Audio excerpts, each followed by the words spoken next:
Cuisine, a bistro look that feels like home. Their menu features local and traditional flavors with a twist. From their famous Calaguan Hapa to fresh ahi poke salad and their award-winning barbecue ribs. Mezcla takes your favorite local dishes and serves them with extra flair that you'll only find at Mezcla Chamorro Fusion Bistro. Stop by their newest location in the Grand Plaza Hotel in Tumon. For reservations, call 969-2652. Mezcla, a true taste of Guam.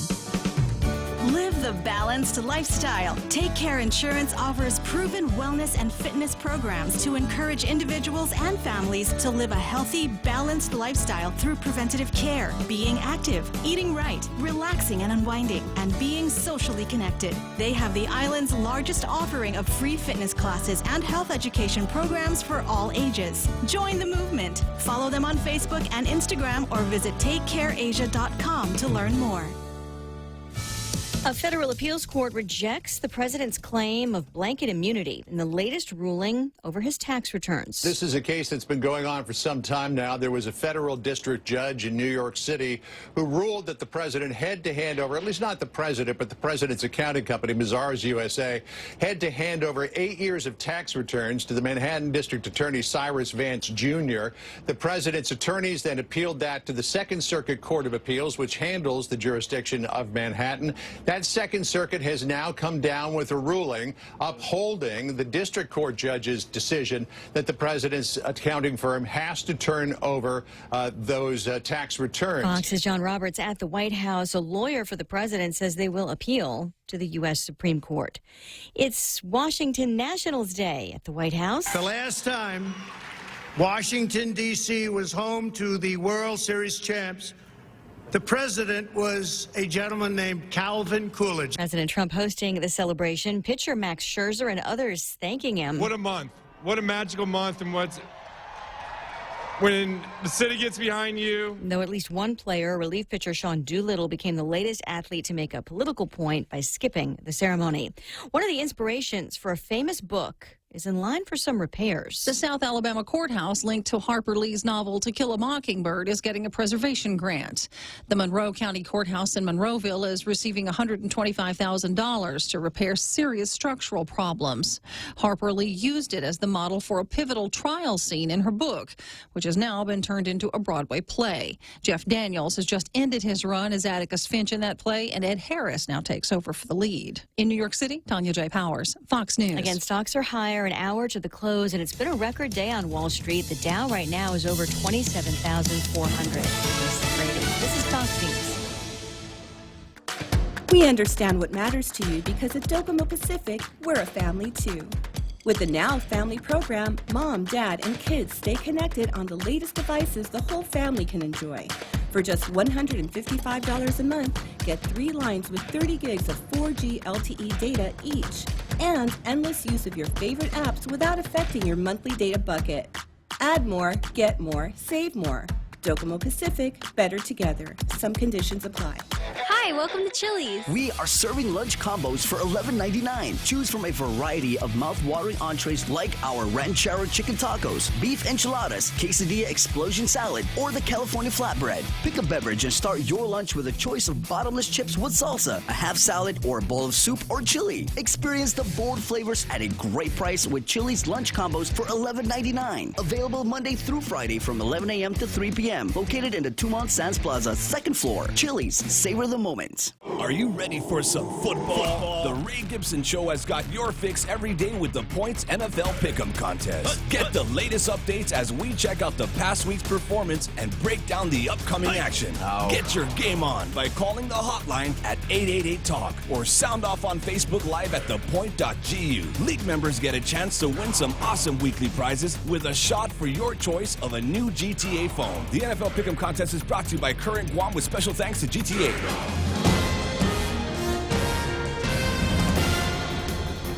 And good morning, Guam. It's 6:06. I'm Mana Silva Tyron with some of your top stories from the Guam Daily Post.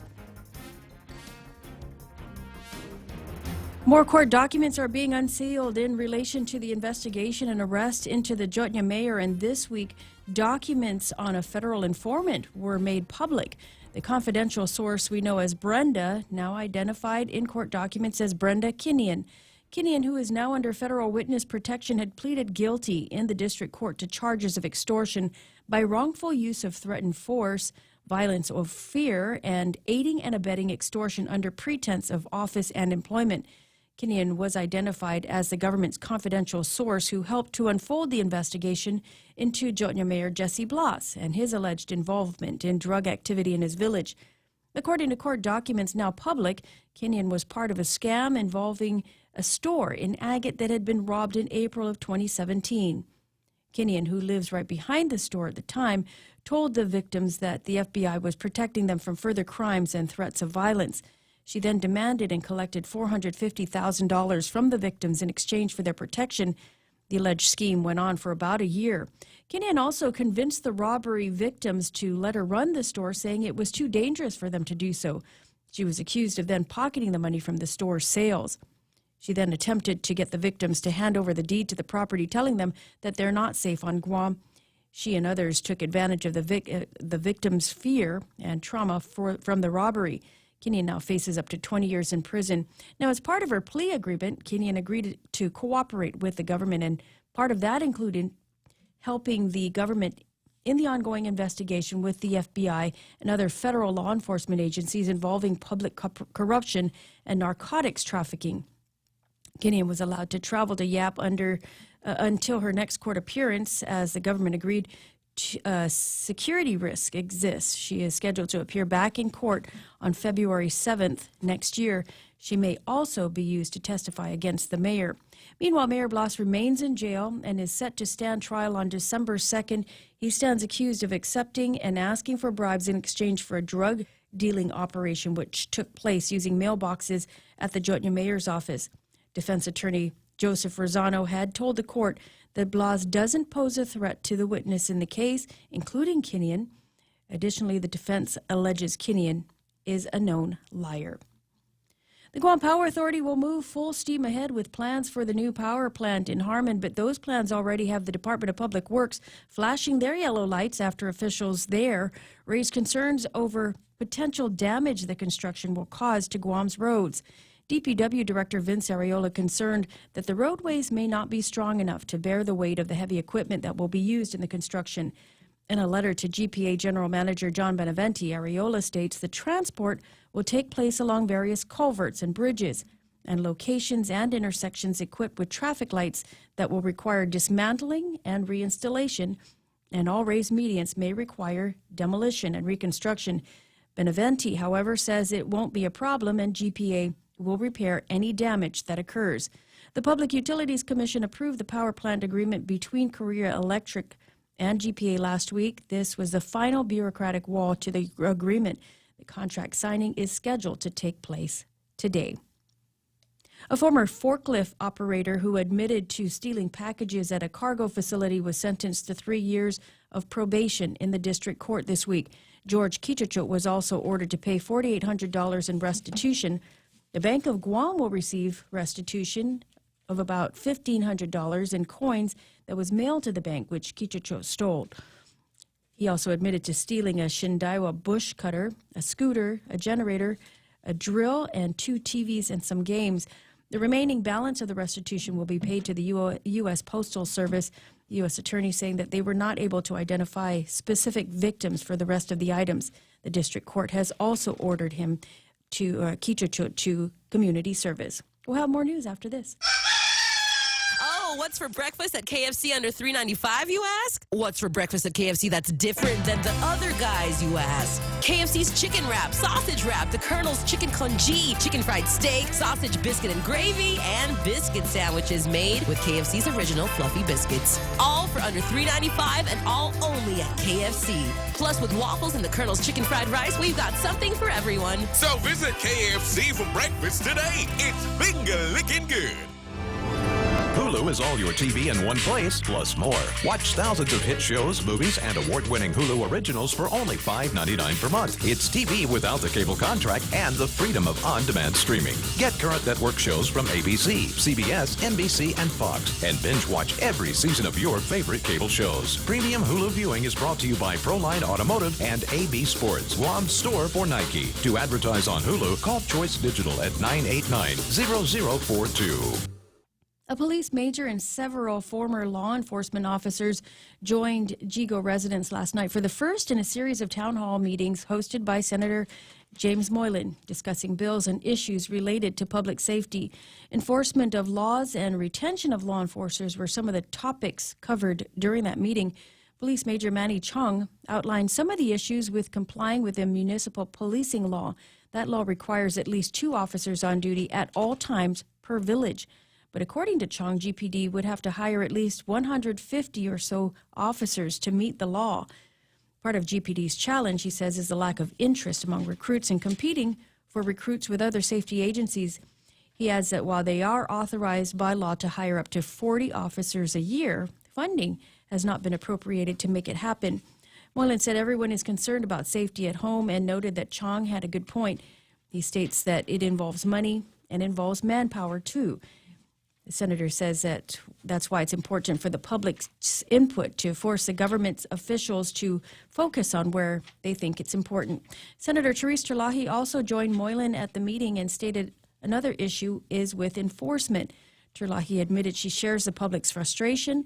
She says their ideas are good, but some of them are already law, but are not being enforced. She says one of the priorities for her is to get to why they're not doing it. According to Moylan, this is the first of many town hall meetings. The next one has not yet been scheduled. And the Guam Visitors Bureau is now on guard looking into issues raised by an anonymous individual questioning the leadership of President and Chief Executive Officer Pilar Laguatna and the rest of the newly installed senior management at GVB. It was a letter that was sent to GVB accusing Laguatna and senior management of exercising an increased lack of transparency and consistency in almost every aspect of the Bureau's existing processes, ranging from personnel matters, office communications, and even hiring practices. And with employees being overburdened with paperwork, which apparently makes them less productive, Laguatna is also accused of fostering a work environment that involves alleged bullying tactics, like belittling staff and using abrasive tones. The letter asked GVB's classified managers to be restored their abilities and power of classified directors. The Guam Daily Post did email Laguatna for comment. GVB spokesman Josh Dekenko issued a brief response stating that the concerns expressed in the letter will be taken seriously. He adds, GVB will review the claims but will ensure business will not be interrupted as a result. And those are some of your top stories from the Guam Daily Post. Here now is your weather with Ray.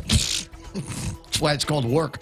You have to go to work. Sometimes there's a boss, and sometimes the boss is nice, and sometimes the boss can be mean and be demanding and expect results. That's why it's called going to work, Well, not going to coming play. from the private sector, we've had all sorts of bosses that did all kinds of things. Yeah. You know, whatever. Is there people not allowed to get growled at in the government of Guam, in the private and the public sector? Well, they have a lot more protections, especially if they're classified employees. So Whiners. Partly cloudy skies and isolated showers today.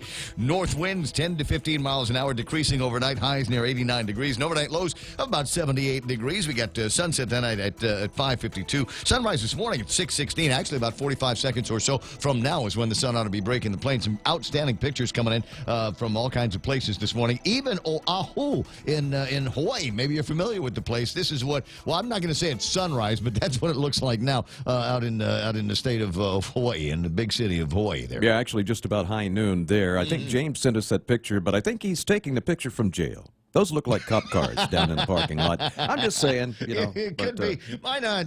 Hey, 888-825-588-TAL. Okay, let's jump into the radar imagery and see what near-term weather is going to look like. Not much out there. There's really not a whole lot out there, just very, very isolated light showers. I mean, even if one moved through, you probably wouldn't even know it. They got a nice northerly flow coming in, and that is all the product of Typhoon Halong, which is way off to our northeast. We'll take a look at that real quick on the satellite. And basically what we're looking at is more of the same that we've seen for the past couple of days. Just very little rainfall. The clouds that are over us right now are high clouds, so there's no rainfall really falling from them. Plenty of moisture out there. You can walk outside, you can feel the moisture, but because of the air that's being suppressed by the subsidence around the storm, I use baby powder. It squishes, yeah. That's very good. So in the satellite, we got a little glitch here. It shifts to the, I want to say, to the west pretty significantly for a second there. But the storm is actually already very well to the northeast, and it's going to keep going north and then zip away to the northeast very quickly. So what we can expect today, probably the same as we saw yesterday. Very little chance of rain. There's not really sure what's going to happen over the next couple of days, but the National Weather Service is taking a conservative approach at this time. All right, 6:17 in the morning. I thought it was nice yesterday, but then I spent a lot of time inside. I'm from my desk, it was really nice, and the short times that I had to actually stand around and be outside were very, very short indeed. So at 6:17, that's news and weather together here on The Point. Go green, go hybrid, go to Nanbo Insurance, and your next power bill is on us. Insure your hybrid car at Nanbo and get up to $350 towards your next power bill. That's instant savings for keeping our island clean and green. Nanbo has been providing Guam with over 50 years of reliable and affordable auto insurance. At Nanbo, it pays to go green. Terms and conditions apply. Visit nanbo.com or call 477-9754 for details. It's the Ray Gibson Show, brought to you by American President Lines, APL, global presence, and a local home, and the team over at Wendy's, where they always got something new. I can tell you about breakfast, but here's something they've asked me to pass along to you for the next couple of days. For just $5, get two of your faves at Wendy's. Just the deal you're looking for. Introducing Wendy's 2 for $5. That's a win-win for everybody. Choose from a Dave's single, spicy chicken sandwich, or 10-piece nuggets. That's right. Pick any two for just $5. Hands down, the best value on Guam. So stop by and get your 2 for $5 deal today at Wendy's. The Ray Gibson Show. Morning talk that matters. Call now. 888-TALK. That's 888-8255.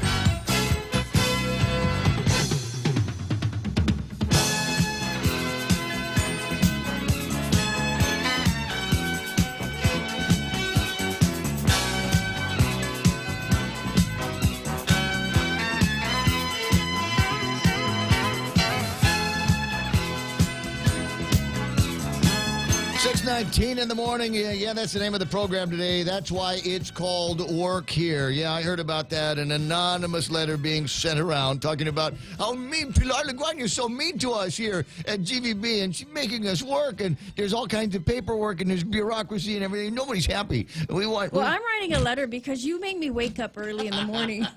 Well, that's when the show is. That's when I'm going with a bunch of whiners. Oh, my You're God. You're a meanie, Ray. You made me wake up early. This is what we do here. You know what the job is over at GVB? It's to bring people, it's to make people come, it's to convince them where they live, where they're comfortable, where they're happy, to take money out of their pocket and come and visit Guam. And sometimes that requires a little bit of, I don't know, you know, you gotta be creative, gotta be at the desk, gotta be stroking the word process, you gotta be doing the research, gotta be working. It's not playtime, guys. You know, and maybe the program should be named today. Keep your knickers on, would you? Would you put on your big girl knickers and let's go to work here? How about your big boy knickers? Our big boy knickers. So your big gender-neutral knickers. The other story that we have here.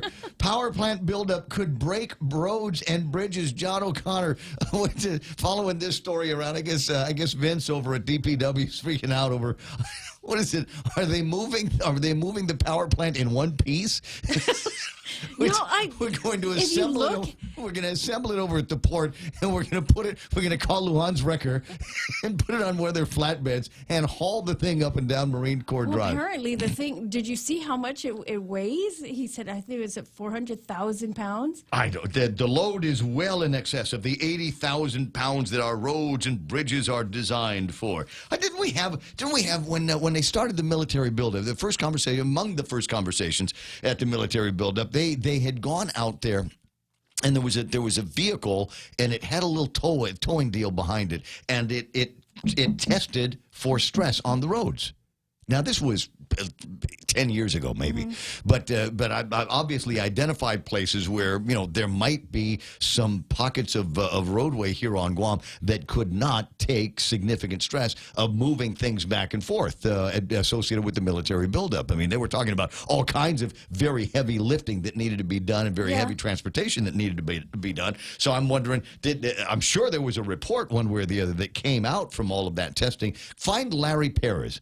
Larry Perez, who used to be in charge of DPW, who from time to time could get his knickers in a knot as well. But I think they've already done some of the work and found that, our roadways are really not as fragile as we think. There's obviously some places where we need some work, but otherwise, But you imagine the just frustration. keep your knickers on. Just calm down. Imagine the frustration of DPW every time they build this beautiful road. Mm-hmm. One of the utility agencies come in and dig it up for whatever reason. Ready, fire, aim. But the problem and you know is, that it's never restored back to its of course original not. condition. Of course not. You know, I'll tell you where they did. I was thinking about this the other day. But welcome to the program, by the way. It's the Ray Gibson Show on 93.3. I'm Ray. That's Montesilva Tyrant. She does news and helps me stumble through the program. And then we've got Michael Knight in the studio here. He'll take care of answering the phone when you call it 888-825-5888-TALK. And that's the way. Oh, and then 988-5874. 988-5874. That's the WhatsApp number if you've got some cool videos or stuff like that you want to send. If you want to leak anonymous letters from your department or agency, send it here to the radio station. I won't give you any quarter. If you're just going to be a little. Don't say it. Oh, I want to say. You know what I want to say, Don't say it. right? It rhymes with riach. I want to say if you're just going to be a little riach. You're going to go to Facebook jail. Don't. Keep it to yourself, but if you've got any really cool stuff, like, do we have any more stories about Brenda? I need more. I need more Brenda stories here. This is just too much fun. All right, let me get to this, and then I'll finish the rant here this morning. Got to say hello to everybody on Facebook Live. Go. Sometimes you want to go where everybody knows your name, and they're always glad you came. You want to be where you can see our troubles are all the same. You want to be where everybody knows your name. Names are going by so fast. Everybody's making a comment now. Mary Lou Simmons there, Jess Torres, Dave Chargaloff's online. But the top 10 today is Mael at number 1. John Ray Titano. Al Bautista rounds out number 3. Sherry Iriartes there. Rico Blancaflor. Yoich Rangil. Pam Duval. Pam, you didn't tell me, did you make it to the town hall last night? I mean, you're like perfecto zigo. And I figure if there was anybody that needed to be in front of Jimmy Moylan, it would be you and your family. Yoich Rangil is out, and let me see, James Howard, Stephen Klein, and John Regis rounding things out. Now, I cannot remember. You'll forgive me, please, but I can't remember whether it was Rico Blancaflor or Rudy Magallanes who said that week number 9 was going to be the week where Miami would win and the Patriots would lose. And we'll talk more about that in a couple of seconds. But let me take care of a couple of people that are online. Randy Kruger's doing Shaka. That's nice. Zaywert Franco, Julian, Keith Dixon, Bennett Lujan Duenas, Auntie Bennett from over at Family Finances there. Vivian Cunningham from Morico is online this morning. Gabrielle Williams. Hello, sweetheart. Nice to see you online. Heather Perez. And James, already mentioned those guys' names. Now, I don't want to say James Howard's name 18 times today. John Duenas is online. Ray Haddock. Hey, how you doing there, counselor? Tanya Emmett Affligui-Conception is online this morning. Anita Mopness with the pretty Valentine's eyes. Greg Karabrock is waving around. And James Hime Vega says, Hava Asap. I think you wanted to say a day, but this is the autocorrector on most phones absolutely sucks when it comes to Chamorro words. I know what you're trying to say, James. And good morning from California, he says. Are you safe from all the fires, or is that still a big deal? James Howard saying Cape, and he's talking about Cape as citizens on patrol with the police department. Maybe that's more of what they need as opposed to trying to hire a bunch of people. Interesting article in the Post. We'll talk about that. Buddy Dave Torrey is online today. San Francisco did good over the weekend, so we don't have to worry about that until week number 10. Lauren Michelle, are you not running this morning? Lauren, Lauren is awesome. She goes out there and runs 10 kilometers, even though she's never run 10K in her life before, pushing a stroller. Props for your energy. Brother James Martinez is online. James says, daylight savings time adjustment almost made me late for the program. It's all right, we're here. We'll wait for you through all of that. Darrell Taggarty is there. Former Governor Carl T.C. Gutierrez is online this morning. Kevin Kinette is there, as is Therese Uggen-Ragel, who's wondering, who's going to fight with my husband today? Who's gonna? Clint's gonna be on the radio station. Somebody's call up and throw down with Clint. No one that I know of. Therese, go ahead and continue with the ironing here today. Mingo Ree is online. Charlene Marchessault, Mark Mendiola, Renee and Pat Tigui. Nice to see Eunice Mendiola. Dennis Bensour is online. So is Jennifer Post Schnitger and Darlene Blas. You hug the old man for me. Nini Tor which is a new name, which means everybody is right-clicking, going, ooh, who's Nene? Joy and Pinko is online, and Jennifer Louise Dula is hanging out. That's nice. Yes, it was. There we go. Rico Blankenflor says, Dolphins wins, Pats lose. I predicted it. Yay. You're not the only one that predicted a Patriots loss. Michael Knight predicted it, the Patriots loss. We talked about that yesterday. Yeah, and it happened really for mainly the reasons that I had pointed out, that this Lamar Jackson kid is really on fire. They don't have a lot of tape on him, and he can actually play. So the Patriots, I think, walked in there a little bit too overconfident, and they got served a bit of humble pie. Should be noted that through the first 8 games of the season, the Patriots have had literally the easiest schedule of any other team in football. So they finally played somebody's got something. That's right, and the Patriots are good, but when you're that good and you're playing cream puff teams, you're going to mount up wins. And I think the second half of their season is going to really tell what kind of team they have. Well, how about that? Now, what was the deal with the Dolphins? Where did they find the sand in their stomach? Well, they played the Jets. Oh, okay. Yeah, Jets kind of suck. Jeff Pleadwell's online. Bert Duarte is there saying good morning. Therese Uggan-Rigel has put up the hysterically laughing meme here this morning. Nice to see Roland Torres and plenty more out there. 6:27 as we make our way into, what is it, Tuesday? It is Tuesday morning, huh? And items on the table of contents. There's one or two things that might be floating around at the top of my head. And now this one here, which is it's kind of an essential conversation, as existential as it might be, though, considering it's only the 5th of November. But I don't know if I should admit this or not. Here on the radio in front of God and everybody. No. I put my Christmas tree is up already. There, I said it. There. Just out in the open. Don't judge. Try not to judge me, but I put the Christmas tree up. With decorations? It comes out of the box with decorations. What a cheater. That is not even Christmassy. That is like... Shelly bought me the tree last year. Shelly bought me the tree. She says, you got to have a tree in the house. All right, so what do I got a tree in the house. You push a button and it just unfolds with all of the No, there's work involved. You have to take it out of the box and then put it in the stand. And you have to, there's batteries in it for the little lights. Yeah, my tree is about 12 inches tall. Sits on my little stand there by the front what's window. different this year, though, is you've got a cat. Ah, she was there last year. She was there last year. Yeah, she was smaller, but yeah. So you have your full-blown cat now, right? Yeah. There could be some things happening with balls and colored lights and things like that. Well, again, it's a little tiny tree, so it has no decorations on it whatsoever. Just a few little lights that came with it, because it's one of those. Just take it out of the box and set it on a stand, because I'm not working to set up no darn tree. I got to work hard enough just to put my lights in the window. But she didn't mess with the lights last year, so I expect she'll leave them alone this year. They're not flashing or anything. So who else, though? Who else on the Facebook Live? Who else is doing it? And if you're one of the wives or girlfriends on Facebook Live and you really want to do it, but your man's giving you a hard time, saying, "Come on, it's only the 5th of November. Get out of here. We just had Halloween. Haven't even had Thanksgiving yet. Why you want to put up the tree?" You know what? If you're capable of putting up the tree, then and it's a boxable tree, then I would suggest that you go ahead and do that. Although another important question, and Mana, I'm going to look at you seriously and ask you to do this. What? Where are the real Christmas trees? Where are we going to find? When are we going to find real Christmas trees? Now I know you've got. You know connects.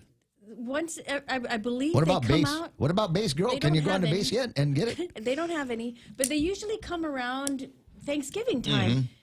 Home Depot will have them. I guess, actual live Christmas trees. I think customs and quarantine, because they do have to inspect those containers before they're released from the port. Costumeless usually has a whole bunch. Yeah, I think they get here about a week before Thanksgiving, so that they can get them set up, because people like to buy the trees and then set them up on Thanksgiving. I think even some of the private schools, like I know Harvest does it, St. John's and St. Anthony, they also do their Christmas tree sales. 988-5874, 988-5874. That's my WhatsApp. If you've got sacred wisdom and knowledge of the immortals on when the Christmas trees are coming to Guam, if you've got any indicators of that, then WhatsApp that to me, and 988-5874. I'll be happy to share that with. WhatsApp them even if you don't have friends. First I'll share it with friends so that they can know first, and then I'll put it on the radio. So everybody has kind of a running start here. Marilu Bersimmon saying Filipino Christmas decor starts on September. Oh, my neighbor did. We call it the Burr months. When we were out this weekend painting our trim, the neighbor, I guess he thought we were doing our Christmas lights. So he met the challenge, and he has the whole thing set up. And already, right? Oh, my gosh. I came out the next morning and it was like flashing lights with his little parole, and I was like, Al Batista this morning saying all of Korea started the day after Halloween, outside music and all. It's happening, guys. We are in knee-deep in the holiday season. So my husband has get an early start on it. Why not? We got to take into consideration, though, these other countries don't celebrate Thanksgiving. So they're just going from Halloween into straight Christmas into the mode. Christmas. Because they don't have that middle holiday that we have in the USA. Well, we are the only country that they're- actually celebrates Thanksgiving. Right, backwards heathens. Yeah. So well, we still, just gotta- we're we still just- using you just the gotta- imperial system of measurements and everything else. We just got to push Jesus on them. Driving on the right what we side got of to the road do. and stuff. Or the pilgrims. We just got to say, the pilgrim story is universal. If you really look and think about it, there's somewhere in there is a pilgrim story that you can embrace, adapt, and change. I read a story that the Filipinos were actually the first settlers in the U.S. I'm going to look up that story and send it to you. Okay, so that's two assignments now from Anna. Number one is Phil's got this unspoken challenge with my neighbors, and every year it seems like he's got to put up more lights than the neighbor. So we're buying additional lights every year so we can add it. I'm like, dude. Mark Cruz. Our bill's like $900 in December. Says, the Power Authority wants you to put up your Christmas decorations. Simon Sanchez online right now saying, yes, Ray, push the narrative. Yes, put up your Christmas tree lights. Not until after Thanksgiving. We've got 5 trees, 3 of them over 6 feet tall, and Joe will not put any up until after Thanksgiving. Oh, what a sad and lonely and depressing household you must live in without the tinkle of the Christmas tree lights. Mark's also saying, wrong, Mikey. Korean Thanksgiving celebration is in September. No, I'm not wrong, because that's not between Halloween and Christmas. Fight. What do you suppose Clint Rigel's thoughts are on the celebration of Thanksgiving? And who's Go willing solar. to yell at him about it? Go solar. Solar lights only, 100% solar. 6:33 in the morning. Aren't you glad you stopped in here? 888-825-588-TALK. Share this with what's that? Share this with your friends. Go ahead, Mike.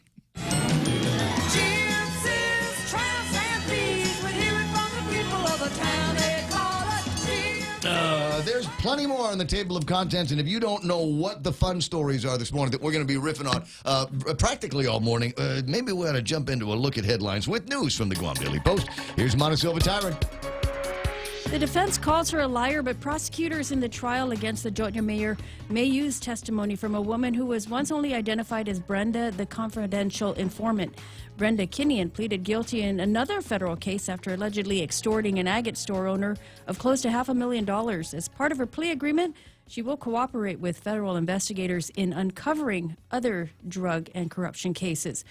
It was the first among a number of other town hall meetings that will take place. Senator Jim Moylan met with northern villages last night to talk about his bills on public safety and public safety issues. Senator Therese Terlahi also joined in the discussion, which also included input from police officials who said manpower is a challenge, especially without appropriations made to help GPD hire more officers.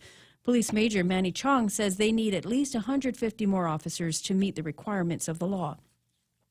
The Guam Department of Public Works has some serious concerns about Guam's roads being strong enough to bear the extreme heavy equipment used to build the new power plant. The Guam Power Authority General Manager John Benavente says, though, it's not going to be a problem. GPEA says that they will fix whatever damage is caused to the road. The Harmon plant will be built. The contract is set to be signed today. And those are some of your headlines from the Guam Daily Post. I'm Montesilva Tyrant. Thanks, Montesilva Tyrant. It's 6:35 in the morning. Hey, if you're looking for a job, you can go to, where's that place? iConnect, where they are looking for self-motivated, energetic, and outgoing folks to join their corporate sales team. So if you've got some sales experience, excellent communication skills, and you can work as part of a team, you're encouraged to apply. Send your resume to hr@iconnectguam.com or visit iconnectguam.com for more information. They are an equal opportunity employer. Sounds like GVB could find some of those people, too. That's right. No anonymous letters. Konnichiwa! We'll be celebrating the 40th Japan Autumn Festival on Saturday, November 16th from 2 until 9 at the Governor Joseph Flores Beach Park. That's Ipao Beach Park. Parking will be available across Oka Payless with free shuttle service every 15 minutes starting at 1:30. Advance tickets available now at the Japan Club of Guam office located on the first floor of Pia Marine during business hours. The Japan Autumn Festival at Ipao Beach Park, November 16th from 2 to 9. Come, join us. For information, call 646-8066. This message made possible by Choice Broadcasting. Traffic gizmo time. Let me see what's going on out there on the roadways that you are on. Don't see anything. Yeah, it's running pretty clear. Keep this report fairly short. If you're coming in from Gigo, it's a clear shot all the way into the downtown Augusta area. Just intersections to slow you down. Don't see anything on 4, 10, 15, 16. Yeah, it's looking nice. Even coming out of Route 3 on the Marine Corps Drive. So enjoy the drive, why don't you? We'll let you know what traffic is going to be looking like around 7:30 as well. In the meantime, 6:36. That's right now traffic here on The Point. Hi, welcome to this Subway ad for the all-new Pit Smoked Brisket. How would you like it? I'll take a man who knows what's what. Y'all know what? The all-new Pit Smoked Brisket at Subway is smoked slower than a slug going up a down escalator, that's what. I'm talking tender, juicy brisket, naturally pit smoked for at least 13 hours. What's more, it's got layer after layer of smoky flavor. Smoked cheddar and barbecue sauce on delicious Italian bread. Subway, make it what y'all want, what not. Limited time only at participating restaurants. Rediscover talk radio here. It's the Ray Gibson Show. Call now, 888-TALK. That's 888-8255.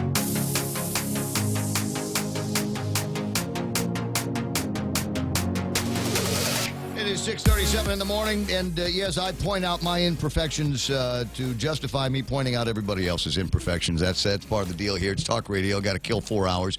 Actually, 3.5 hours past this. And what have we got lined up? It depends. There's a lot of stuff. It's going to be I'm going to try to make it as interesting a show as possible, at least for me. And hopefully it rubs off on you. And if I'm not talking about something that is of interest to you, then please let me know about it. It was a guy that was giving me a hard time on the WhatsApp, and you're welcome to do that. I'm totally happy with criticism, saying, dude, you're missing some stuff on the national, international scene. And the reason why is it really takes a lot. I mean, this talk radio. If we were doing this show anywhere else in the country, and I've heard talk radio in a lot of different places in the country.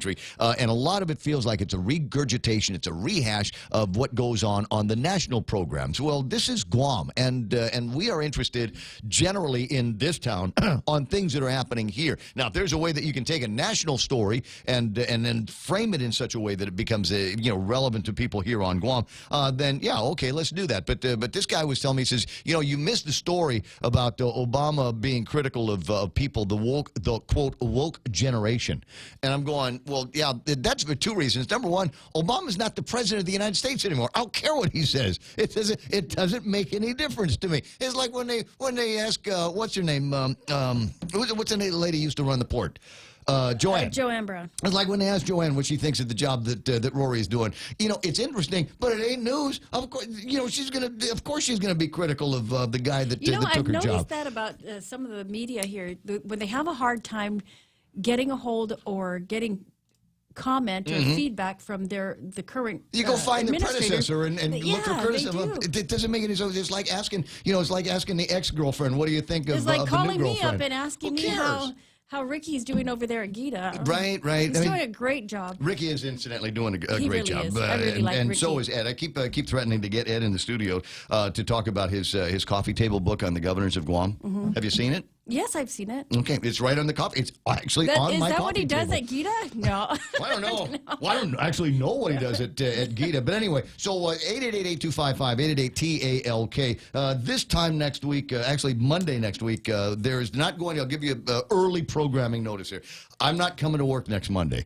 Veterans Day, there's going to be major observances throughout the island, and we're going to be taking that morning off. And, your husband has served the country and in a variety of roles. I'm sure that there are going to be ways that we find to honor, while he's still in service, people that have gone before him, et cetera, et cetera. And they're doing that over at the courthouse as well. Sean Gumatauta is on the line. Hey, Shawnee, how you doing?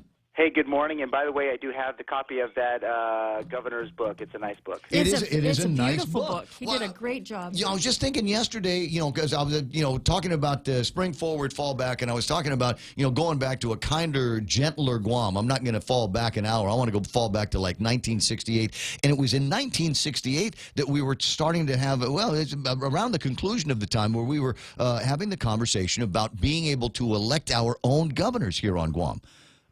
Prior to that, it didn't happen. They were all appointed by the president of the Navy or something like that. It's that book and just the whole thing of just kind of how the leadership of our island is it's a good thing. And I'm glad that that book's there. I'm glad that we continue to observe that. You think maybe we ought to do one? Maybe that ought to be the sequel to it. We'll call Ed Camacho and say, Ed, here's the sequel, a book about lieutenant governors. And what is it? Look more, Ray. There's some talk on the lieutenant governor. Well, I just look at the pictures. I'm looking for relatives. Some of the frankly. best juice out of all of the administrations that I can remember came from Shawty knows. the Shawty drama knows. that came from the lieutenant governors. You remember first it was the never really- Camacho Moylan administration, and then it was the Camacho Cruz administration. You remember that, Shawty? Let's talk about the court. So anyway, yeah, you guys are doing a special observance for veterans over at the court, yes? Yes, Ray, and I guess one of the features of it, obviously, is that it's a big chance for us to honor all those who served and are serving in our branch of government. But we're excited because for the third year in a row, the Guam Territorial Band will be playing in the atrium of the Guam Judicial Center, led by its new music director, Jessica Pangolin. And so we're really excited about her in her new role. And of course, leading the group in our atrium. And it's open to the public. It begins at 4 p.m. on Friday. For those who haven't been to the atrium, now everyone says, oh, the court has some bad things, why we don't go there. But I will tell you that the acoustics in the atrium are fantastic. So if you ever get a chance to come and visit us, when the Territorial Band is playing, it sounds really, really nice there. I'm glad to hear that. So when is the observance again? It'll be 4 o'clock on Friday afternoon. Okay. A great way to launch into the weekend, I think. No, absolutely, Ray, and we're really excited about it. Again, for the third year, the Territorial Band getting to be there. They play some patriotic songs, and of course with the medley near the end. So it's really just a nice touch for all of the members of our branch, and the public's welcome to come and listen in, and just a great way to start that weekend. Goosebumps moments all around, I see. Absolutely. Anything else going on over at the court? What are you and the First Lady of the court up to these days? Well, I would tell you right now, it's as we're into the latter part of the year. I mean, I didn't realize how busy it was over the last couple in courtrooms all across. Well, they put up the Christmas decorations. I mean, that's at the end of it. That's what people want to know. The Christmas decorations up at the court. Right now, our forever tree is in the Thanksgiving mode, and then pretty soon we'll be decorating for Christmas. Okay, gotcha. Now, but getting back to some of the serious stuff, you guys lined up for anything towards the end of the year? Is there anything special that you're working on? I think in the transition of a new Chief Justice, I think that's going to be the big push for us. And Chief Justice Merriman will be ending her term, and they'll be handing off the reins to a new Chief Justice. So it's in the transition. Also, do we know who the new Chief Justice is going to be? I believe it'll be Justice Phil Carbolito will be next. Hasn't he already been the Chief Justice? I think he has been twice before. It's a rotation, so I think that Justice Torres came before Justice Merriman. So yeah, Justice Carbolito sounds about right. I mean, if you're looking for guys, I'd be happy to chief the CJ for you for a little bit. Don't you have a show you have to do? It's only 4 hours. I knock this thing out, then go to court and just hand out some guilty verdicts all day. If the Guam Bar is listening, Ray Gibson is available for work. You know what? They discriminated against me, the Guam Bar. They did? Yeah, I wanted to take the test, and they said apparently you cannot take the bar test unless you're an actual JD, unless you've actually got a degree. I see. I checked on that because, frankly, and this is, I'm serious now. I wanted to take the test to see if I would pass it, to see if there was, if it was one of those kinds of tests. I mean, like, we took in high school. Is it one of those things where you just fill in a whole bunch of ovals and see what happens at the end? I was kind of curious to see what the test was comprised of, and they wouldn't even let me take a sample. Yeah, I think you have to have gone to law school first and bring that paper with you or something. See, I think you know what, that's education discrimination, and that's shaming me for a lack of a JD. Well, in my book, you're okay, my book. I appreciate that, Johnny. I'll talk to you pretty soon. You have a terrific morning. Have a great day. Have a great week. At 888-825-5888-TAL, okay? Just moving off with Sean is kind of a preamble into the conversation about Veterans Day and all of the activities that are going to be taking place here. And again, there's not going to be a morning show there, so we'll play the best of or something off of our regular network connections. 888-825-5888-TALK is the telephone number again, 988-5874. That's 988-5874. And a couple of things have come in on the WhatsApp here this morning, up to and including, and I think Pam Duvall might have a thing or two to say about this. And I don't know how much of this, the image you'll be able to make out, but that's the Gigo Senior Citizen Center. And I think her point is, wow, you know, if they were going to be having a big deal get together, and here comes Jimmy Moylan, Senator Jimmy Moylan, and some other guys to talk about safety and crime and drugs and cleaning issues up in Gigo. Maybe they could have, I don't know, somebody go out there with the bush cutter and zab out the side there, because you make out the trim right by the senior center, and the grass is up. And what were we talking about yesterday? We're seeing the same kind of thing in some other places where there's all these conversations about, hey, let's go off island trip, let's go and check out the United Nations, and let's do this, that, and the other, and perpetrate like, you know, we're the pretty girls in Asia, and then we don't, and we got the FESPAC deal that everybody's talking about. There's going to be a hearing over at the legislature today, yet we can't cut the grass over at the Senior Citizen Center. So what are we asking our Manupco every day? Park over there and then walk through the boondocks? They're supposed to be going to play bingo and not hiking. 888-825-5888-TALK. A couple of other things that found their way into the inbox, and I'll share those with you in a little bit. Keenan McCausland online saying Panthers for football tonight. Yes, there is that. Pam Duvall. Mayor Rudy had his staff clean up the bags with the dead animal. That's over by the bus shelter that she sent me images of yesterday. But they left the trash. Must be a tough job Mayor has, because he couldn't even cut the grass around the Senior Citizen Center. I know this is Gigo, but does it have to look like a ranch? Ouch. Rudy Magallanes online. John Barreo, good morning to you. Gerard Affligui is there. You know what, Gerard, you can call in anytime you want to. My understanding is that you beat the amount of money that you required for your Kickstarter on the book, and there are people now that want to sign up, and maybe some thoughts on some items that you might be able to entice our viewers and listeners with that they can get from your website for the holidays. I'd mentioned at the beginning of the program is called, that's why it's called Work here, and I might change it. Maybe tomorrow I'll say, I'll make the show, would you just keep your knickers on? There's somebody over at the GVB that decided that they were going to do, and I hate it when, this is called murder by memo. That's the way it works. It's murder by memo, and we're going to write the nastygram, but we're not going to sign our name to it. I just want to complain because somebody is making me work. The anonymous letter alleges GVB senior management's new leadership style has only succeeded in overburdening employees with more paperwork, yielding less productivity. Yes? You know, this kind of letter is just like writing someone's name and phone number on a bathroom wall. You know, this reeks of a millennial. The, like, social media, young person who typically is accustomed to voicing their opinion without leaving their name. Bullying tactics like belittling staff and the use of abrasive tones. What? It's work. This is not daycare. This is someplace that you go, and I'm sure if you're working at GVB, you're probably pulling in some decent dough that somebody else, a non-complainer, I would like to see video. Mm-hmm. Well, but even if there is, this is a serious job that Pilar Laguardia has over at the Guam Visitors Bureau, and all kinds of people. I just want to watch the video because it's really always juicier when you get to. Oh, I'm sure.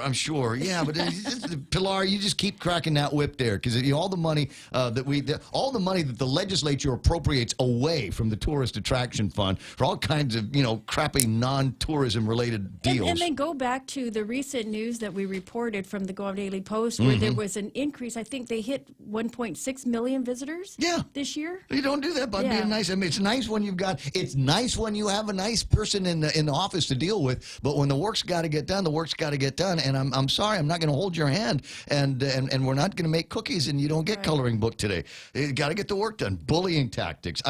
You know what? Clearly, this person has never been bullied in their life. You think you understand what bullying is all about. that ain't it. Using the abrasive tones and things like that. That's why it's called work. But the other name I wanted to, maybe tomorrow I'll give the name of the show, is just, would you keep your knickers on here? Power plant buildup could break our roads and bridges. You know what? The only people that are allowed to break the roads and bridges is GWA. GWA is the only one that's allowed to crack the asphalt. And since you mentioned GWA, can I give them some kudos because they were so quick to respond to that water leak that was outside my house yesterday. They're opening up an office right there on Roy T. Demion Street. Super duper. They're just going to start. They're really fast, and you know, I really like talking to these guys when I call, and it's terrible because I want to gripe. And they don't give me an opportunity because they're super nice. Mark Cruz, whose opinion on these kinds of things I value because he's been in and around the transportation industry since there were four-wheeled vehicles on Guam, the Duan family. Special trailers that will be used to transport the heavy pieces of the new power plant are the same as the ones that moved Cabras 3 and 4 and 7 and 8. They actually have a lower ground pressure per tire than your loaded fuel tanker going down Marine Corps Drive every day. Then somebody's figured out the science. We know how many axles we're going to need. We know how many tires we're going to need. And that's what we're going to be using. And as I said, it wasn't all that long ago. Somebody dig out the report signed by Larry Peres on what the findings were of a company that they brought in specifically to test Guam's roadways to figure out what they would and would not require in the face of the military buildup all those years ago. You might remember, some of you might remember getting stuck behind that vehicle, that rig that was driving around, and it would pull up to a place and it would park for a second, and then something would come out and there would be a big tap on the asphalt. And then it would roll the tapper deal up and move another 20 feet and do about the same thing. It was absolute hell to be behind. It was like being behind a school bus on payday. But it was work that needed to get done. So what are we saying? John Barella saying, good morning, Ray and Mana. Charlie Hermosa's online from APL. Chalorna Fritas Luran is hanging out with us this morning. Nick Perlowski says, maybe if they had a real engineer at DPW, then maybe things would be different. Just a thought. I don't know. I want to say that they may only have like one PE in the entire place. They generally contract that kind of thing out so that they can use the money, the excess funds for, I don't know, buying tires for school buses or something. Richard Leone is there. Cousin Ted from up at the ranch is online. So is Rowena. Wen's going to be in the studio Friday morning. They're going to be talking about speech therapists and some of the things that they're going to be doing. She's also typing in Maganda Numagas in some Sain Lang Lahat. There we go. Is from the words of Jokoy. Bakit why? Because, diba? Richard Leon, Freddie Krueger Berdalio heads the VA administration. Don't call my cousin that. John Wigston's online. Anne-Marie Sablon Trusso. Good morning. Doris, who's still thrilled about some of the records that the Guam guys got at the New York Marathon last night. That was nice. Hey, look, El Taitagui, one of our favorite singers, is hanging out with us online this morning. That's cool. Mark Cruz talking about the WSP, the U.S. Department of Transportation fiduciary contract for Federal Highway Administration funding. Guam gets about $15 million a year from the U.S. DOT. WSP gets a third of that to manage the other $10 million. And then it says see more, and I'm not ready for that right now. Bob Lazama's online. Tony and Annette Unpinko Ada are there, and we'll probably see more of Tony and Annette Unpinko Ada online, and maybe even a couple of comments from them from time to time, because I think Tony and Annette Unpinko Ada are running for senator. Oh, is it possible that there were senatorial candidates also hanging out at? I saw a couple whose names have been mentioned in some conversations. Secret Town last night? Yeah, potential candidates. I see my pal Bill Pettit is there, Maka Moylan Alston, Frank Whitman, Valine Iriarte. Good morning, Kitty Cat. Nice to see you there. Nick Perlowski, when I got hired by Gov Guam and GVB, they didn't tell me I had to actually do something like work. Well, maybe that's the thing. Maybe there's that fourth requirement here that we're talking about. And Jerry Roberts is in the studio. I don't know if he's prepared to riff-let on it. But did you come here to work? We have internet, so I have internet and air conditioning, and I got a Keurig machine out in the kitchen. This is no good place. Coffee. He has a Keurig, but no coffee. This is a good place to hang out. BYOC. I don't want to contribute to anybody's habits here. So GVB, it's a page 5 letter. Anonymously written allegations will be taken seriously, and I appreciate that. I'm sure that the Chairman Sonny Ada and GVB management, Pilar Liguatnia, embraced this anonymous letter and danced long into the night. Oh, thank you for writing this anonymous letter. pointing out some of the issues that we have in management. And from now on, there'll be a break at 10 o'clock, and we'll bring out some milk and cookies. Hopefully they do take it seriously, because you want to make sure that your morale and your organization is up, because once your morale is down, productivity is down. You want to make sure everyone is happy. You can't always please everyone. Employees are people too. Is that what you're saying? Remember, you don't tell Morale them is they're stupid. important. You just ask them. Dee. Come on, agree with me here. You're the expert. I finally have to get into this.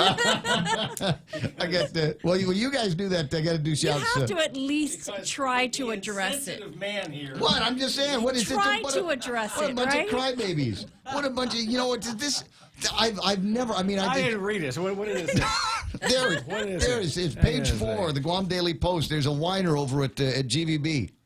Because apparently Pilar uses... I'll play the appropriate music while you read this. Uses the outside voice. The hurtful comments of that man on the radio. He doesn't understand my pain. I haven't read it. But so is it worthwhile to take these letters and somebody writes something anonymously? Is part of the point that I wanted to make here. But let me Depends first. what they say. I gotta do shouts. Didi Chrysostomo's online. Nice to see Sam Beanie, who apparently over the weekend watched Alabama play football. Chris Abelencha is there as well. Lady D says it's called milking the paychecks. So I'm going to be here and sit around and complain anonymously about work. We talk about criticism, right? And the criticism feedback loop that should generally flow from supervisor to employee, but from time to time can flow in the opposite direction. Yeah. So you're Pilar LaGuardia, and somebody has written this murder by memo anonymous. If I was Pilar LaGuardia, I'd be a whole lot better looking than I am right now. But go ahead. And then apparently sent it to the Guam Daily Post and everybody else in the media, because they were just so hurt by the tactics, the bullying tactics, belittling the staff, and the use of abrasive tones. But generally speaking, I don't know. There's no examples. Generally I'm just speaking, saying. should not gripes go up and not down? But generally, up the ladder of command, not down, because you don't send it to destroy them. the morale of everyone around you by griping all the time. But if you go and talk to your supervisor about that, yeah, but what's Pilar incentive to do here? Does it say whether or not this letter was given to management?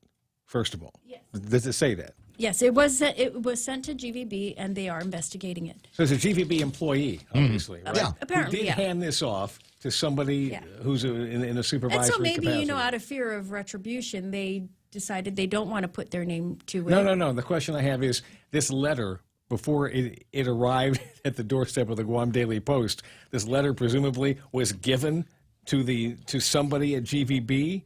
Normally, an employee who has an issue might hand it off to their supervisor and say, I put my ideas down here. I mean, does it say anything like that?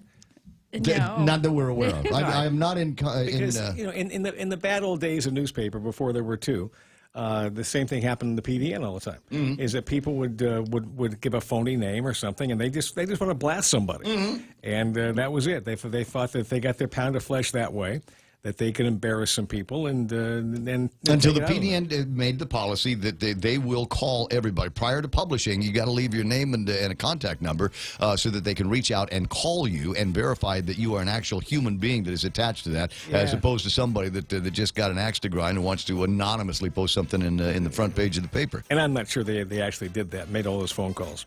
I know people that actually were contacted as a result of that. Anyway, we'll think about that. We'll talk about it in the next hour. The music is playing in the background. That means we got to break away for the Fox News here. Randy Kruger says, I agree with Ray. It's time to grow up. Complaints should be validated, but at the end of the day, one complaint may be an isolated issue. If there's more than one, you might want to take additional steps. Appreciate your views on that, Eric Carlson. In the meantime, that's why they call it work. It's 7 o'clock in the morning. The radio station is KUSG. I got you. Jerry Roberts in the studio. Extra points coming up. Fox News Live is coming up. Montesilva Tyrant got news from the Guam Daily Post. That's ahead as well. This is The Point. A record day on Wall Street. I'm Lisa Brady, Fox News. The Dow, the S&P, and the NASDAQ all hitting new highs. At the closing bell, the Dow up 117 points to 27,464. Strong earnings reports getting part of the credit. The Trump administration slaps new sanctions on leading officials in Iran. This on the 40th anniversary of the American embassy takeover in Tehran that led to a hostage crisis. Barry Rosen is one of the Americans held captive for 444 days. In a normal day, I think there are moments when I can sit down and think about how did I live through this situation. He says it was extreme misery and psychological trauma, speaking to Fox News a short time ago after meeting with Secretary of State Mike Pompeo. Hundreds of inmates held on low-level crimes are being freed from prison in Oklahoma as the governor takes action on recently signed legislation. Fox's Gernal Scott has this live. Lisa, Governor Kevin Stitt met each of those who left a women's prison today with a handshake. Hi. Nice to meet you. Good luck. Thank you. Governor Stitt says in total 524 people earned their freedom and says it's not the state's intent to stop with just the release. We really want you to have a successful future. And that's what I want to leave you with, is this is the first day of the rest of your life. Those released were serving time for simple drug possession and other misdemeanors. Assistance in finding jobs is part of this effort. Oklahoma's incarceration rate is the highest in the nation, Lisa. Thanks, Gernal. The U.S. takes the first formal step to exit the Paris Climate Accord, notifying the UN. It's a one-year process. President Trump has argued the deal was unfair, putting too much of an economic burden on American workers, businesses, and taxpayers. America is listening to Fox News. Hi, welcome to this Subway ad for the all-new pit smoked brisket. How would you like it? I'll take a man who knows what's what. Y'all know what? The all-new pit smoked brisket at Subway is smoked slower than a slug going up a down escalator. That's what. I'm talking tender, juicy brisket, naturally pit smoked for at least 13 hours. What's more, it's got layer after layer of smoky flavor. Smoked cheddar and barbecue sauce on delicious Italian bread. Subway, make it what y'all want, what not. Limited time only at participating restaurants.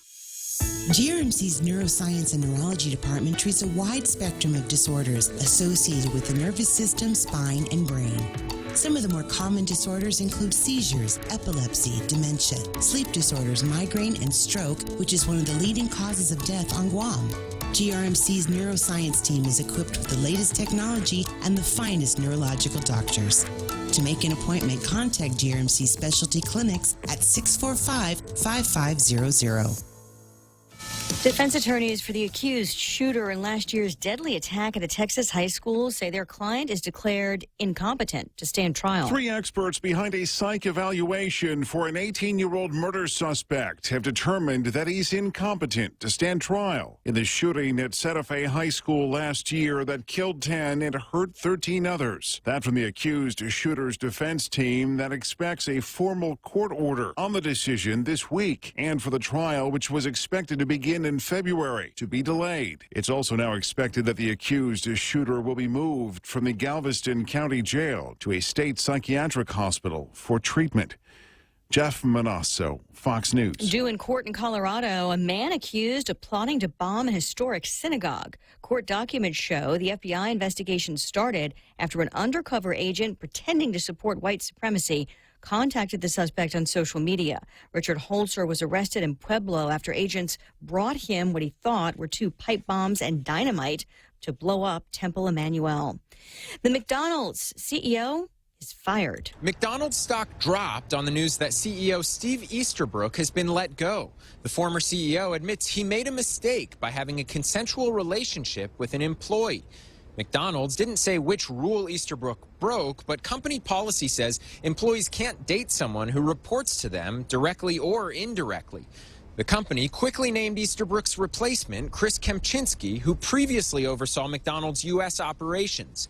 In a statement, McDonald's says Easterbrook's departure wasn't related to the company's financial performance, which doubled while he was at the helm. Fox Business Network's Grady Trimble recapping the rally on Wall Street. The Dow, the S&P, and the NASDAQ all with new all-time highs, record closes. For the S&P, it's the 4th in 6 days. Lisa Brady, this is Fox News.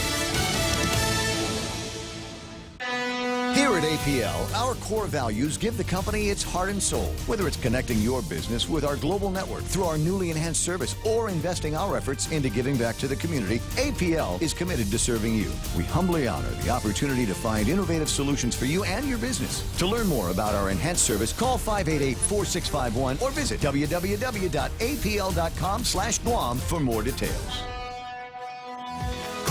Life happens. You need to go to work. The kids need to go to school. There are family events, friend events, any event, and everyone needs to communicate. When you need mobile services that you know you can rely on, choose GTA. As the winner of Ookla's 2019 award for Best Mobile Coverage on Guam, you can rely on us to offer you better plans to modernize your life, fit your needs, and keep you connected. So visit us today and let us help you connect. GTA, we start with you. Go green, go hybrid. Go to Nanbo Insurance, and your next power bill is on us. Insure your hybrid car at Nanbo and get up to $350 towards your next power bill. That's instant savings for keeping our island clean and green. Nanbo has been providing Guam with over 50 years of reliable and affordable auto insurance. At Nanbo, it pays to go green. Terms and conditions apply. Visit nanbo.com or call 477-9754 for details. 7 o'clock news from the Guam Daily Post is being brought to you by Proline Automotive, customizing Guam's finest rides, located in the Harmon Industrial Park. Half a day and good morning. It's 7:06. I'm Mana Silva Tyron with some of your top stories from the Guam Daily Post. More court documents are being unsealed in relation to the investigation and arrest into the Jotnya mayor, and this week documents of a federal informant were made public. The confidential source, Brenda, now identified in court documents as Brenda Kinnian. Kinnian, who is now under federal witness protection, had pleaded guilty in the district court to charges related to the extortion of an agate store owner. Kinnian was identified as the government's confidential source who helped to unfold the investigation into Mayor Jesse Blas and his alleged involvement in drug activity in his village. According to court documents now public, Kinnian was part of a scam involving a store owner in Agate that had been robbed in April of 2017. In that, she extorted almost $500,000 from the victim. In that case, Kinnian faces up to 20 years in prison, but as part of her plea agreement, Kinnian agreed to cooperate with the government, and that includes helping the government in ongoing investigations with the FBI and other federal law enforcement agencies involving public corruption and narcotics trafficking. Kinnian was allowed to travel to Yap until her next court appearance, as the government agreed a security risk does exist. She's scheduled to appear back in court next February and may also testify against the mayor in his trial. Meanwhile, Mayor Blas remains in jail. He's set to stand trial starting in December. He is accused of accepting and asking for bribes in exchange for a drug dealing operation that was taking place using mailboxes at the Jotnya mayor's office. Well, a woman who was caught with methamphetamine, marijuana, and thousands of dollars in cash after being pulled over by Guam police has admitted to the charges filed against her in the Superior Court. Susan Mata appeared for a change of plea hearing yesterday. However, the hearing was immediately closed off to the public after the court granted a prosecutor's request to keep the plea discussions confidential. Details of the plea agreement were not made public. Mata was arrested in January of last year when Guam police patrol officers conducted a traffic stop. Officers discovered a quarter pound of meth, marijuana, and over $11,000 in cash. She was charged with possession of a Schedule II controlled substance with the intent to deliver, possession of a Schedule II controlled substance, possession of a Schedule IV controlled substance, and possession of less than an ounce of marijuana. The focus was public safety, and Senator Jim Moylan says they will be taking the town hall meetings to other villages in the near future. This, he says, was the first of many. Enforcement of laws and retention of law enforcers were some of the hot topics discovered last night. Police Major Manny Chong outlined some of the issues with complying with the municipal policing law. He says the law requires at least 2 officers on duty at all times per village, but according to Chong, GPD would have to hire at least 150 more officers to meet the law. He adds that while they are authorized by law to hire up to 40 new officers a year, funding has not been appropriated to make that happen. Senator Therese Terlahi was the only other senator to join in the conversation. Jigo Mayor Rudy Matanani also took part in last night's conversation. We'll have more news after this. Proline Automotive has everything to customize your whip. From custom wheels to Nankang tires or just hubcaps, they have it. Feel better that it's protected with a dash cover, car cover, seat covers, or floor mats. Visit Proline Automotive, located in Harmon Industrial Park.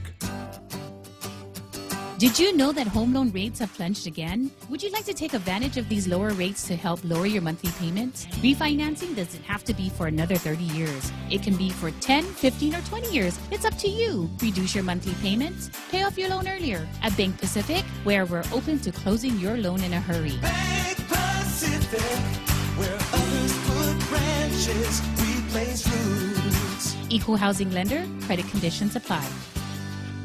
Well, the Department of Public Works has some serious concerns about Guam's roads being strong enough to bear the extremely heavy equipment used to build a new power plant. Guam Power Authority's General Manager John Benavente says it's not going to be a problem. GPA says that they will fix whatever damage takes place to the road. The power plant will be built here in Harmon, and the PUC this week gave the green light to GPA for the contract with Korean Electric. The contract's expected to be signed today.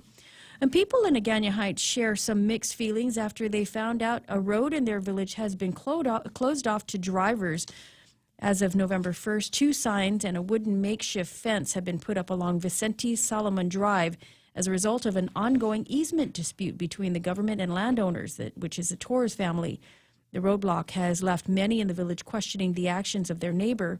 Agana Heights Mayor Paul McDonald says told residents over the weekend that he will continue to work to help restore access to the road. He said that the property owner has tried to resolve the issue regarding the easement with the Department of Land Management and Department of Public Works rights of way, but has had no luck. The issue has become very frustrating for the property owners, who told the Guam Daily Post that they have been working to resolve the land dispute with the government of Guam for more than a year, and they are aware of the concerns, but this is their last resort. Meanwhile, Land Management Director Joe Borja says that he told the Post on Monday that he is aware of the issue, and his department would have to review the maps and aerial photos to verify that landowners' claims that the government paved over their private property. And those are some of your top stories from the Guam Daily Post. Here now is your weather with Ray. It says here, partly cloudy skies today, Mono, with isolated showers. Expect north winds 10 to 15 miles an hour today. Decreasing overnight, highs near 89 degrees, and overnight lows should be about 78 degrees. We've got sunset tonight at 5:52, and sunrise this morning was about 6:16. Expect the same thing for tomorrow. And I think that's all I've got for weather. We'll take a look at the weather radar. Michael Knight in Duke Sky Talker, a.k.a. Duke Sky Talker, in the Points Weather Center, going to give you his description of what the weather's going to be like in the very near term. See, just a few isolated showers out there on radar with a very light northerly flow. Of course, all of this is a product of Typhoon Halong, which is off to our northeast. Let's switch over to satellite, and we'll take a look at that. Fast. Yeah, there's just not much to talk about on the weather today. Of course, Halong is spinning there below the point logo. What happened to our other logo? I don't know. Wait. There we go. Yeah, that's I like that one. But yeah, that would cover up the storm, actually, so good call. But the storm's not coming here. It's getting ready to move away. It continues to move north. Already, it's up near the 20-degree north latitude mark, so it's going to go away, zip off to the northeast tomorrow. So what we can look for today, just some isolated showers, light northerly winds, maybe get some more moisture moving in towards the end of the week, but right now the Weather Service saying this weather should continue for at least the next couple of days. What do we got for mugginess here? Me and some buddies might be doing some running in the downtown Agana area tonight. Yeah, the fact of the matter is we do have a lot of humidity in the air because you can feel that when you walk outside. And with the sinking air from the storm, the subsidence, as I've called it, it actually helps increase the heat and the feel of the heat index because it doesn't allow for any convection to help showers develop and kind of cool things off. So, yeah, you're going to feel it pretty good out there when you get out there running around in the early morning and late evening hours, especially early morning because it's a bit more humid at that time. Yeah, we got to watch out for the humidity, watch out for the crazy driver's story this morning about Rufino Meluat Jr.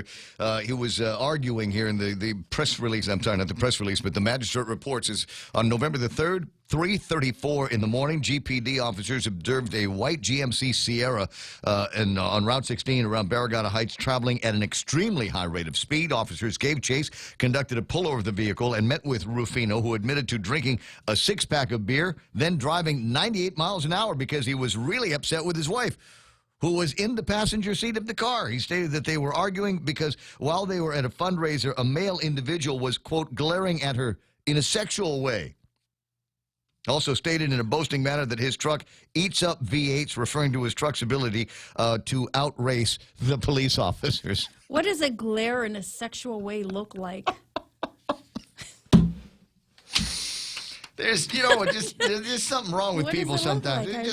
So next time, only drink 5 beers, right? And don't go to any fundraiser. What fundraiser was taking place on the 3rd? I'm sure there's an interesting story about who might have been there, glaring at his wife in a sexual And way. maybe he should find an uglier girl to hang out with. You know what? There's that. Now, everybody, let me give you the last name. I'll spell out the last name here, so you might be able to go onto the Facebook page and see if you can find a hot-looking girl. Last name Meluat. Oh my gosh, you're going to make her fight some more with Quarter her. after 7 o'clock in the morning. That's news and weather together here on The Point. Mescla Chamorro Fusion Bistro brings you island hospitality with a true taste of modern Chamorro cuisine. A bistro look that feels like home. Their menu features local and traditional flavors with a twist. From their famous Kelaguen Hoffa to fresh ahi poke salad and their award-winning barbecue ribs. Mescla takes your favorite local dishes and serves them with extra flair that you'll only find at Mescla Chamorro Fusion Bistro. Stop by their newest location in the Grand Plaza Hotel in Tumon. For reservations, call 969-2652. Mescla, a true taste of Guam. So it's got me thinking, though, we were talking about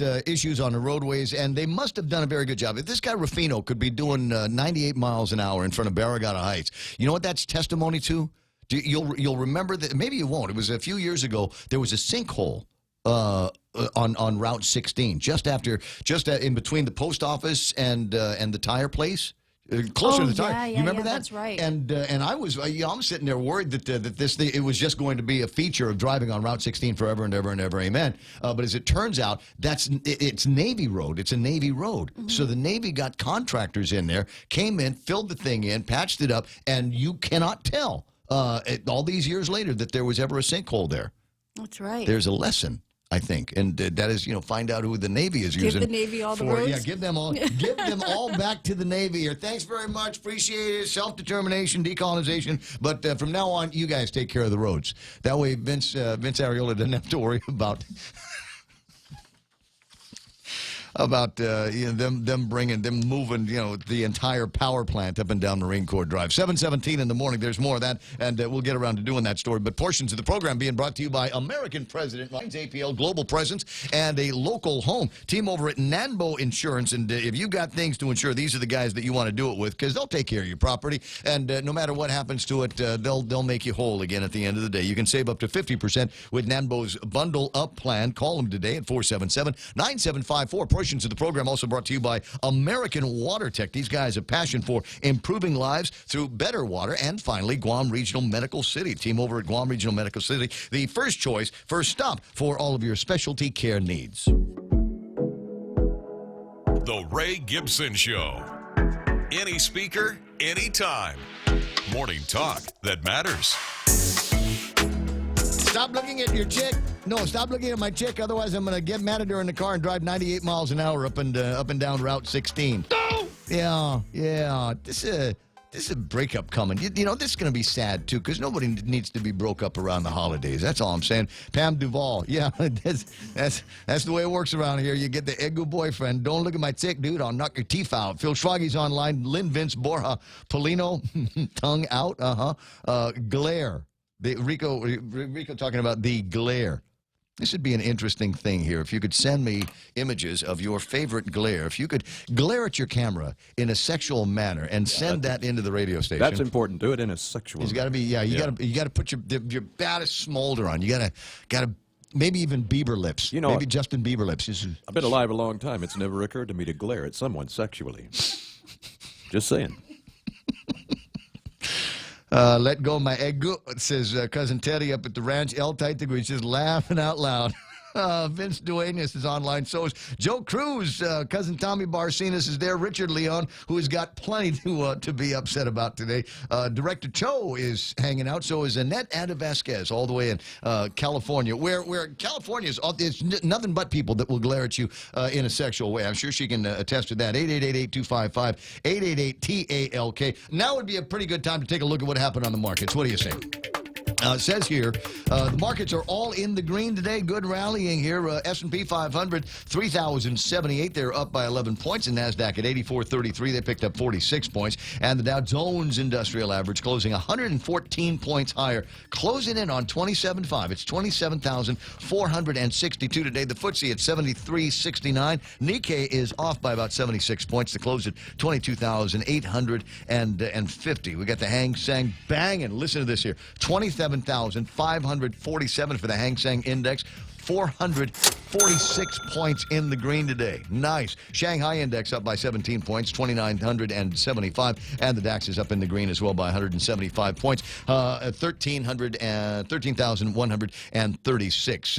West Texas crude today trading at $56.57. That's up by 37 cents from where it was yesterday at $56.20. Frozen numbers on tap is still trading around $65.35 for a barrel of all of that. Now, a couple of things on the businessy side to take care of. I just wanted to go ahead and cover Bitcoin real quick. It's up over the past 24 hours, settled in at $9,464.07. Oh, very nice. Very nice. What do we got here? Fair Chances Hiring Act Labor Clinic. We'll talk with Dave Del Solo before too much longer, but there is going to be an event taking place Thursday. I'm telling you now so you can get lined up on this. Attendees will learn how to navigate through the Fair Chances Hiring Process Act, which applicants will not be required to disclose any information regarding their criminal history until the time that a conditional offer of employment has been extended to them. Attendees will learn and understand best practices, general rules, plus the Fair Chances tools used to help assist employers when deciding to recruit or fill their staffing needs.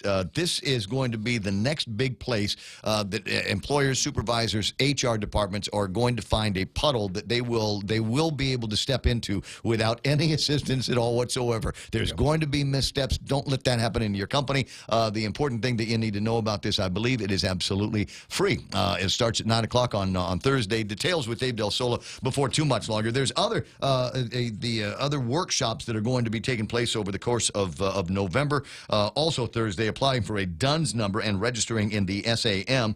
And then on the 14th, updating your SBA profile and navigating the dynamic small business search tools. FedBiz Ops and the NICO, where to find government solicitations, developing a capability statement, and more. Boris and the guys over at Guam PTAC are generally in the business of trying to find opportunities for you. And many of you may have already attended functions like this, workshops over at PTAC. If it's been a while, there's no doubt some new information in there. So get in there and learn what that is and see if there's ways that you and your business can do some partnering up. It's 7:22 in the morning. Jerry Roberts in the studio. You can hear him off in the background. How you doing there, Batman? I'm good today. Well, good because there's lots to talk about here.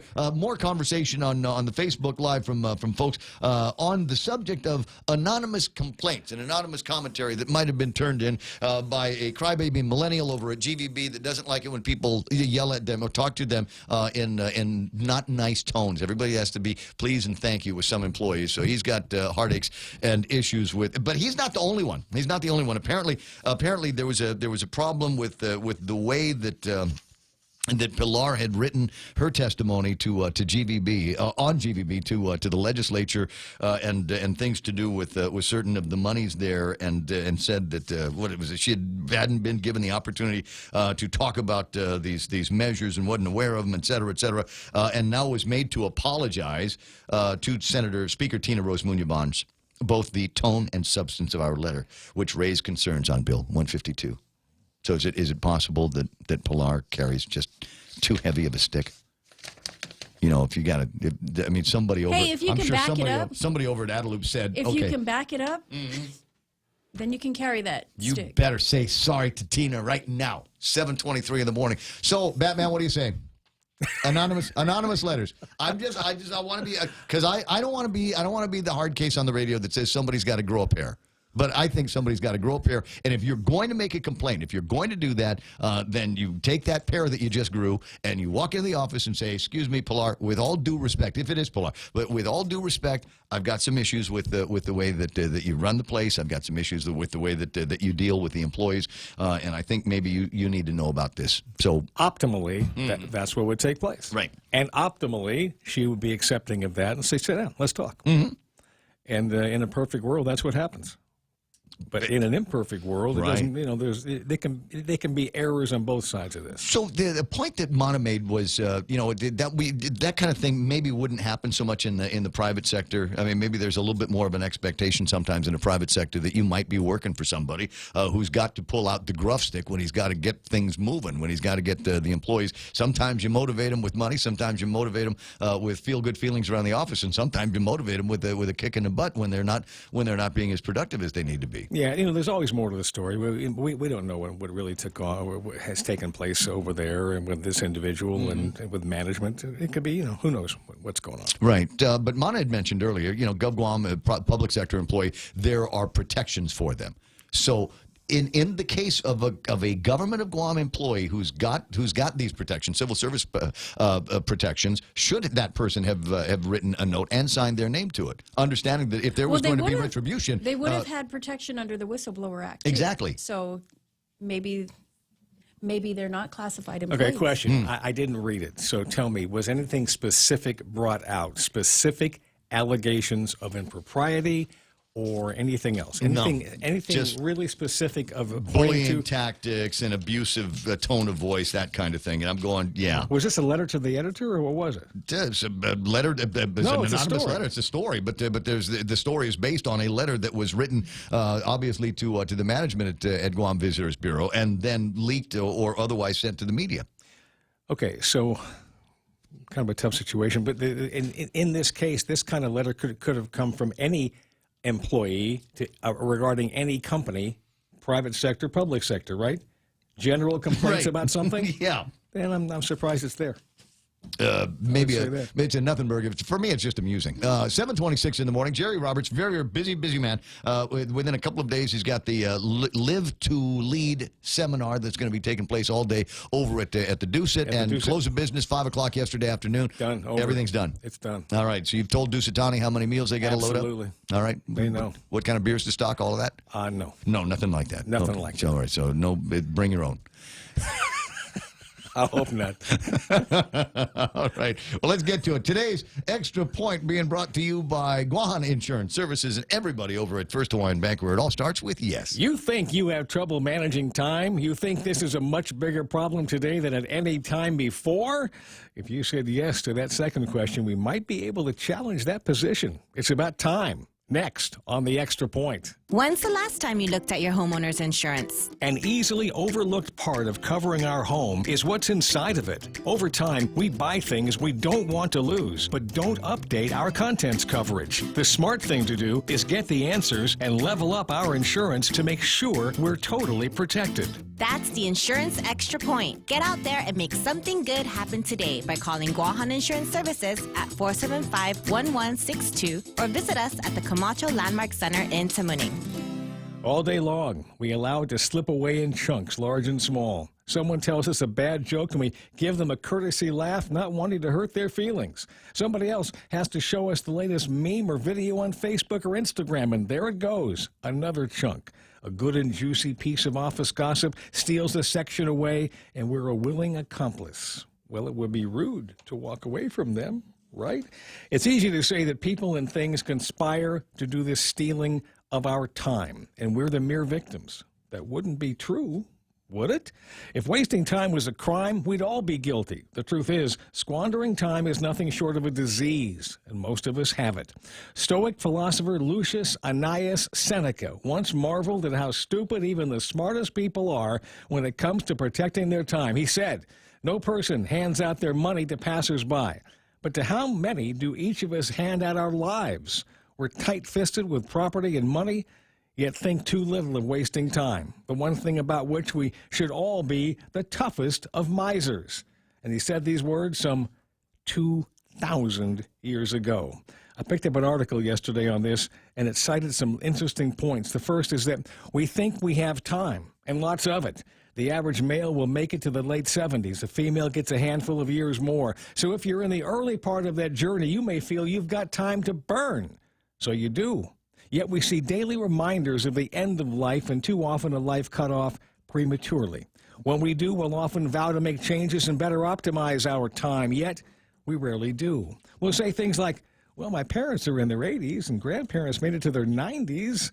We think we're blessed with longevity, but it doesn't always work out that way. Another reason is that we don't want to offend anyone by saying the word no. What will people think of us if we decline their offer to blow off the afternoon on some mindless distraction?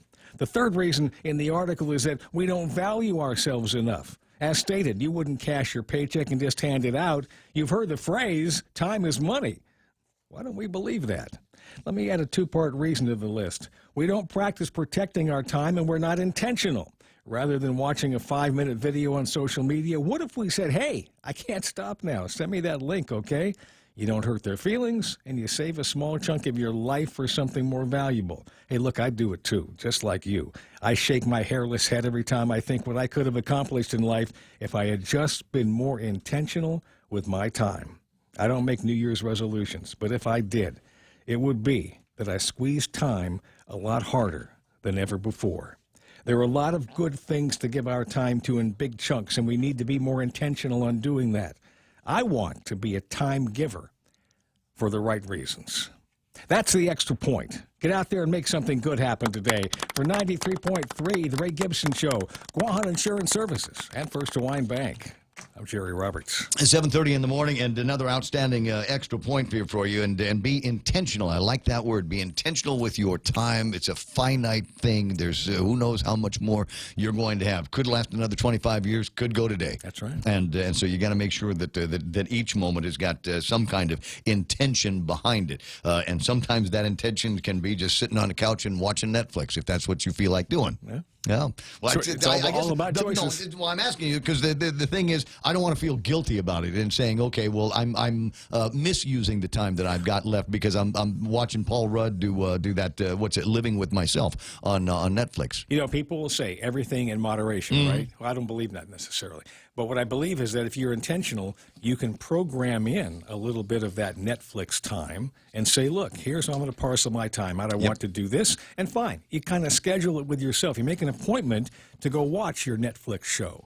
And then you jump back into what you really want to take care of, right? And like I said, it was one of those things, and I'm trying to get through this kind of now. I'm still slightly injured, and it's keeping me off the road for any kind of serious training that I need to do to get ready for the marathon that's coming up next year.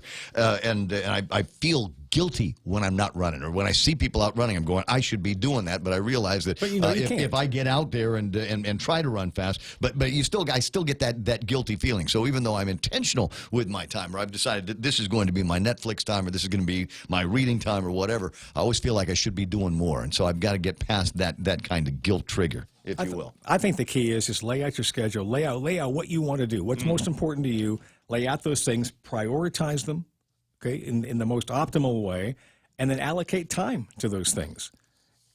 And if you do that, you'll get done the most important things you want to do. And then if you want to blow some time off in some form or fashion, right, and the other thing, fine, toss it in there. Yeah, because I've got speaking of blowing things off, I keep wanting to get back to planning the beer and barbecue summit with Tony Bavata. I think that's going to be fun. He didn't want to do it at all, but I'm still going to go for it. 7:32 in the morning. That's Jerry Roberts. He's got the extra point. Time now for news from the Guam Daily Post with Montesilva, brought to you by Lolita Camet of Remax Diamond Realty. For all your real estate needs, call Auntie Loli at 688-6743. Mana. Residents in Agana Heights frustrated over a closed road in their village that has hampered their access through Vicente Solomon Drive. Property owners have blocked the road as a result of an ongoing easement dispute they've been having between the government and the landowners. The Torres family says it was the last resort after not getting support from government agencies. Land management says they are looking into it. The Guam Visitors Bureau says they're looking into it, but assures GVB business won't be hampered by the anonymous letter that charges senior management at GVB with a number of things such as lack of transparency and bullying tactics. The letter states employees are overburdened with paperwork, which apparently makes them less productive. GVB spokesman Josh Tekenko issued a brief response stating that concerns expressed in the letter will be taken seriously. It was just this month that GVB touted this year as being a record-breaking month in arrivals. They said 1.6 million travelers came to Guam.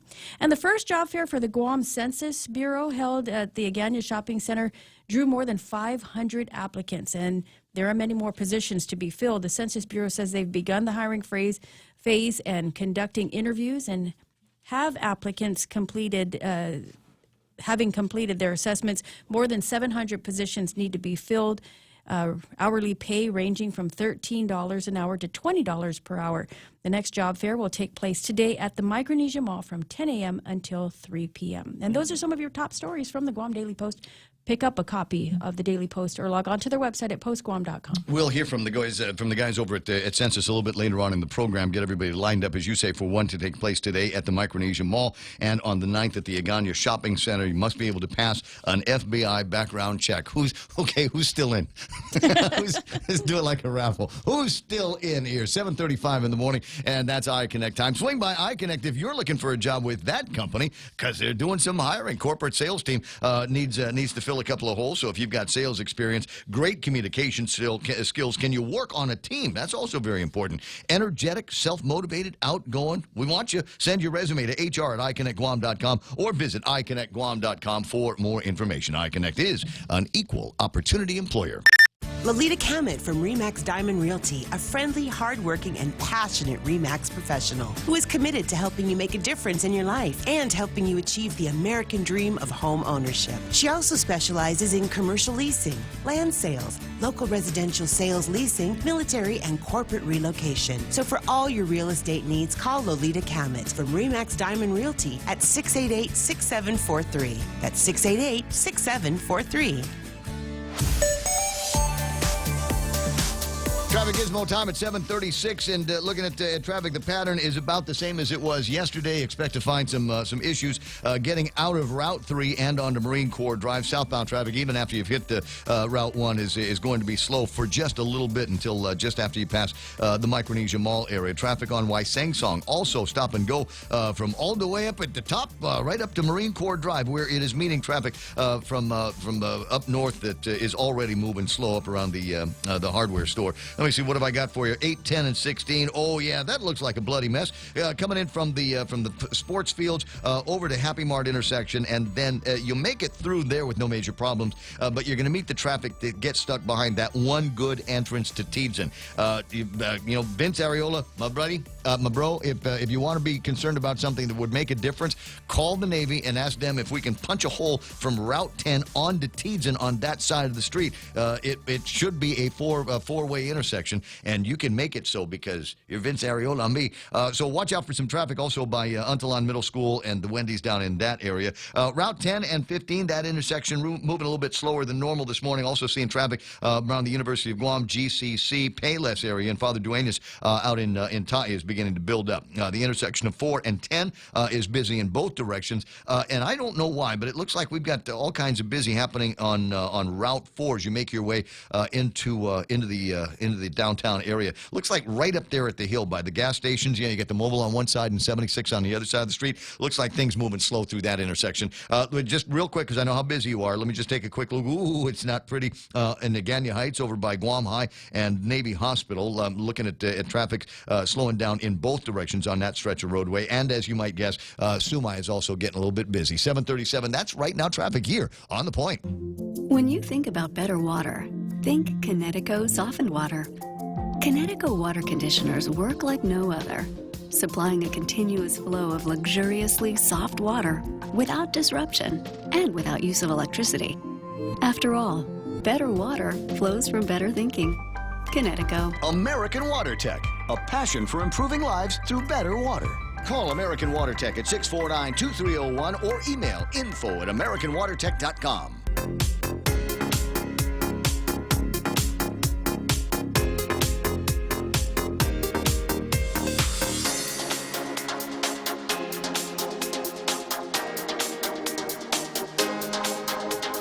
Playing around in the Facebook Live here this morning because it's a fun and fantastic crowd. Phil Schwaggy's there. Jose Martinez is online. Eddie Cruz talking about moving a huge load on the highway is nothing new. We did it with the Gorko refinery equipment. We also moved GPA's fast-track generators. It's simply a matter of planning and utilizing specialized equipment. Well, some of the bedwetters are concerned because they make it sound like you're going to have to dismantle intersections and pull some medians down and things like that. I don't know. maybe it's like we've never been through this, and as you're pointing out here, it's done all the time. Amanda Shelton's there. That's Senator Amanda Shelton. Ed and Karen Underlawn from First Hawaiian Bank online. Ron and Cindy De La Rosa. Eddie Cruz making another point here about management. Pilar has been there for a long time, and her style of management has always been abrasive but effective. She's also a great motivator. Newcomers feel offended by this kind of management. What's the matter? Don't like strong women? Is that what it is? Eric Mendel, simply a red flag. Maybe something to look into. Lou Sanchez is online. Hi, Auntie Lou. Nice to see you there. Smug and Yuka Hechinova from GMH is hanging out.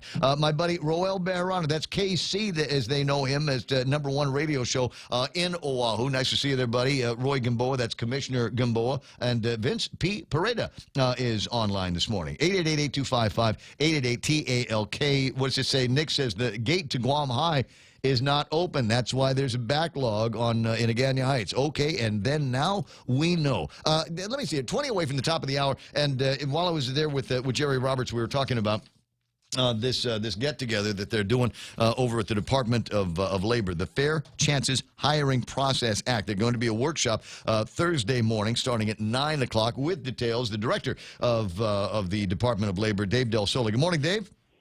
Good morning, Ray. How you doing? You know, and I'm all right. We touched on this not that long ago when we were talking about another workshop that you were doing last week, and I think this one here, of the two of them, is as important here because the Fair Chances Hiring Process Act, it's new, it's being enforced, and I think there's opportunities for people to step in some rather deep puddles unless you know your way around it, and here's an opportunity to do this for absolutely free.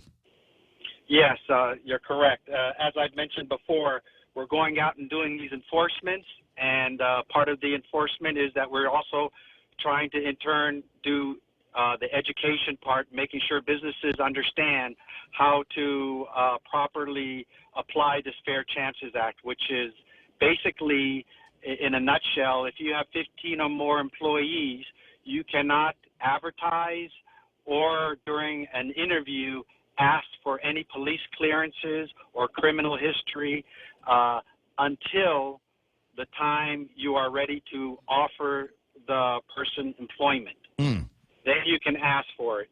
And so I'm really summarizing it very quickly. You can get all these details in the clinic. Yeah, that I think is an important. Yeah, that's an important process here. And because as an example, let's say I needed to hire somebody. Actually, I got a couple of spots that need to get filled.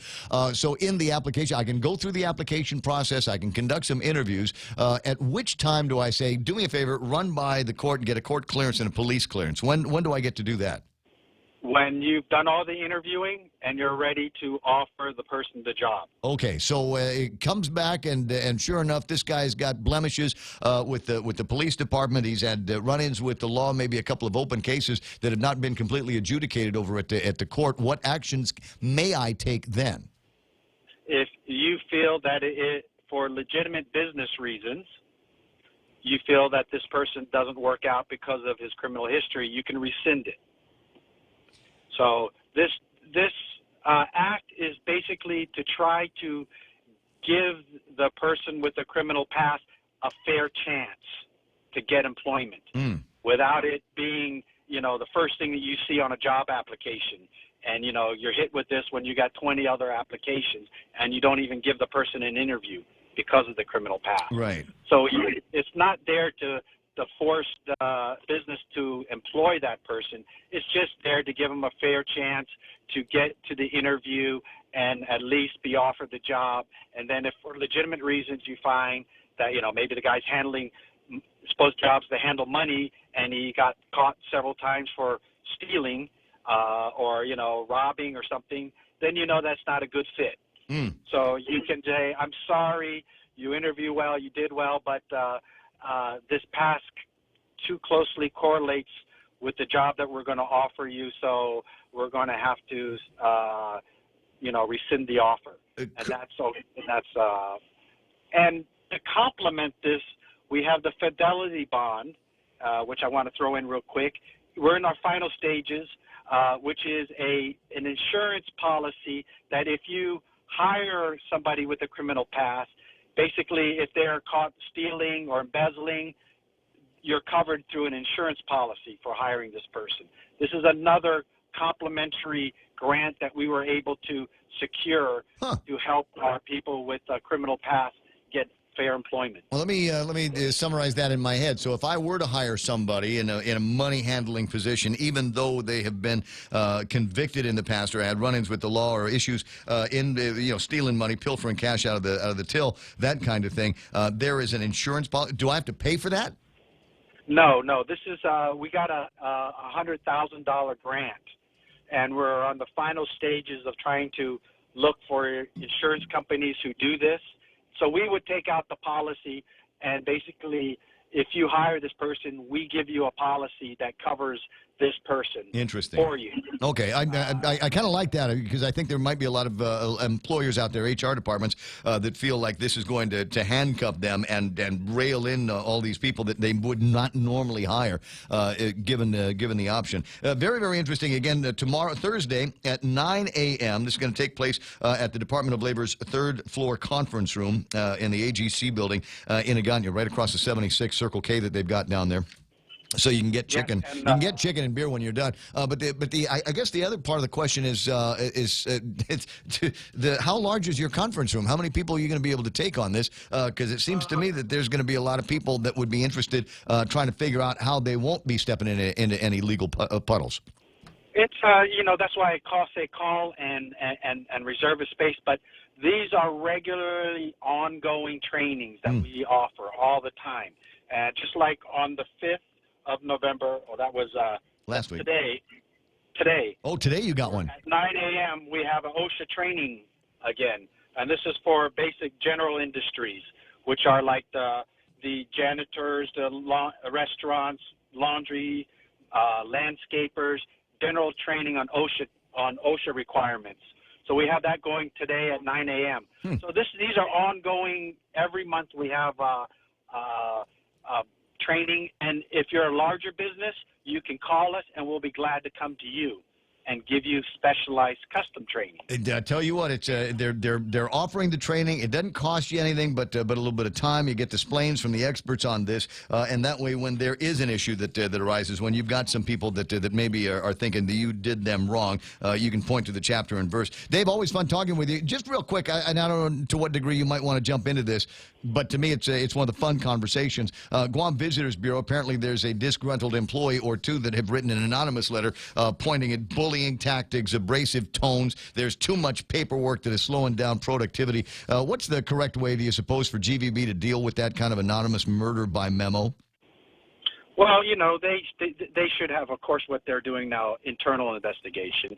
And, of course, if there's any real legitimacy to these, and they're not just politically, disgruntled from the past administration, but if they're legitimate, they can always go to our office and file a complaint if, for harassment or whatever. But, we're going to have to make sure that it's legit.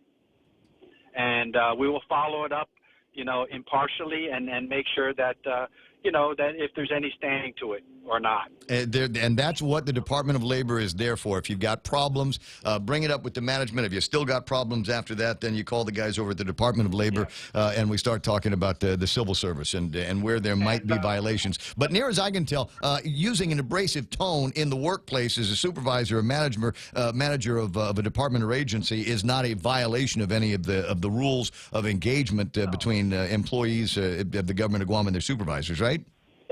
No, it's not. And I know Pilar's been there forever. I mean, she's been there for so long that she probably is not someone that you can pull over the wool over the eyes very easily and expects a high amount of output. But I don't know the particulars, so I don't really have any comment. Well, I don't know all the particulars either. It just seems to me that there might be a whole cohort of new employees coming into the government of Guam that might think that they're going to get mental health time and some time, 10 minutes every day to go cry in the stairs. Get to work, guys. It's always a challenge trying to get some of the employees from that have been there, that were in the last administration, to a new administration, and they're used to certain types of leniencies or stuff. I mean, I don't know what's going on, but I know Pilar has always been a very fair and hardworking person and been a model employee at GVB forever. Well, as far as I know, Pilar was there for the last administration, so I don't know if it. I like the way you're framing that, though, Dave. That's hilarious. I had not thought of that. That there's, it might be just somebody that's a crybaby from the last administration that managed to get held over and then doesn't like it because. But she was there. If they're a holdover from the last administration, they should be familiar with her work style. Well, like I said. Yeah, but Nate tonight let me do whatever I wanted to, and now there's somebody here that expects results. And I don't want to profess that might be the case. I'm just saying you have to look at everything and kind of keep it, if it was a legitimate complaint, they should file with me. And that's the way. First, they should file with management. Yep. Let it go through the process. If you're still disgruntled with the outcome, then come to us. And then we will look into it properly. And, without saying that, I'm speculating.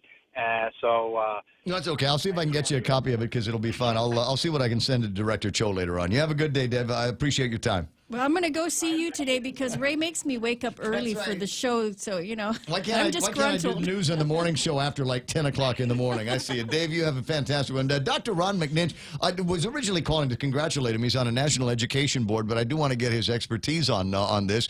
Disgruntled employees at the Guam Visitors Bureau writing an anonymous letter talking about how mean the management is to them. What are your thoughts, buddy?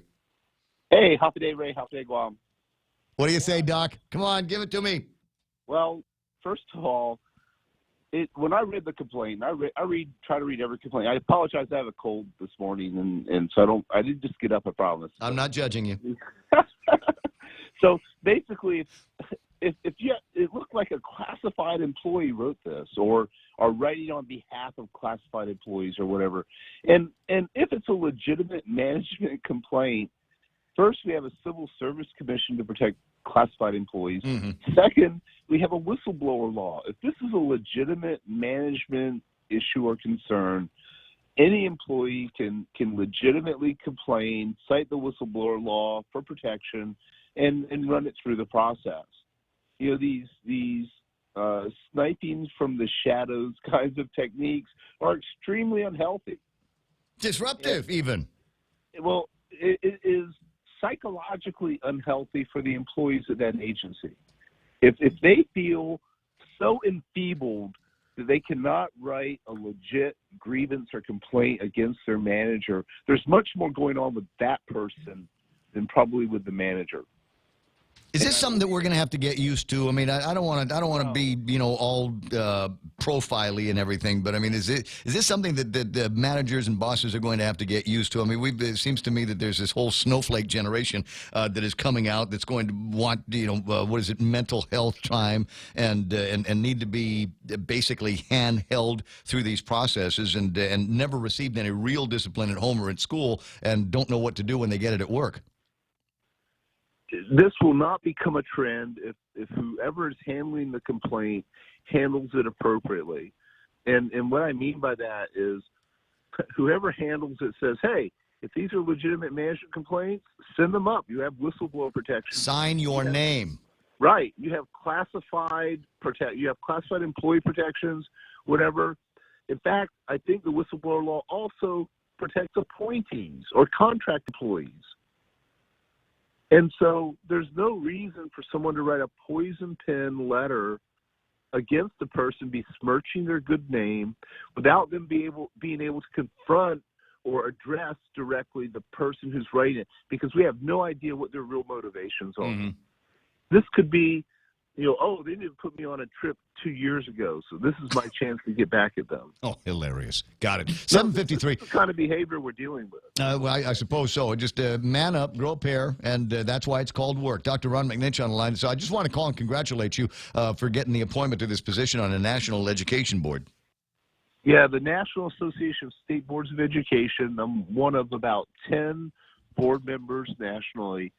I'm the Western director. There are two of us, and after next year, I'll be the only Western director for another 2 years. Oh, wow. So it's a three-year appointment.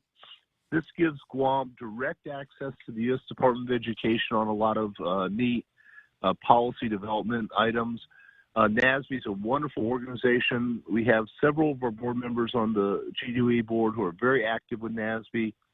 For example, Maria Gutierrez has been very, very active, very, very helpful. She's my favorite, by the way. Yeah. I mean, if you've got to have a favorite, then she's one of them. Hey, I'm going to let you, like I said, I just want to congratulate you on that. I think it's a big deal, and I'm glad that the Guam is getting the kind of attention that it deserves on kind of a national scale. Things obviously can go in both directions. We can take interesting policy ideas from there, but we can also seek assistance and new ideas in the other direction. Hey, it is a big deal. And one other quick thing I always like to note, they didn't just give it to me. I had to run for an election for this thing, so I had to actually run for an election on my own for once. Wow. I get to observe it. So it's a pretty competitive race, and it was a lot of fun. We'll talk about how exciting something like that can be, always on the sidelines and always in a position where we can criticize in either direction. But that time you actually had to go out and seek votes from people that you're not related to. Very interesting stuff. Doc, I'll talk to you later. Hey, thank you so much, Ray. Hope you get over that cold rather quickly. Jimmy Moylan, that's Senator Jimmy Moylan to you, Gibson, is on the line. Good morning, Jim. How'd you do in Jigo last night? Oh, enjoyed it. We had a great showing. The mayor put together a great venue for us. We started at 6 p.m. on the dot and just about filled up the room there. So it was well worth the event and setting it up. And I think this sets a good tone for future meetings that we're planning for all the villages, too. So I was really happy with it, and we did have the participation, too, with Major Chung from GPD, and he took a lot of hard questions, but was able to we were there for that purpose, for the hard questions and give some solutions, and that was my part with the different bills I had out there. Well, we've got solutions. The solutions we just follow the law and hire more police officers. It's not the sexiest position in the world, so let's figure out what it is that we've got to do to make it a worthwhile position, something that our young people will go and get the education that they need to become peace officers out in our community, and then give them the tools that they need, as opposed to trying to figure out how quickly we can waste $400,000 on FESPAC. I'm sorry. Did that fall out of my mouth again? Yeah, right. Where can we spend that funding? That's correct. And why do that when we have these needs in our villages that they're trying to address? And exactly that's what Major Chong was talking about. Hey, we need police officers, and where's the funding for it? Public safety is it's crying. They definitely need help.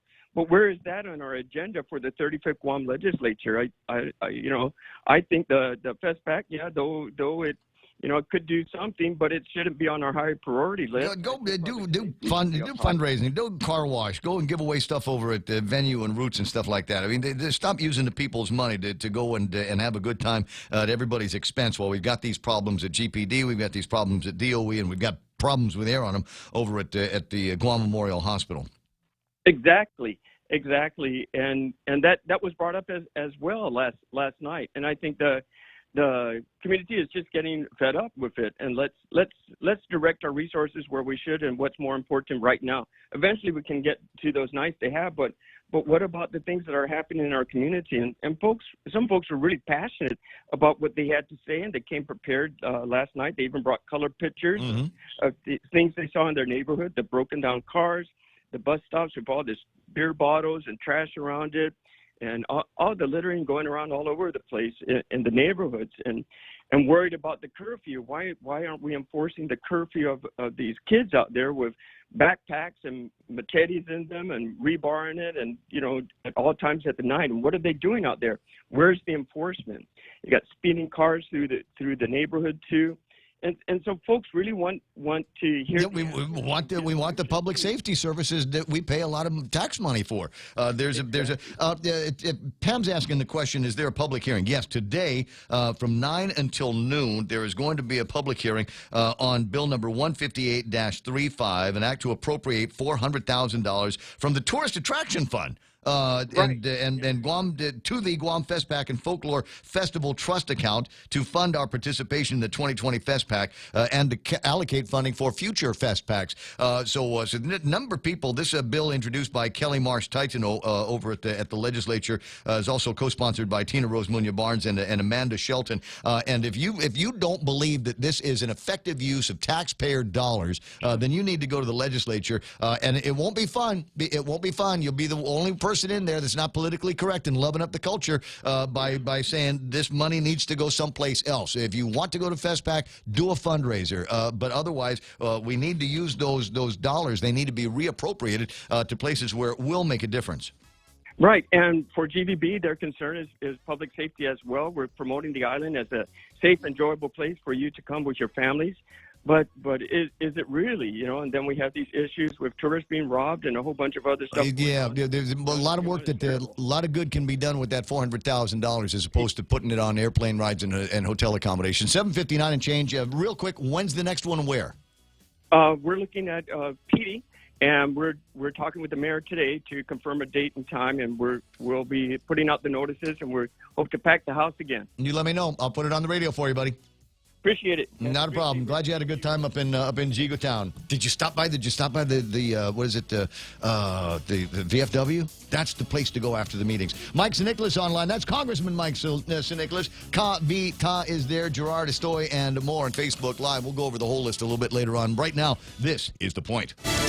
Focusing on the positive, Lisa Brady, Fox News. Today, the stock market hit a new all-time high. All three, we had NASDAQ, we had S&P, we had Dow. President Trump speaking to reporters a short time ago before heading to a rally in Kentucky. Most of the questions he got were about the impeachment probe of his phone call with Ukraine's president. Once I released that call, I released a very detailed version of that call. All of a sudden, the whistleblower's report was incorrect, and the whistleblower seems to have disappeared. House Democrats today releasing transcripts from 2 impeachment witnesses. Fox's Jared Halpern is live on Capitol Hill. And for the first time, the full testimony from a pair of career diplomats interviewed in the impeachment inquiry were revealed. Former Ukrainian Ambassador Marie Ivanovich told House committees she was warned by Ukrainian officials of a smear campaign against her orchestrated by allies of President Trump. She was removed from her post in May. Ivanovich also expressed surprise her name came up by President Trump in his July phone call with Ukraine's president.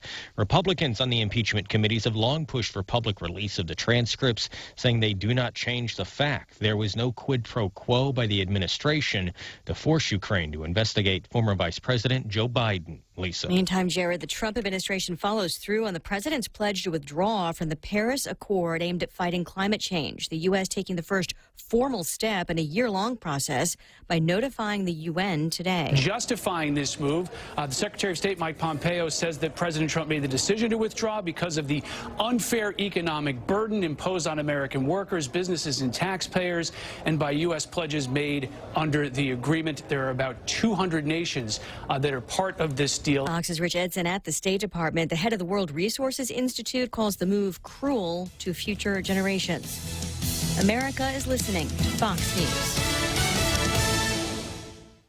Half a day. Security Title is honored to join in sponsoring Ray Gibson on The Point. I'm Jade Uggan of Umatic, and this is where I start my day. Listening to the voices of our community and sharing thoughts about issues that affect all of us. It all boils down to our people and our land. Protehi itanonmo.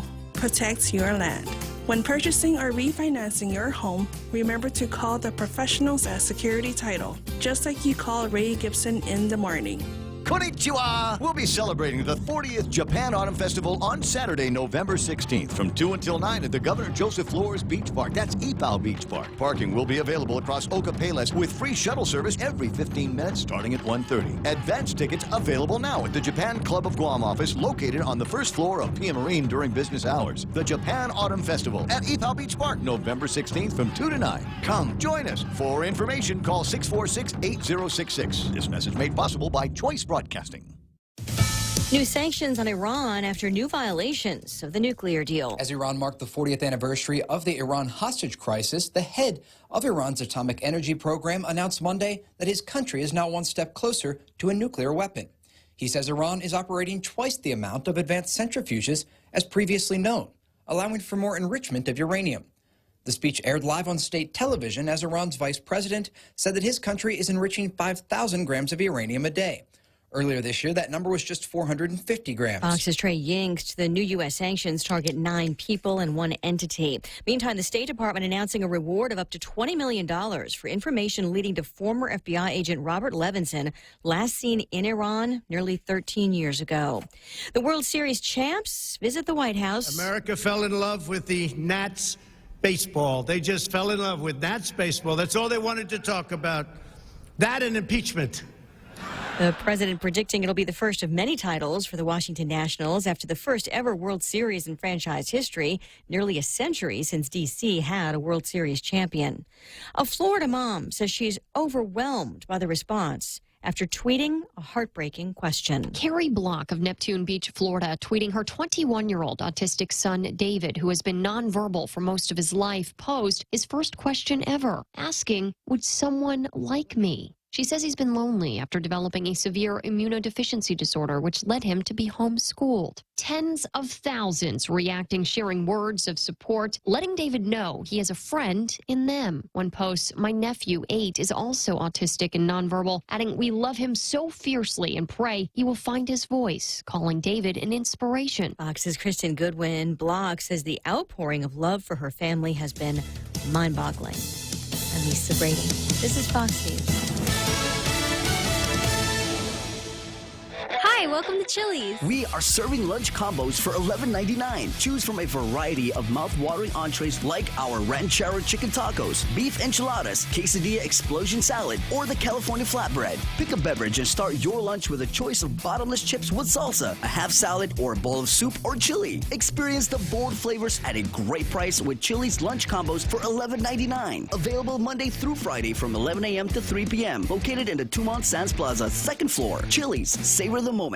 Proline Automotive has everything to customize your whip. From custom wheels to Nankang tires or just hubcaps, they have it. Feel better that it's protected with a dash cover, car cover, seat covers, or floor mats. Visit Proline Automotive, located in Harmon Industrial Park. Live the balanced lifestyle. Take Care Insurance offers proven wellness and fitness programs to encourage individuals and families to live a healthy, balanced lifestyle through preventative care, being active, eating right, relaxing and unwinding, and being socially connected. They have the island's largest offering of free fitness classes and health education programs for all ages. Join the movement. Follow them on Facebook and Instagram or visit takecareasia.com to learn more. Hey, do you know what time the bank closes? I need to deposit my check. You know you can do that from your phone. I can? With Bank of Guam's mobile app, it's easy. Just endorse the back and snap a pic to deposit it into your account. You can do this from anywhere, anytime, which means no rushing to catch the bank and no lines. With Bank of Guam's mobile app and online banking, we're always open. Visit bankofguam.com for more information. Bank of Guam, the People's Bank. Member FDIC.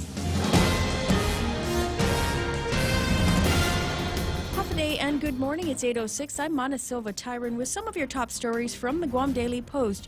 With 3 former commissioners at the Guam Housing and Urban Renewal Authority found not guilty in their respective charges related to government disclosure and conspiracy, the current executive director at the agency is making known his concerns with how the Office of the Attorney General handled the case in light of resources spent by federal and local authorities. GORA Director Ray Tapasnia says, obviously, GORA is disappointed in the verdict, but they respect the court's decision. However, he says he feels the Attorney General's office could have done a better job in preparing for the case. A few technical staff were subpoenaed, but were not called to the stand, he says, and he believes if they were called, they would clarify some of the concerns that were raised or bring some clarification. A jury this week found former commissioners David Sablan, Cecile Suda, and Roland Selvage all not guilty after a month-long trial in October. More court documents are being unsealed in relation to the investigation and arrest into the Jotnya mayor. The confidential source known as Brenda is now identified in public court documents as Brenda Kinian. Kinian is under federal witness protection and has pleaded guilty in the district court to charges of her own of extortion and aiding and abetting in extortion. Kinian was identified as the government's confidential source who helped in the investigation into Mayor Jesse Blas, who was alleged to be involved in drug activity in the Jotnya village. According to court documents, Kinian was part of a scam involving a store in Agate that had been robbed in April of 2017. In that, she demanded and collected close to $500,000 from the victims in exchange for their protection. The alleged scheme went on for about a year. Kinian faces up to 20 years in prison. Now, as part of her plea agreement, Kinian agreed to cooperate with the government, and that includes helping the government in the ongoing investigation with the FBI and other federal law enforcement agencies involving public corruption and narcotics trafficking. Elsewhere in the news, a woman who was caught with methamphetamine, marijuana, and thousands of dollars in cash after being pulled over by Guam police has admitted to the charges that were filed against her in the Superior Court. Susan Mata appeared for a change of plea hearing. However, the hearing was immediately closed off to the public after the court granted a prosecutor's request to keep the plea discussions confidential. Details of the plea agreement were not made public, but Mata was arrested in January 2018 when Guam police officers conducted a traffic stop. Officers in that discovered a quarter pound of methamphetamine, marijuana, and over $11,000 in cash. She was subsequently charged with possession of a controlled substance with the intent to deliver and possession of a controlled substance, as well as possession of less than an ounce of marijuana. More news after this. Want to grow your business? Start a new venture? Or stay ahead of the competition? You can. With Docomo Pacific Smart Business Solutions tailored to your specific needs and ambitions, you can do it all. Partner with a network with best-in-class network coverage, state-of-the-art communication platforms, and a team dedicated to providing you with premium support. Call 688-2677 to start your journey to success today. Docomo Pacific Business, delivering your future today. If you've ever struggled for breath, you know what a scary experience it is. Whether you have asthma, emphysema, COPD, lung cancer, or another respiratory illness, the right medical treatment makes all the difference. GRMC's Pulmonology Clinic has the latest technology and respiratory equipment, staffed by world-class pulmonologists. Make an appointment today with GRMC's Pulmonology Clinic and start breathing easier. GRMC, where patients are partners. A police major and several former law enforcement officers joined Jigo residents last night for the first in a series of town hall meetings hosted by Senator James Moylan discussing bills and issues related to public safety. Enforcement of laws and retention of law enforcers were some of the hot topics covered. Police Major Manny Chong outlined some of the issues with complying with the municipal policing law. He says the law requires at least 2 officers on duty at all times per village, but Chong says GPD would have to hire at least 50 more officers to meet the law. He adds while they are authorized to hire up to 40 officers each year, funding has not been appropriated to make that happen. Senator Therese Terlahi joined Moylan at the meeting, as well as the Jigo Mayor, Rudy Matanani. Senator Moylan says the next meeting will be in PD. The Department of Labor will hold a workshop today to ensure businesses understand how to apply the Fair Chances Act. Labor Director Dave De La Sola tells The Point that the act deals with such things as requirements set by employers in mandating police and court clearances from employees. The workshop is taking place today. It's part of the department's ongoing series of free training opportunities. The Department of Labor also announcing a $100,000 grant for a fidelity bond. De La Sola explains that it's in the final stages of implementation, but will give chances to ex-convicts to find employment. The fidelity bond will offer insurance to companies who hire criminals should they be victimized by their employee. And the first job fair from the Guam 2020 census held at the Aganyas Shopping Center drew more than 500 applications, but there are still more positions that need to be filled, and today they will be at the Micronesia Mall for the next of their job fair series. It'll be at the Micronesia Mall from 10 to 3 p.m., and then the next job fair will be at the Aganyas Shopping Center on November 9th. And those are some of your top stories from the Guam Daily Post. Here now is Ray with your weather. Okay, it says here partly cloudy skies, mono with isolated showers. Winds from the north 10 to 15 miles an hour, decreasing overnight. Highs near 89, and overnight lows should be about 78 degrees. Sunset hunters, you know who you are. Report to your usual venues with your unusual cameras and otherwise capturing equipment and be in place. Sunset tonight is going to be at 5:52. Recommendations are you get into your spot about 3 o'clock in the afternoon and just enjoy the day. And as far as the day is going to be concerned, I'll tell you what, it's been nice for the last couple of days. Great grill marks opportunities. And my guess is that is probably going to continue through the day today. I'm just going to refresh the screen here, the weather radar screen, so you can see. We can see what near term is going to be like, and then Mike will tell you what the afternoon weather is going to be like. Yeah, the only downside to all of this warm sunshine is that it really heats things up, and we have no clouds really to block out the sun, certainly no rain to cool things off, although it's looking a little better out there right now as we check out the radar. But what that does is it makes it just stay hot all night long. Even when I got up this morning, air conditioner's still running, I wake up, and it's still hot. I got a sheet on me, and I'm like, wow. Jeez. So because it's Guam, that's why. Yeah, well, hopefully we can get some more clouds and rain in the forecast. And looking at the radar right now, looks like things are starting to heat up a little bit. Now, what this is a sign of is the fact that Typhoon Halong is pulling far enough away now that we're getting out from underneath the subsidence that I've talked about. Of course, subsidence is the air pushing down. That's what happens with the outflow of these systems. They kind of form a high-pressure area around them. Mm-hmm. And so that seems to be weakening now, and it looks like we're allowing for more convection to fire up out there. So got a few isolated showers out there. Hopefully we'll get one today. Looking at the satellite here, you can see how long way off to the northeast. It's moving away, going to zip off further to the northeast as no threat to anyone. And so that's going to leave us under some fairly nice clouds and sunshine for the next couple of days. We're kind of watching this trough down to the south to see if that's going to get pulled up by the storm as it exits. If it does, it could pull in some more rain. But at this point, after about 3 or 4 days of no rain, we could actually use a shower or two. Okay, so getting word from a friend of mine. We were talking about grill marks, and she says, "Don't want grill marks. I want to lay naked, one-tone color." Wants the uniform, the same color all the way. Well, that's precisely what grill marks helps you do. Right. But you have to do that in a private area. Yeah. So where's the private area, Mana? Ew. What? I'm maybe maybe you've heard. There used to be. What isn't? What's the beach? It's. Is there one here? There was. There used to be a place called Bear Ass Beach back in the day. But I don't know. I don't know what's happened to it. I think maybe the military is bulldozing it and desecrating the land or whatever up in that part of the island. I've never heard of one here. 888-8255-88-TALK. Do me a favor. All right, here's the. Don't call me on it, but send me the deals on the WhatsApp. 988-5874. That's 988-5874. And if you send pictures, they got to be broadcast quality, right? So if they don't have to be, but for us to show them, they do. Yeah, those I'll give Mike, and then it'll be hotter in his place again. 988-5874. Now, and I do want to say thanks very much to at least a couple of people. We were asking in the last hour, based on this story here of Rufino Camacho Melua Jr., admitted to the police that they pulled him over because he was going 98 miles an hour on Route 16. So he admitted to drinking a six-pack of beer. Because he was upset with his wife, who was in the passenger seat of the car. He was mad at her. They'd gone to a fundraiser, and a male individual, because cops wrote this, a male individual was glaring at her in a sexual way. And then he's like, "Oh, dude, you and your VH, dude, I eat VH for breakfast, dude."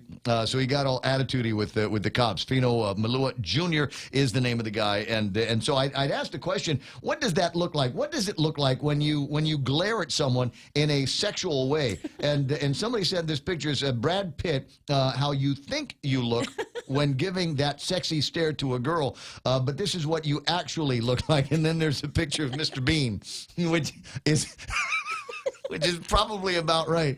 Oh, my God, I'm sure I'm guilty of that. Especially after 6 beers, right? Yeah. I want to know what fundraiser is. They got cute chicks that you can glare at in a sexual way. What funding was that? Was a venue funding? After 6 beers, aren't they all cute? I think beer goggles, I think, is the name of that. And now there was another one that somebody had sent. Hold on a second. Where is it? Somebody had sent me another one, and I'll scare it up here in just a sececond when I find it. I might. There it is. I can see your contacts. Can you see it? So there it is. There's Miss Wright. There is Miss Wright for you. I'm looking at you sexually. Drive fast. 8:17 in the morning. This is another reason why nobody wants to leave Guam. Because where are you going to go to get stories like this and the follow through in the media like this? No place, baby. Only here. 8:17 in the morning. You think this needs to go wide? Do me a favor. Somewhere on whatever it is that you're watching on, there's a button marked share. Please press it.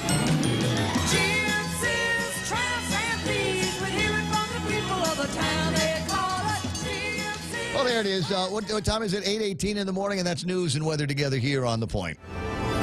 Hulu is all your TV in one place, plus more. Watch thousands of hit shows, movies, and award-winning Hulu originals for only $5.99 per month. It's TV without the cable contract and the freedom of on-demand streaming. Get current network shows from ABC, CBS, NBC, and Fox, and binge watch every season of your favorite cable shows. Premium Hulu viewing is brought to you by Proline Automotive and AB Sports, Guam's store for Nike. To advertise on Hulu, call Choice Digital at 989-0042. God, it's fun being me. 888-825-5888-TALK. Portions of the Ray Gibson Show, the really, really fun parts, especially the ones where we put this. What is it? Which one of the Kardashians is that on the screen? Mana, you watch the show. Which one is that? That's Michael Jackson Kardashian. I think that's the father. That's Carl. Carl Kardashian. Isn't that Kate? Kate? What is it? Caitlyn Jenner? That's just a messed up lip job. What can I say? It looks like she got stung by bees. It's American Medical Center will clear that up. Now accepting new patients from Medicare, Aetna, and all kinds of other insurance companies. If you're interested, and these guys are great. As I mentioned it yesterday, it's not just going to see the doctor. It's not just going to get a flu shot or something like that. They do all kinds of other and extra in the back of it. There's this whole workout center in the back. It's very, very cool. And I know some people that are doing it for e-yoga. And if you're interested in what e-yoga is, it's great for kids, especially high intensity kids, and they'll help them with yoga. I get your details anytime you want. What you were going to say something? You were going to say something. You got. I was just going to say, man. Smart Alex smirk. Yeah, on your face. I've been doing this for 30 years. That was probably the smoothest segue I've ever heard on my life. Appreciate it. You blew it by pointing it out now. 20 after. 20 after. Portions of the Ray Gibson Show also brought to you by American President Lines, APL Global Presence, and a local address, Mess Club Bistro. And they've always got something new for you. Featuring, and I talked about this yesterday, there's two different specials. And the thing is, they gave them to me in 30-second scripts, right? So it's not like I can read both of them at the same time because I'd have to charge them more. So I'll tell you what, one of them is pork belly and French toast. I'm sorry, just doesn't that sound great? I got the thing. I can feel the grumblings in my stomach as I talk about it. And then they've got pizza. I didn't realize that they do this over at Mess Club, but they do. House-made pizza dough topped with marinara sauce, the 3-cheese blend, Canadian bacon, which is my favorite form of bacon, Spanish chorizo. We had eggs the other day. Chorizo Espanol and the eggs, scrambled eggs, a little bit of cheese on top of that, and just you get the chorizo. And the thing is, you don't have to buy the big can anymore because if you it comes in a bag now. Any mom and pop, you go to any mom and pop store and on Guam, and you can buy hard-boiled eggs, especially the one near my house. You can buy hard-boiled eggs for like 50 cents a piece, and you can get 2 chorizos in a Ziploc bag, and that's absolutely perfect. You're rich. I know, right? Peppers, onions, cilantro, pesto, available in Agania and Tumon in the Grand Plaza Hotel. Suggestions for reservations, please, because everybody heard me say Spanish chorizo, 969-2652. And now I feel bad because now I got to do a take care ad. I got to do a thing is eat in moderation and don't eat greasy stuff. But it's all right. Go over to Take Care where they'll tell you all about wellness and fitness programs encouraging you and your family to live a healthy, balanced lifestyle. There's a balanced lifestyle, chorizo on the left, chorizo on the right. Preventative care, being active, eating right, relaxing, and unwinding, and being socially connected. It's the Ray Gibson Show. Call now, 888-TALK. That's 888-825-FIRE.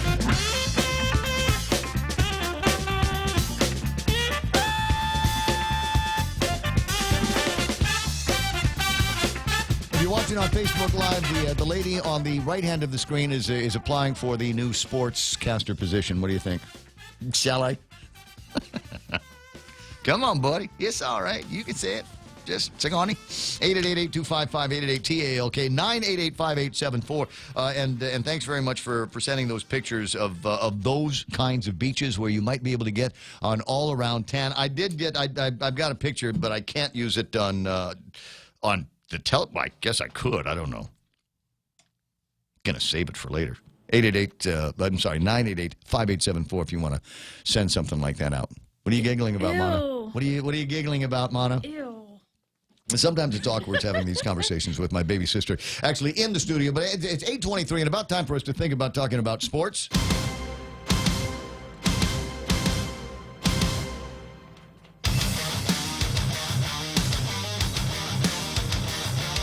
And I tell you right now, I've basically got nothing. I have nothing to contribute in the world of sports. I got a couple of other things that I think are going to be interesting. That if I had to, I'd find a way to make them sporty. Yeah. But frankly, I don't. And a lot of it has to do with the fact that I'm deeply disappointed because even if I had all of the pick'ems from yesterday, probably wouldn't have made that much of a difference. Week 9, as it turns out, turned into a pretty tough week for me.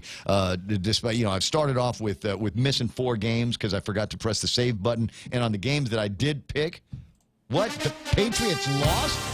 The Patriots, and that's the same noise that Renee Logie was making with me on her WhatsApp yesterday. She's I called the Pats, and I said, God, so did Mike. And so that's the deal. Anybody that called the Pats in the deal yesterday, guess what? Bragging rights for the rest of the season. And I explained in detail why I figured that the Patriots would lose yesterday, and it was some of that. And frankly, the Patriots just went in and kind of played a sloppy game. And I don't know whether they just went in and thought that they were going to walk all over the Patriots, Ravens, right? Yeah. Which, by the way, the Ravens now on a 4-game winning streak and are 6-2 with their new quarterback. So you cannot look past teams like that. Patriots beneficiaries of a very weak first half schedule. Their second half schedule will not be that easy. We'll see. Still, I don't see them losing more than maybe 2 or 3 games. So they'll still wind up finishing like 13-3 on the season, make the playoffs. They'll probably win it all. But yesterday they lost. Yep. I'm choking. I'm absolutely choking here as I think about some of this stuff. My picks, I did essentially the same choke you did. We picked a lot of the same games. And we talked about this on Friday before the weekend hit. And so it was just one disappointment after another. The first 3 games that came out yesterday, I did real well. I got all 3 of them right. And after that, it was not so cool. Dave Torrey, gloating. He's gloating. But it's the handsomest gloat face that you'll ever see. Who is the only undefeated team in the NFL now that the Patriots have lost? Well, and you've got to give them props because San Francisco, unlike New England, has actually played some pretty good ball clubs, and they've wound up winning all of the games. So it'll be interesting to see if they continue. They will not finish the season undefeated, and I think even everybody knows that. But at this point, I can't see them really losing more than 2 or 3 games on the year.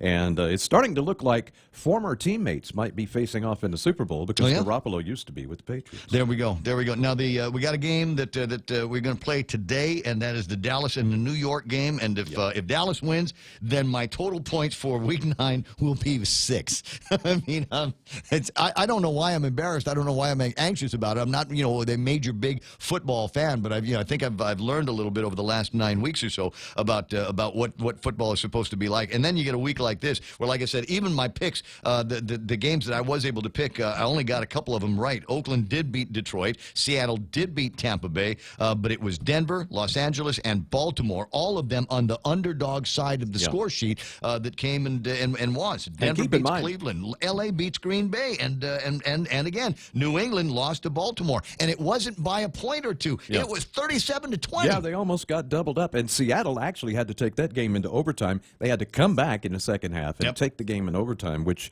you can thank Wilson. By the way, player ID pass interference currently in first place for Week 9 with 10 correct picks. Now, if there are, 1, 2, 3, 4, 5, 6, 7. There are a whole lot of people in second place with 9 picks. So if he misses today's pick and they all get the next one right, we'll be dealing with some tiebreaks. We'll know who the winner is going to be around this time tomorrow. In the meantime, we'll start looking at Week 10, and I'll start putting together what my thoughts are going to be on sure how to save them this time. Yeah, well, be sure to save. I think that's going to be it. Now you've got a new gig with GSPN. You're going to be calling a game this weekend. Yeah, I am. I'm going to be doing the play-by-play with Ravi Balahaja at the high school all-star game that'll be held at JFK's Ramsey Field. Game time is 6:30. I'm sure the broadcast will get kicked off a little bit earlier than that. It's great. I love it. I posted on Facebook a little bit about my sports background, which is actually fairly extensive when it comes right down to it, especially at that level.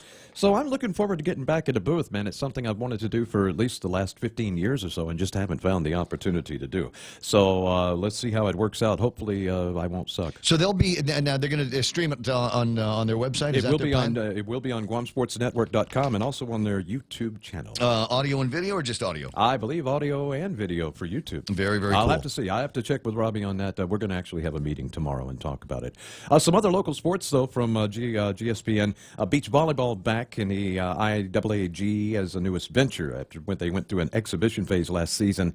Now, I had a game Saturday afternoon between the FD Friars and St. John Knights, and it was the debut for FD with the Knights making their second season start. Out of the 3 games, the Friars managed to sweep the Knights 3-0. They had 3 teams. Team 1 beat the FD beat St. John's 21-12 and 21-18, 2 straight sets. Team 2, FD also topped St. John's 21-13, 21-15, and 2 straight. But the Team 3, they had a little bit more trouble with St. John's. They had to go 3 sets, 21-12, then 18-21, and 15-9. The FD tandem of R.J. Castro and Jacob Herrera were the first to lock in a victory for the Friars, defeating the Knights in straight sets. Caleb Tennyson, I believe that's his name, and Jeremiah Wynn appeared to transition smoothly to the sand.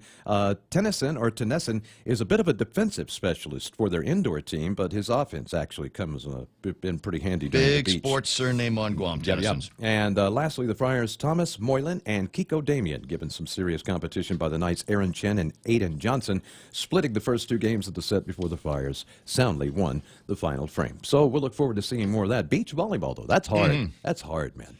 I see that from time to time because, that's one of the places where I get my grill marks where they do a lot of beach volleyball, and I can barely walk in the sand there. Yeah. And so I'm wondering how it is possible that these guys are able to do all of the things that they do. 2-man teams, that's a lot of ground to cover. Yeah.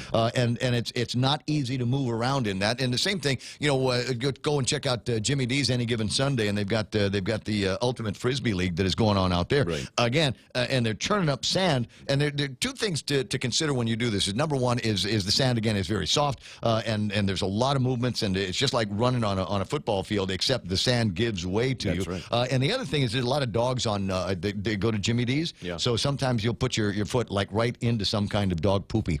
So a couple of considerations, I'm sorry, I'm concerned about the athletes and, the hygiene and things like that, 30 minutes after the hour. And a couple of things, Nick, is it time to talk about food? Can we talk about food now? Because when you're an athlete, there's such a thing. A lot of people go, well, I'm on a training diet, things like that. You know what? You don't starve a thoroughbred. And it's important to think about food in certain kind of food ways.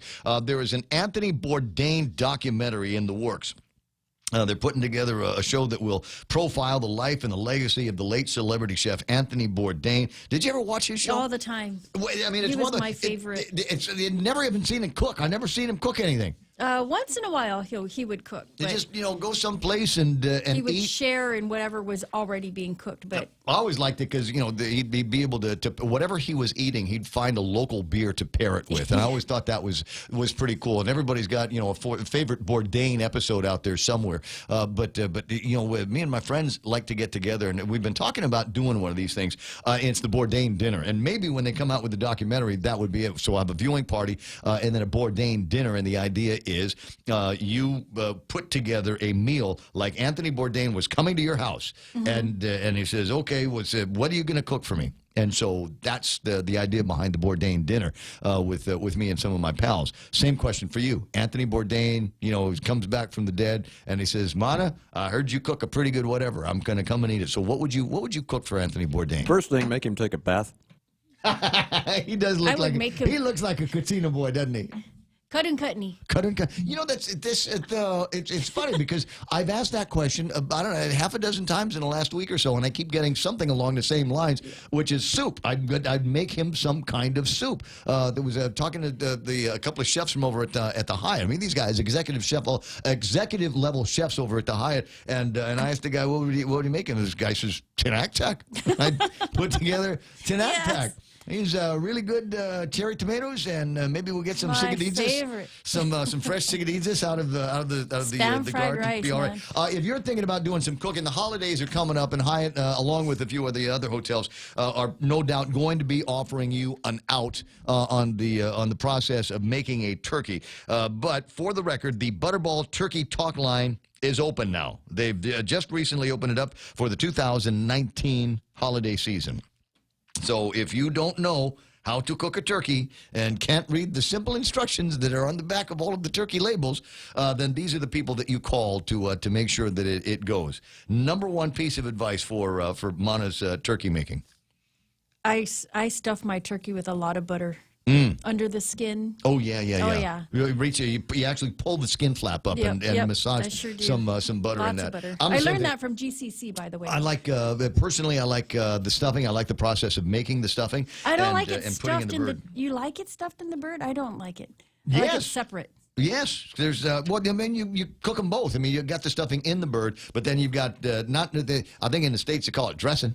It's dressing on the side, but basically the same thing. Only because, and Mike's laughing because he's heard both terms. Yeah, in Texas, it's we serve it. It's a dressing, and we bring it in a covered dish, y'all. But I like the chamorro style dressing. It has to have stuff in it. It can't just be the bread. Oh yeah. So for me, ground beef, I like to put apples and raisins in mine. You know, in Texas, generally speaking, it will be called stuffing.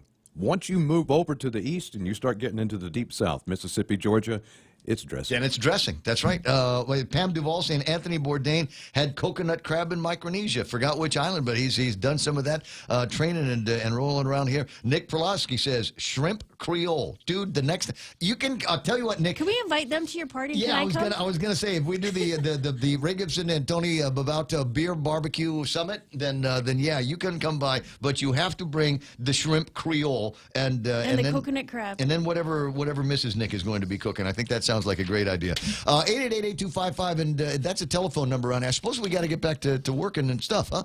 It's 8:34. I got news from the Guam Daily Post read by Mana Silva Tyrant coming up next. Are you ready for some football? The Ray Gibson Show has got your fix every day with the Points NFL Pick'em contest. Get the latest updates as we check out the past week's performance and break down the upcoming action. Get your game on by calling the hotline at 888-TALK or sound off on Facebook Live at thepoint.gu. League members get a chance to win some awesome weekly prizes with a shot for your choice of a new GTA phone. The NFL Pick'em contest is brought to you by Current Guam with special thanks to GTA.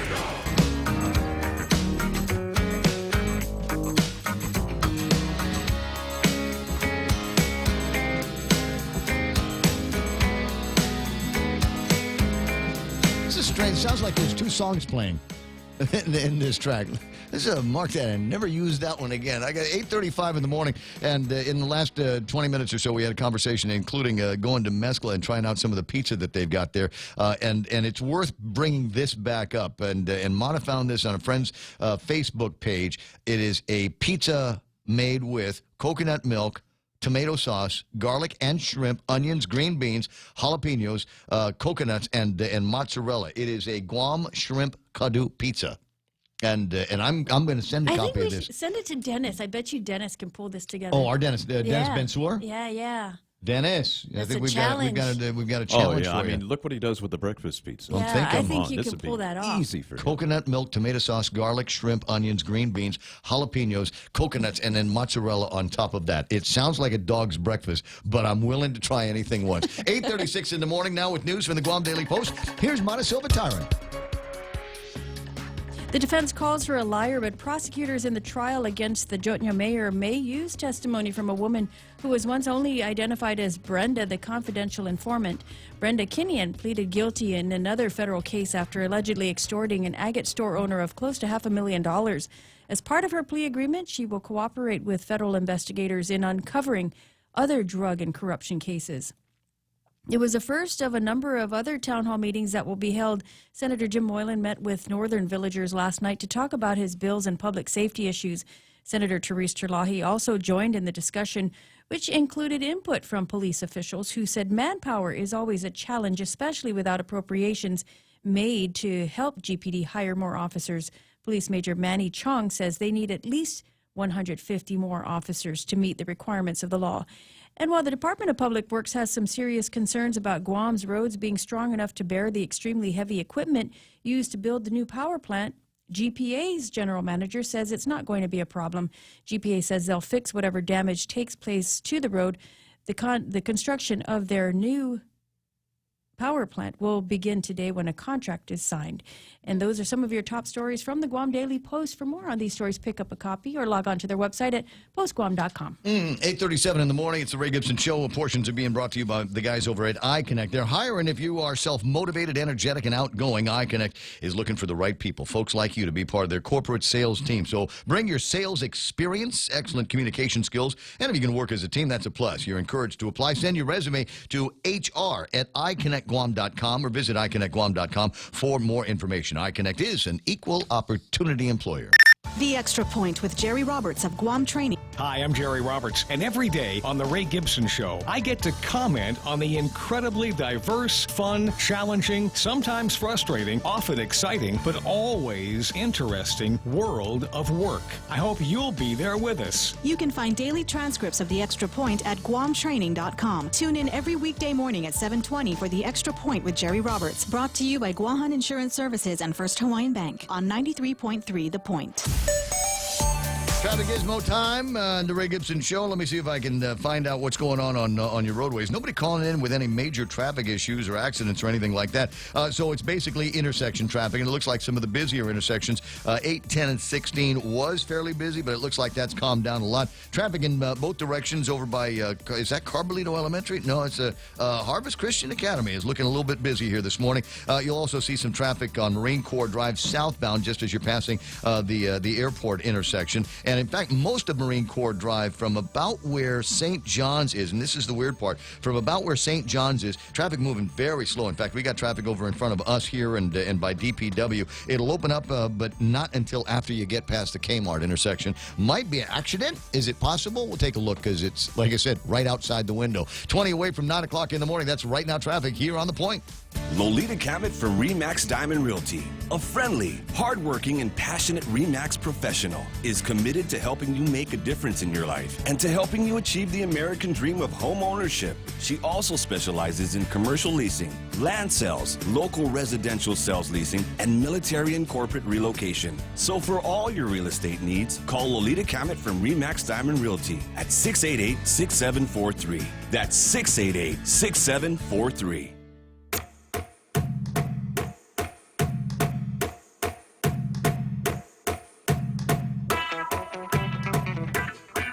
Dennis Bensour heard the challenge, and he says, I can always try. Now, I don't have much by way of a recipe, just the ingredients. Mata says, yay.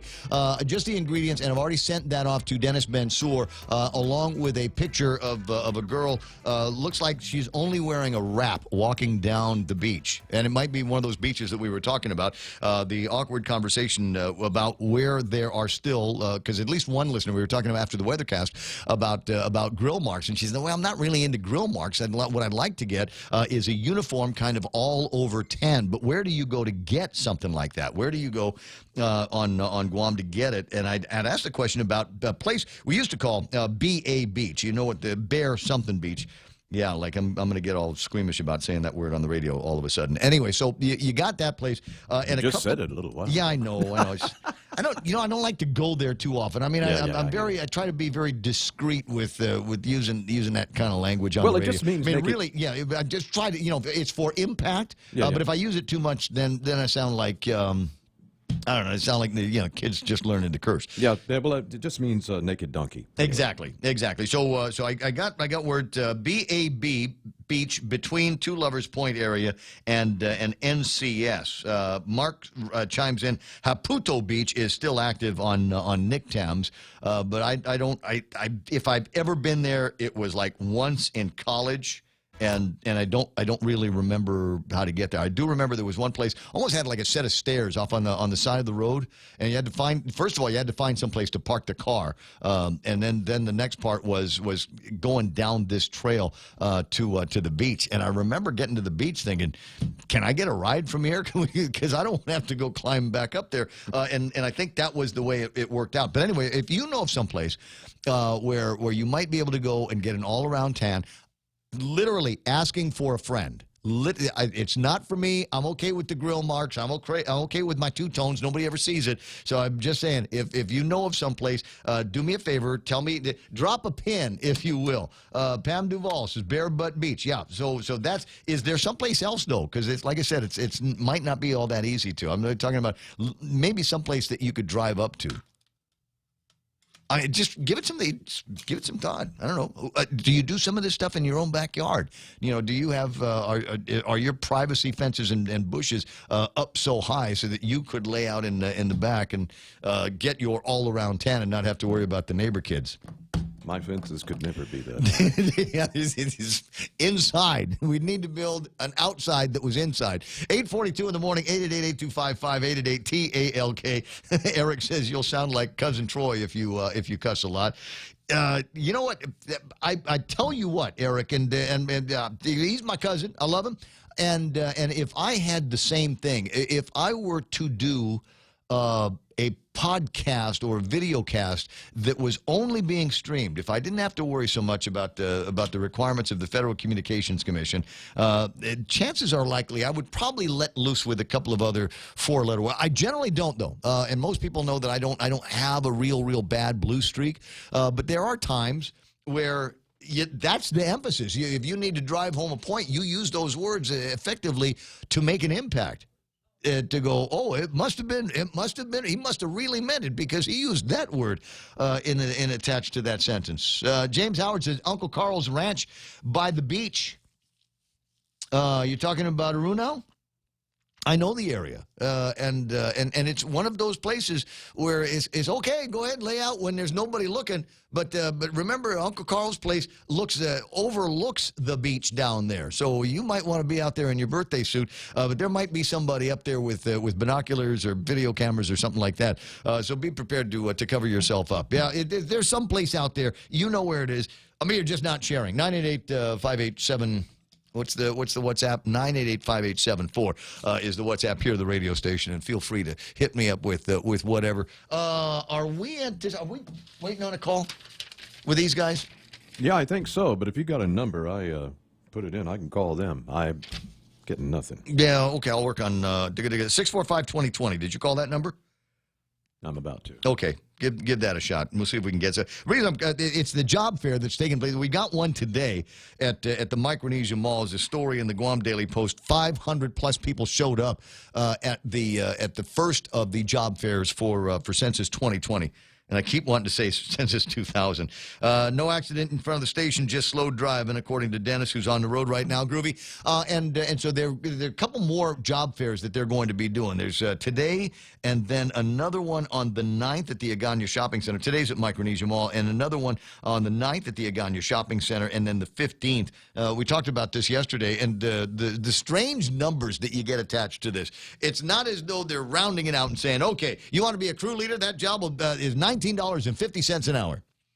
They've got the weird, and I'm going to ask if I get Bobby or the lady on the line. I'm going to ask if why it is that they've got such strange numbers attached to this. $19.36. Like if they'd have gone to $19.37, we couldn't possibly do a census. We'd run out of money early. My God, he wanted to get paid $19.37. Who does he think he is?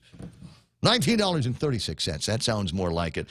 Same thing with assistant crew leaders. That's $18.64. Like we'd break something if we paid somebody $18.65. Same rate of pay for the enumerators out there. I don't understand, but according to Mike over here, that's actually pretty common in the government services where we're not rounding anything up or down. We've got an exact number in your head, and you've got to guess it in order to get the job. 8:46 in the morning. A few other things. Yeah, speaking of the Fed, and I've been holding on to this. It's been in my pile now for about a week, but it looks like I've got a couple of seconds in between things to talk about this. There is an outfit, FoxBusiness.com money, and they did a story on government spending not that long ago, and it irked me to no end to read this. And I originally thought it was going to be a feel-good, make Ray feel good story, right? Government earmarks $863,000 to eliminate brown tree snakes in Guam. The problem is it was not that feel-good story. Like, you know what? We realize our responsibility and the fact that brown tree snakes probably snuck in us as a stowaway on cargo ships during the Second World War, and we're going to do everything we can to make amends to that territory by eradicating brown tree snakes on Guam. It's not that story. It's a story about the Center for Liberty and Prosperity Chair Dan Mitchell and talking about earmarks as the gateway drug to bigger spending, and using as an example of pork barrel spending in Washington, D.C., the brown tree snakes issue here on Guam. The federal government spent $863,000 on a program to eradicate brown tree snakes in Guam in fiscal year 2019. The Citizens Against Government Waste included the expenditure in its 2019 Pig Book, which chronicles what it says are wasteful federal earmarks. Rather than killing the earmark, the Department of Interior asked for $2.84 million for brown tree snake control in President Trump's FY 2020 budget request, which did not, unfortunately, become law. That's because we got a lot of darn tree snakes. Congress found in 2004 that the invasive species is believed to have been introduced to the island of Guam as a passive stowaway in a military cargo ship that moved material after World War II. The snake had until then lived in Indonesia, New Guinea, Solomon Islands, and in Australia. I've seen the tree snake that they've got in Australia, and it's the nicest snake in the world. It's one of those snakes. I'm serious. It's one of those snakes. You can go right up to it, pick it up, play with it, let it wrap around your neck. Will it say good day? It'll say good day, mate. Nice. Put another shrimp on the bobby, and I'll brown tree snake my way through that. This is a knife. It's just a nice snake. Somewhere along the way, they came to Guam and they became jerks. And I remember it's kind of a nuisance and nobody, it's out in the outback. Obviously, there are all kinds of other creatures that are a little bit higher up the apex that will eat these brown tree snakes. So it's not like they're the way they are here on Guam. At any rate, Congress called the snake's presence a documented economic and human health hazard in Guam. And then it goes on to describe This is also worrisome. Then they go to the World Bank to find out a little bit more about Guam. Guam's a U.S. territory in the Western Pacific Ocean with a population of 164,229, according to the World Bank. Guys over at Fox just like, oh, there's a Guam? What's that? They have a snake there? Citizens Against Government Waste said brown tree snake earmarks have cost taxpayers $17.7 million since FY 1993. The other problem that I have with this, $863,000 on so-called eradication, snake eradication steps that were taken in Guam. They say in Guam. I'm an on Guam kind of guy. What about you? Anyway, in I've Guam, had this argument with people. You are on Guam. I'm on Guam. I am in Tumon on Guam. Exactly. We don't say in Guam. It makes it sound like we're in a thing. I don't know, like buried in the cave or something. Yeah, it's always sounded weird to me when somebody says in Guam. $863,000. So the irksome thing here is I wonder how much of that is actually being spent on Guam. How much of that dough is being spent on Guam? And how much is being spent at airports and seaports in Hawaii?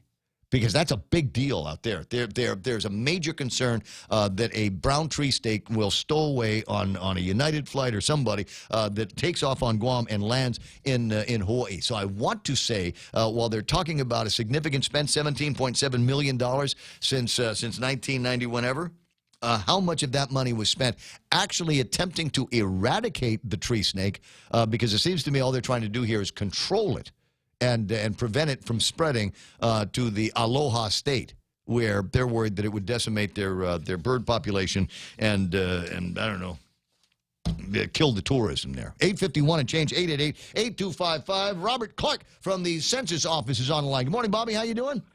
Hey, good morning, Ray. How you doing? I'm great. You know what? Never better. Never better. We've got. I was delighted to hear the reports that you got a big crowd at the first of the job fairs, over 500, right? Oh yeah, great turnout. Yeah, and we're having another one today. Actually, that's what I was calling about. We're here at the Micronesia Mall. We're just now getting set up, and we're anticipating just as good of a turnout or even better. I'm noticing in the print ad that you guys took out that we're not advertising for everything. In this case, it looks like you're looking for 3 positions to fill: crew leaders, assistant crew leaders, and a vast army of enumerators, right? Yes, correct. Earlier we were hiring for 5 separate positions, but now we have 3 left that we're looking to kind of fill all those spots. How many positions are open at this time? I mean, you got 500 from the last job fair. I don't imagine that you're hiring every single one of them, but I mean, how many positions are still out?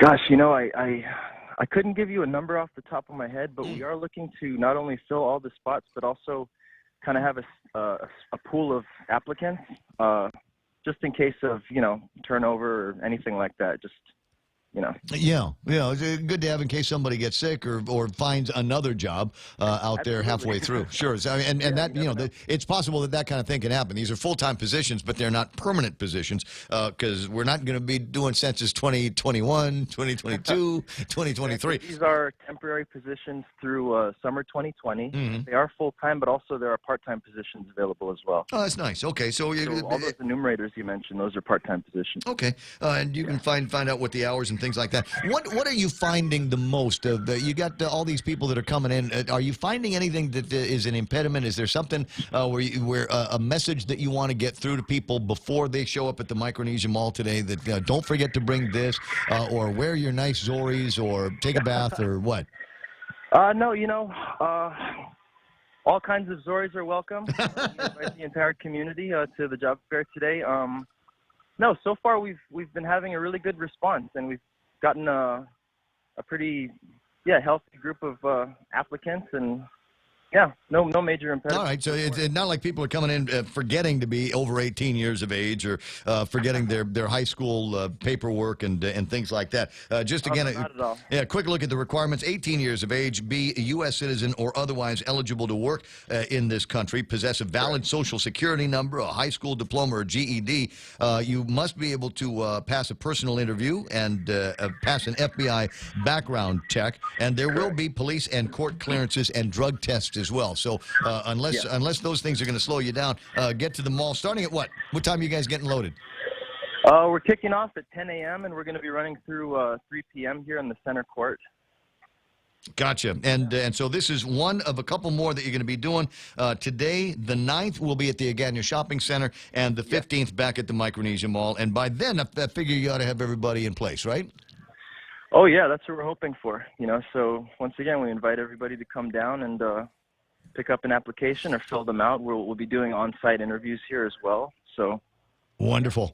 Hey, listen, Robert, I appreciate your time. I know how busy it is on a job fair kind of day, so I'm going to let you get back to that. Anything else that you need people to know about, you give me a ring back, all right? All right, will do. Thanks, Ray. Not a problem. I'll see you soon. 8:55 in the morning, 888-8255-888-TALK is the telephone number around here. What have we got here? Hawaii gets like 3 times that much. Check it out. That's from a friend of mine, and it's not separate funding. Senator Inouye used to get buckets and buckets of salapi in order to help pay for some of that stuff. Bare bottom is a question I'm getting from somebody.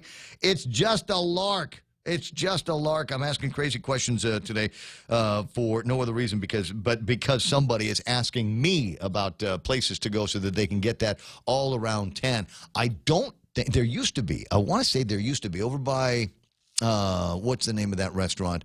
The Bad Apple in Tamuning, next to the gas station. Behind there is a building, and they used to have. I want to say there was a salon back there where you could do a fake and bake. Can you imagine if we were to, say, buy Cocos Island and turn it into a nudist resort? What kind of tourist numbers would that bring in? You'd have thousands out there every week. I don't know about that. I mean, it's not like, my recollection, again, when I was in college, we went down to that beach and, took the thing, and it was interesting. But it wasn't, it wasn't Hugh Hefner's house. Well, the thing about it is people that hang out at nude beaches are people that probably should not be nude. Exactly. I mean, like I said, it wasn't the Playboy Mansion. It didn't have that spectacular feel out there. And you look and you go, oh, okay, naked guy. All right. Oh, you look over in there. Oh God, there's another naked guy. And pretty soon you just want to let's go back to the car now. Let's I'm finished now with this. Let's go back someplace else. 8:56 in the morning, and a bunch of stuff stuff that we're going to be talking. Next hour, this is, and I've got them, they're here. I'll bring them in. There is an art and wine gathering for charity, and this is going to take place, it's Thursday. Well, how about that? Team 24 has got an art and wine for charity event that's going to be taking place. It'll be at Triple J. I'll get you some more details on this, but it doesn't sound like it's going to be a whole lot of money for you to go and attend. We'll find out where the money is going to be going, what it is that they're going to be using those particular funds for here in just a little bit on the program. Now, they asked yesterday, so, can we get somebody in to talk about this? But frankly, I was going to reach out to them and see if I could get somebody in to talk about it. Because, as you know, I like my beer. Anybody knows me knows I like my beer, and it doesn't have to be, the absolute latest and greatest and fattiest beer that there is out there. I'm okay with whatever's cold. That's okay. And you drink that. Oh, that's like drinking water, or that's like drinking this, or it's like drinking. Shut up. It's going into my mouth, not yours. But I've decided, and I've done this a couple of times in my life, I've decided to try to expand my horizons, if you will. Because I know that there's a lot of other options. I'll go someplace and I'll drink beer, but I got friends that are drinking, Tito's. I got friends that crazy about Tanduay rum. And if you can get your hands on some of that, I recommend it. It's like the #1 rum brand like on the planet these days. And I happen to know the owners of the Tanduay. And so I'm going to help them sell some of that. But I figured I don't want to generally rush into the heavy spirits, so maybe I'll just try to get my way around wines. And I tell you what, I'm going to ask if they're going to have these specifically, but I have been drinking a couple of bottles of. There's a nice Chardonnay from Francis Ford Coppola's vineyard. And there's a nice red that comes from there, and they're named after movies. The Chardonnay is like named after Oz, and the red one is named King Kong. And I've been happy because everywhere I've gone to find it, they've had it, including gas stations, which I think is great because you can just sit there. I always laugh. The lady says, "You want a bag for that?" I said, "No, I'm just going to drink it in the parking lot." Just. Because I want to see what the look on their face is. So we'll learn a little bit more about this that's going to be taking place on Thursday night, some of the brands that are going to be associated, and what it's going to cost to get you into the thing. 888-8255 is the telephone number. You can WhatsApp me at 988-5874. Lots of different ways to get a hold of me here in the broadcast, up to and including swinging by on the Facebook Live and saying, hey, I hear that you got your show on the video as well. Ask Melissa Blake. She'll tell you all about that. Nick Perlowski, that happened in St. Thomas, Virginia. Nude beaches had nothing but guys there. Cousin Teddy up at the ranch said millions spent on rhino beetle grant funding, only 5 gallons on buckets on the roadsides before. And that was the first attempt at trying to control the rhinoceros beetle with girl pheromones that would lure them into poison, and it didn't work out. And what was it the guy was saying? Some of these rhino beetles now are getting used to the environment and turning into different kinds of rhinoceros beetles. Pat Maloney talking about the first brown tree snakes and more. We'll play around with that in just a little bit. The radio station is KUSG. I got you. Stand by. Coming up next, Fox News Live. Transcripts released. I'm Rich Dennison, Fox News. As the Democrat-led impeachment investigation of President Trump continues, some testimony heard behind closed doors is now being released to the public. Fox's Jared Halpern joins us live from Capitol Hill. House Democrats released the transcripts of 2 interviews conducted as part of the impeachment inquiry. In a session last month with congressional committees, former U.S. Ambassador to Ukraine, Marie Yovanovitch, said she was warned to watch her back by a Ukrainian government official and described a smear campaign by President Trump's personal attorney, Rudy Giuliani. Another career diplomat, former State Department advisor Michael McKinley, also described unfavorable treatment of Yovanovitch.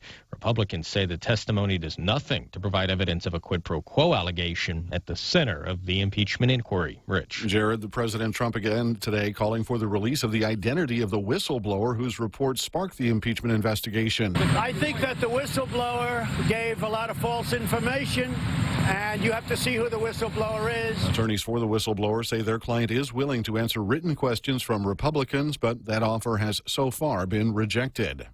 The FBI says it's thwarted a plot to bomb an historic Colorado synagogue, arresting Richard Holzer after undercover agents delivered what he thought were explosives he could use to blow up Temple Emmanuel. And charged by criminal complaint with a hate crime, namely attempting to obstruct the exercise of religious beliefs by attempting to destroy, through the use of explosive devices, the Temple Emmanuel Synagogue in Pueblo, Colorado. U.S. Attorney Jason Dunn says Holzer wanted to detonate the explosives at the synagogue early yesterday morning. He was arrested on Friday. Stock indexes starting out the week in positive territory. The Dow and S&P and NASDAQ all closing at record highs today. America is listening to Fox News. Half a day. Security Title is honored to join in sponsoring Ray Gibson on The Point. I'm Jade Uggan of Umatic, and this is where I start my day. Listening to the voices of our community and sharing thoughts about issues that affect all of us. It all boils down to our people and our land. Protehi itanonmo. Protect your land.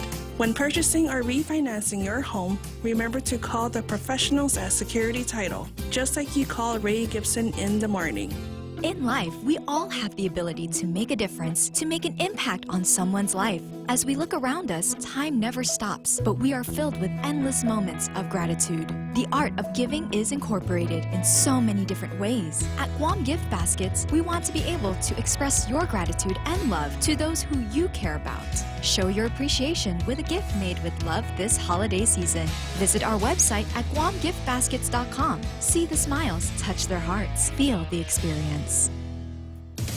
The Trump administration marking 40 years since Iran seized the American embassy in Tehran with a new round of sanctions. The Treasury Department saying the U.S. is imposing sanctions on 9 people in the inner circle of Iran's supreme leader, including one of his sons, his chief of staff, and the head of Iran's justice system.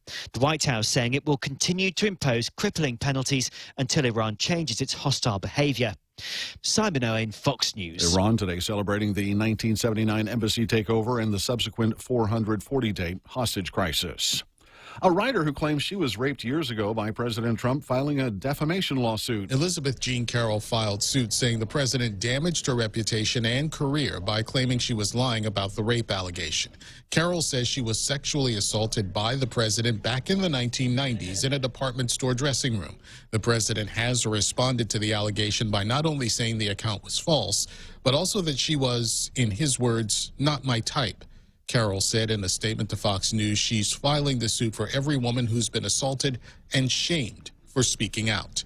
In New York City, Gernal Scott, Fox News. New York Police Commissioner James O'Neill resigning from his post, leading the nation's largest police force. Mayor Bill de Blasio calling it a tough day for the city. This is someone I came to appreciate and respect and enjoy the company of, and I'm going to miss him. Chief of Detectives Dermot Shea announced as the city's new commissioner. President Trump honoring the World Series champion Nationals at the White House today. America fell in love with the Nats baseball. They just fell in love with Nats baseball. That's all they wanted to talk about. That and impeachment. More than a half dozen players skipped the ceremony, including reliever Sean Doolittle, who along with his wife worked with Syrian refugees, military veterans, and support gay rights. I'm Rich Dennison, and this is Fox News. Connecticut water treatment customers don't keep coming back. They're satisfied the first time. That's right. Connecticut non-electric water treatment systems take care of your water problems, and you won't need to keep calling us for repairs. Join the list of satisfied Connecticut customers who purchased their non-electric water systems years ago and are still enjoying clean, conditioned water without any hassles from timers or circuit boards. American Water Tech, a passion for improving lives through better water. Portions of the Ray Gibson Show being brought to you by American President Lines. APL is a global presence with a local home. What that means is that if you got to get a package from someplace far, far away, there's an APL office out there, and they can put it in a container and bring it to you right here at your own local address. Program's also brought to you by the guys over at Wendy's. The best breakfast value on Guam is at Wendy's. Try any of their 5 local breakfast platters. They got egg and rice and a breakfast meat. It's only $4. Favorites like Applewood smoked bacon and Portuguese sausage and country fried chicken with gravy on scrambled eggs and rice. It's yum at Wendy's. The breakfast platters, just $4. The Coconut Wireless is back. The Ray Gibson Show. Call now, 888-TALK. That's 888-8255. Let me see here. Melissa Blake's online. Lynn Perez, welcome home, and that's the standard greeting for Lynn. I don't know that she's spent any longer than 2 contiguous weeks on Guam since the beginning of the year. Same can be said for big sister Shelley Gibson, who's watching the program right now. And let me see. There's Marie Pangilinan Lizama and Joey St. Nicholas is online. And then there's this guy. He's lurking. That's the only word I can use to describe it. He's lurking. His name is James Adkins. Anybody here know a James Adkins? I might know a guy. Yeah, you might know a guy. I might know him. So tuning in to make sure that his wife is online in the right place. Alexa Adkins in the studio. I got Marilyn Borja as well. It's good to see you. Good to see you too. And we'll talk about why they're here in just a second. But I did want to make a couple of notes here. One of them is that they have just started the feed from the legislature, and it is the feed for the public hearing. Kelly Marsh, Tina Rose, and Amanda's bill number 158, that takes $400,000 from the Tourist Attraction Fund, and then they're going to give that to FestPac. Now, I don't have anything. I don't have a hard heart about FestPac. I think it's a wonderful time. I've been to FestPacs here. I've been to one in Cairns, Australia. It really is a wonderful get-together, and the merging and the melding of the island cultures is a beautiful, beautiful thing. Pay for it yourself is my deal. $400,000. If there is money available, is desperately needed at Guam Memorial Hospital, is desperately needed at the Department of Education, and even if it were to just stay at the Guam Visitors Bureau, we are seeing record numbers, and we need now to shore up those record numbers of arrivals and give Pilar Liguanya the tools that she needs to go and shore up some of these markets where we have seen things thin out, i.e. Japan used to be our major market. So if you are so inclined, be one of a handful of people that have got the temerity to go in front of the artsy-fartsy community and say, no, if you want to go fundraise like everybody else does. Baseball teams do it, soccer teams do it. You need to get off island, go wash cars, and go do fundraisers over at the venue. That's just me being an editorial guy. Speaking of editorials, I spent a little bit of time talking about Pilar Liguanya and apparently some rogue employees over at the Guam Visitors Bureau that are having a hard time because apparently they're being made to work, and when they're not working hard enough, somebody will go up and speak gruffly to them, and they're referring to that as bullying tactics and an abusive tone of voice, among other things. I had not read the entire anonymous letter that was sent to Pilar, actually sent to the board. And what their new demands are going to be. If you'd like to see it, go to the Guam Daily Post. They've got a copy of it. Download the PDF, print it out, and just look for the signature, because it ain't going to be there. The concerned management and staff of the Guam Visitors Bureau have got issues, and my line is that's why it's called work. You're not always going to have the nicest, friendliest, hold your hand boss in the world, and they got work to do out there. Speaking of the Guam Daily Post, got a call, a note from Mindy yesterday, and she said, hey, we're working with this group here, and they've got a fundraiser coming up Thursday night. Can you have them on the program? And the answer is yes.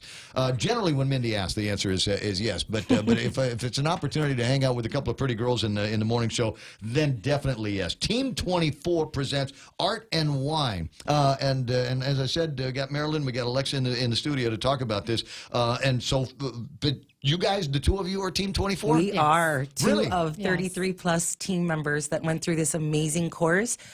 So if we're just going to jump right into it, Ray, yeah, let's start with that. Who is Team 24? Okay, so Team 24 is comprised of about 33 plus leaders around the organization, private and public sector. Obviously, you see Alexa coming from GMH. So we attended an advanced leadership seminar with Dan Dorr. If you, I know Dan from back in the day. He's been doing stuff on Guam for a long time. Yeah. So in all the 18 years or 20 plus years I've been working, this was my first time. So obviously Team 24 were the 24th cohort to do this, and as part of coming out of this seminar, as leaders, we're all committed to raising funds to help our island and our local community. Did you cry? And that's what we're doing. No, did Dan Dorr make you cry? Because I've been to many times. Many times. Alexa and I were just crying outside, remembering our moments. Our Dan Dorr days. Yes, and 5 days doesn't seem like a lot, but it is when you're really getting into the core of who you are. It's and a 5-day program? Yes. Because when I did it was just 2 days. It was so like that's a Dan Dorr Light. Oh, Dan Dorr Light, because it was like Friday night, and then you had Saturday, and then the graduation kind of thing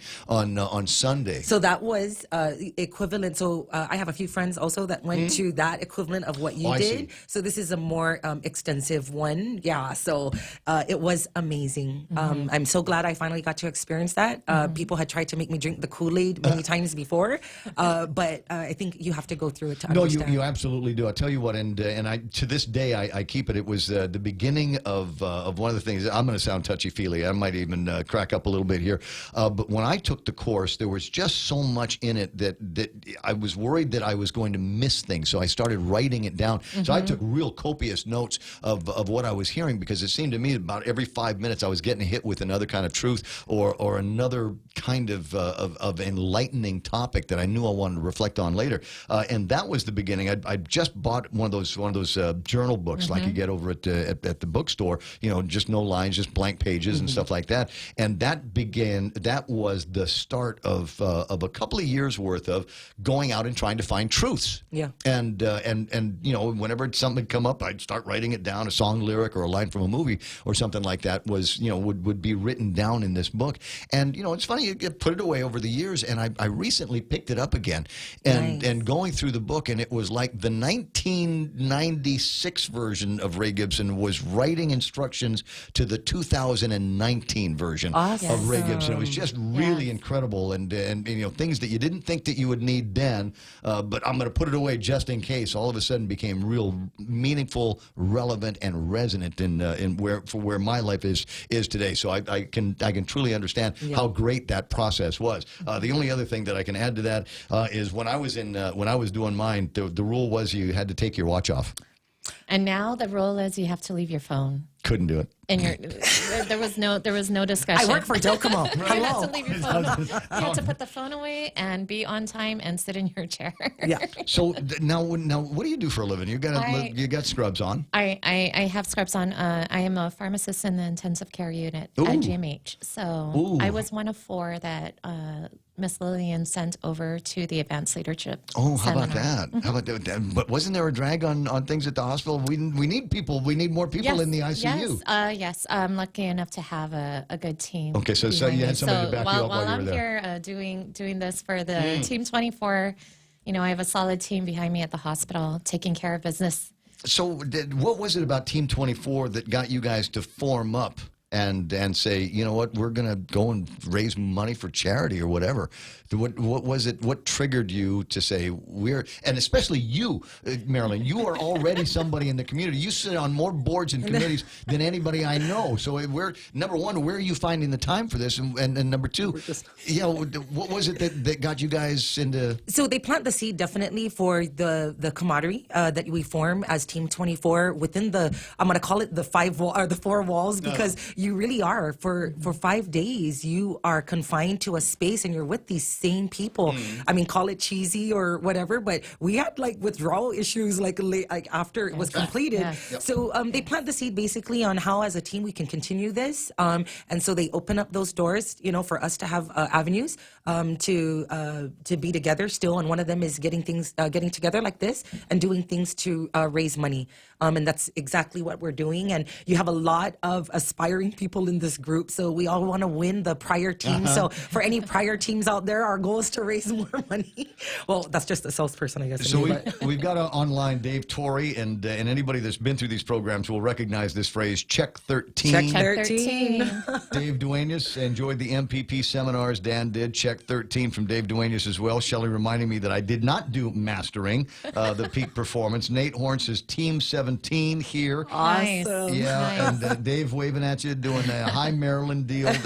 So you've got a lot of friends, and so there's a lot of people that are already behind you on this. Yes. So, you know, I've been talking about having the Ray Gibson and Tony about beer and barbecue summit over at the house. And we'll you guys, it sounds like fun, doesn't it? We'll help you. So it'll be Team 24 presents Ray and Tony Babautas, but we'll practice on Thursday night. Yes. The Art and Wine for Charity. Please. Let's sell some tickets. It's going to be over at Triple J. So who do you know at Triple J? Yeah, I know a person, but let me talk about this event. Yeah. So yes, it's this Thursday. It's at the Triple J main showroom in front of Kmart. And what we're raising money for. So as a team, we collectively you want to donate to everybody, obviously, but we chose 3 that were important to us. Yes. So we're raising money for Rainbows for All Children. Oh, nice. The Harvest House. Yes. And GAIN.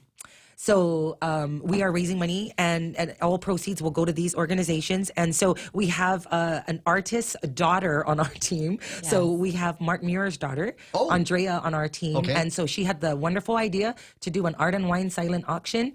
So we have over 17 pieces from local artists, again, all to benefit the 3 charities I mentioned. So Mark Muir, Judy Flores, Austin Domingo, and Brogan Walker, just to name a few. My sister Chris is donating a piece. So everyone loves art. So please, while you're looking at the art, you can come sip wine. Thank you to our wine sponsor, Island Beverage. And we have other sponsors, but Can again, I say, which one do they sell? What kind of flavors can I look forward to? I'm going to pick them up Wednesday. So if you want to take me to go pick them up. We'll never get to Triple J. So thank you to our sponsors. And just to name a few, they're Triple J, The Post, Docomo Pacific, Security Title, Cortec, Foremost. And then special thanks also to East West Rental, Andy Wheeler, and Black Tie also. Yes. So East West. So what's your connection there? I happen to know the VP there, and I love that family. Can I just say the Adkins family? I've watched the boys grow up all of their lives, and have helped out with the Adkins Foundation on a couple of times on a few of the promotions. Not promotions that they were doing, but I mean, this is a family that has given back to the community in droves. And people say, well, how did they make their money? And the fact of the matter is, they made their money on people forgetting to put the nails back in the tarps, in the tents. When you rent a tent from them, if you don't put the nails back, you're going to get charged. It's like $1 each, and that's how they did it all over the years. People forgetting nails and getting charged that little nail surcharge there. That's Didn't know about that, but that's how the Adkins family made their fortune. 918. So those are the sponsors, and I'm sure that it wasn't very difficult at all. I mean, because I'm looking at these guys and the list. It looks like the usual suspects, guys that you are going to go to anyway. And now I want to ping on a couple of these guys in particular. Security Title. Yes. Because Ron in particular, is a real big wine nut. He's crazy about wine. Was it difficult to say, can you sponsor? No, so we have part of our group consists of employees from Security Title. Oh, I see. So Okay. yeah, so they're big supporters, just like the mini audience that you have right now that all know the Check 13. So do they. So they're big fans of what we're doing, and enough to continue to send employees to Dandor. I can tell by the passion. I can hear in both of your voices here that this is not going to be the last event that Team 24 puts together. Probably not. I think so. We got the rest of the holidays are coming up. So what else do you? So in addition, I wanted to mention, as part of our fundraising efforts for this event, we're also sponsoring one adult and one teen to go to a future Dandor seminar. That's part of the proceeds of this will be going towards sponsoring one adult and one teen. And in addition to that, we've also wanted to pay it forward in the Christmas season, and there is a prison fellowship program that we are planning on doing. This is to provide Christmas gifts to the children of incarcerated prisoners here on Guam. That so it's might another be the local nicest charity. thing I've ever heard being done. We got the sugar plum tree and all these other things, but I mean, is finding a community of people who would be largely forgotten by the general population. That is the kids of people that are in prison. And we were inspired by someone in our Dandor team, 24. He's the one who brought it up. He was the one who brought it forward to us. And I think this is one of our gifts as a collective effort for Team 24. In the Christmas season. I like that. And I like the groups that you're already supporting here. GAIN is in need of tremendous amount of help and tremendous cash resources. Unfortunately, we now live in a town where abuse of animals is almost commonplace in the headlines. I know the people that put Harvest House together and have been fans of the Taylors ever since, and anything that you can do to support those guys. And because it's a tough place to be a foster parent on Guam, because we've got a lot of cases where people are getting arrested, they get incarcerated, mom and dad are busted for doing ice together. Somebody's got to see after the kids, and there needs to be someplace safe and welcoming that they go to. And for many of them, that's the Harvest House. And trust me, the Taylors, they got a pretty good network, but all the help that they can get is also going to be beneficial. And the third one was Rainbows for All Children. Rainbows. Oh, Marie Halloran. Yeah, the huge supporter of them. And one of my favorite races on the calendar is the race that they do over at the Micronesia Mall every year. here. It's 5,500 yards or something like that. A lot of people go, oh, it's only a 5K. I'm like, no, it's longer than a 5K. You got this a long way out down and it's a long way back. But Marie and John are just absolutely fantastic people. So definitely, looking to support. If there's a group that wants to get kind of the attention of Team 24, are you guys taking applications for folks to help out? Oh, absolutely. We'll take any help that we can. No, I mean, not volunteers for you, but I mean people that say, hey, listen, I heard you guys talking about Gain and Harvest House, and we've got a little 401(c) or whatever they're called, and we could sure use some attention from you guys. How would I get my hands on some of your money? You can email. We have an email, team24guam@gmail.com. Oh my God. Yes. So I'm sorry, I just realized who I'm talking to. Of course they have an email address. Of course they have an email address. These are when I was taking the dance class, there was a portion of the show, and Shelley will remember this. There was a portion of the program where they divided the room basically up in quarters, and it was the type A driven people, and then there was the kind that were like me that the go with the flows, and then there was a couple of groups in between. And so you guys were in the type A ones, right? Yeah, for sure. But we had a mix. Because that was the joke, because you can always tell the Type A's, they've already put together a structure. They've already determined who's going to be the captain, who's going to be the secretary, who's going to be the sergeant at arms. We had our share of that. We had multiple people at the whiteboard. So getting back to Team 24, because I'm looking at the audience here, and they're all about this, and everybody's going, yeah, check 13. Latara Monique Sasamoto says, Team 24 with Valentine's eyes. Ron Brewster's on says, please support these great causes. Also, check 13, Team 24. Was Ron a part of it? Yes, he was. Yeah, I can see the gleam in his eyes when I interviewed him last week about this stuff. James is laughing out loud. Shauna Bentley's online. Miriam Rupley, check 13, love you, Mayor. And Alexa, Team 24, check 13. So everybody's got a different experience. I told you about mine when I was there. But for you, what was the standout when you were at Team 24? It's the thing that you go back and go, wow, it was 5 long, incredible days. There was a lot happening. But this one thing that you keep going back to. Oh, well, I came into the 5-day seminar with walls up, and I'm a very guarded person. And when I came in, Dan Dorr just saw right through it, and he pretty much brought down the walls and made me get in touch with my raw self. And I just call it an awakening, for lack of a better word, because he identified certain things in my personality that I may have been hiding behind, and draws it out of you. And inspires you. You just come out of it so inspired and wanting to. Do you find that you have more real conversations with Jim and other people in your family? Just anyone. Otherwise, anyone you kind of avoided the confrontation, avoided the drama with. Not necessarily people who are known to me, but people who I may not otherwise converse with. People passing by in the hallways, or just people, cashiers at Payless saying hi and actually trying to make a personal connection with anyone that you come across on a daily basis. It really helped me develop my way of connecting with people. Interesting. How cathartic was it for you, Mayor? Okay, so I'm just going to be real. That's the only way I know how to do. So a big loss in your family last year? A big loss, yeah. I lost my son almost a year ago, actually. So I'll just say that when I walked in, I was half-hearted. And I was like, what are these guys going to teach me? None of them have walked in my shoes, at least that I know of. And so I walked in, I think, with a half-open heart. And I got to tell you, from the moment I walked in, Dan Dorr also lost his son. And from that very moment, I was like, okay, put this away, just put it down. Let's see what this is about, and just be completely open. And I think I learned a lot, but, and for those who also know me, I deal with anxiety and panic attacks, very, very bad. So to me, it was focused all around that, but I just have to say, like, walking out, I think on Guam, or just for anyone that goes through, it's not no one teaches. There's not a manual on how to deal with this. And it's hard.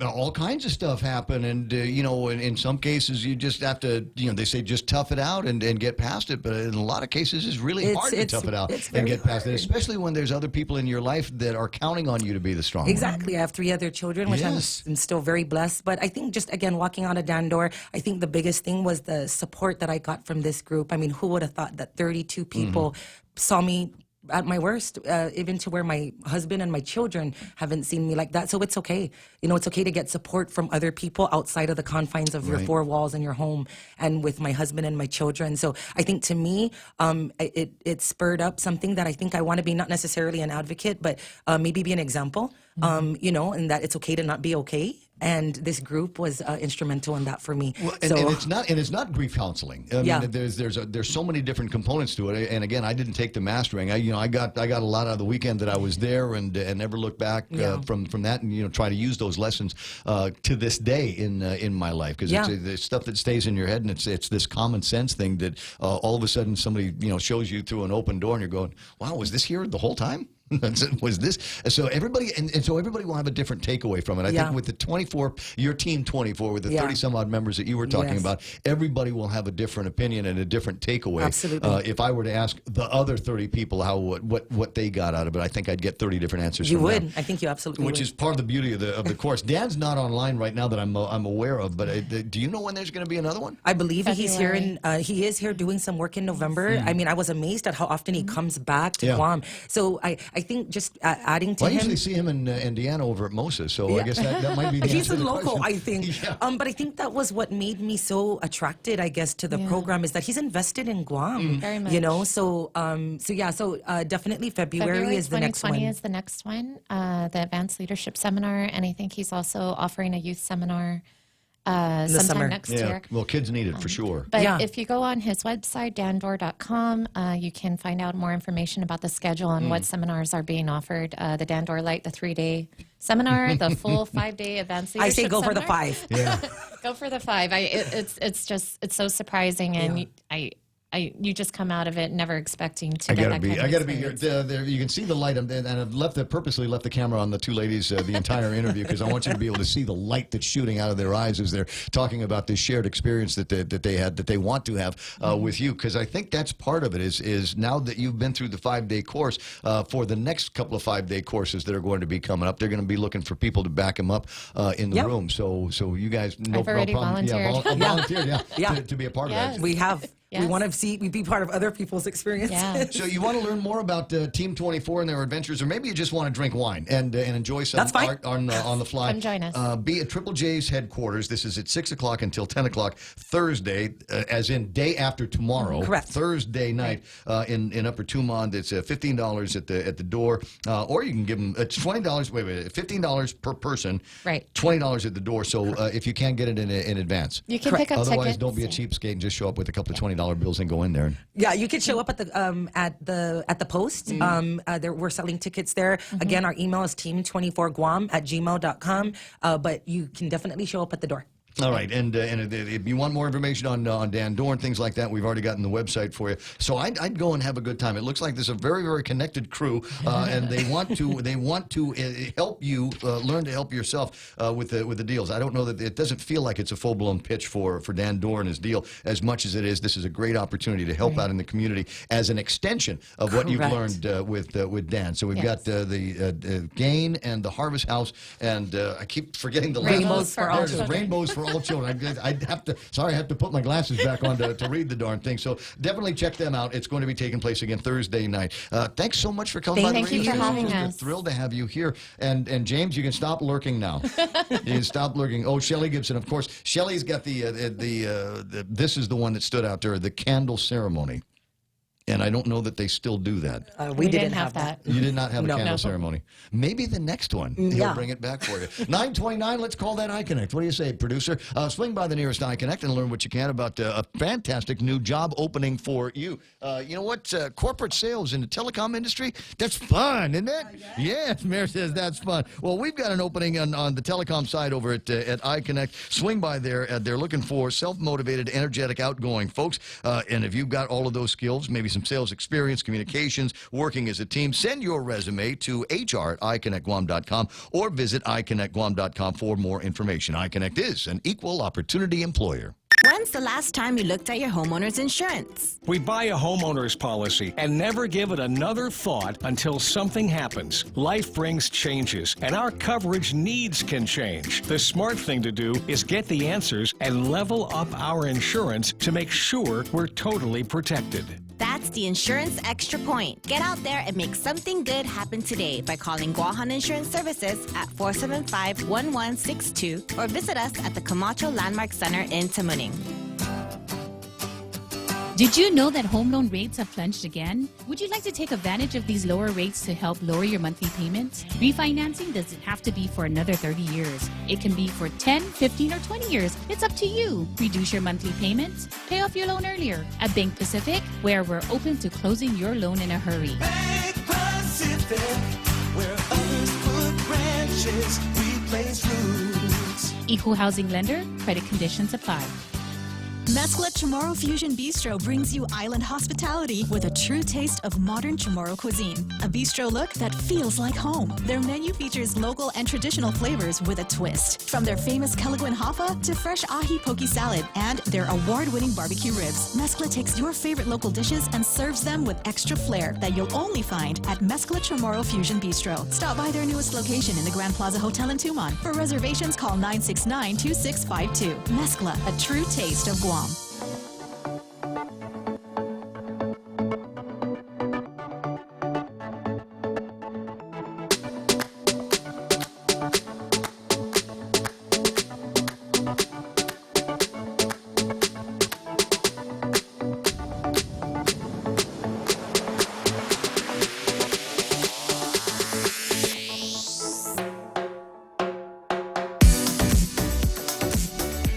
It's the things that distract me sometimes that prevent me from doing a high-quality program. I mean, I have a good time, but there's just so many things just shiny, like the sound you just heard. So I've taken a selfie with the ladies because it's what I do. And I'll post that up a little bit later on, and I get to if somehow or another I get to kind of a front page on the phone, and it's talking about a Verizon salesman told me Google Pixel 4 is for angry people. It's decision time. I've got a Pixel 3. Guys over at GTA gave me a Pixel 3, and I absolutely love this phone. But they just came out with the Pixel 3, so now they have a 4? The 4, yeah, there's a 4. Wow. There's already, what was that? There's 6 a 4. months.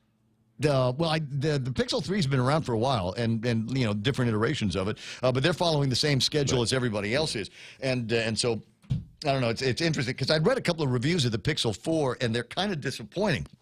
And so I'm looking. I have been looking because I want to stay with the Pixel because I like the 3. But if there's a 4 out there and available, I kind of want to check that out. But then there's the Apple 11, which you've heard me railing on about, going on about because it's got this super fast A13 Bionic chip on the inside you can fly of it. A Starship with it. Literally 8.5 billion transistors. Oh, somebody rounded it down to 8 billion. I said, no, you got to respect 500 million transistors. It's still an awful lot to squeeze on a little chip. So you give them the props that they're due for that. 1 trillion computations per second, right? And everything, running up to the cloud and all of that stuff. And then there's the Samsung. There's the 10. The 10s are nice. Oh yeah, I've got a 10e. It's not the best. It's actually low end of all the 10 models. It's a great phone. It's got the Note and the style. So I've got to make a decision here before too much longer, and I'm gravitating towards the iPhone, which will be a big step for it. It will be a big step for me because I've been an Android user for a while now, and I have been going combo.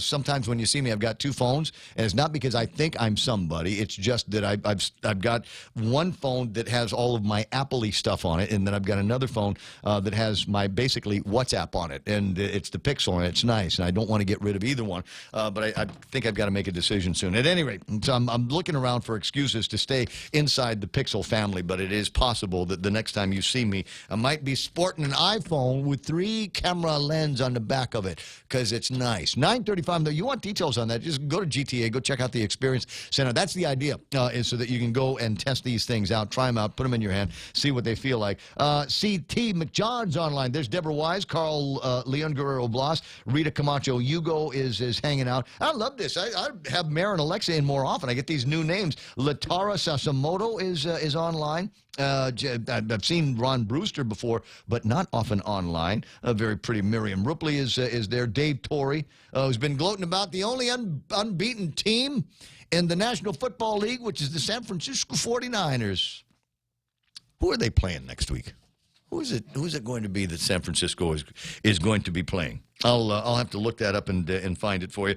888-825-888-TALK. Without making too much of a big deal about it, where have we been all day today? Lots of different places, lots of interesting places. The first of them was, and it's the reason why the program today is entitled, That's Why It's Called Work.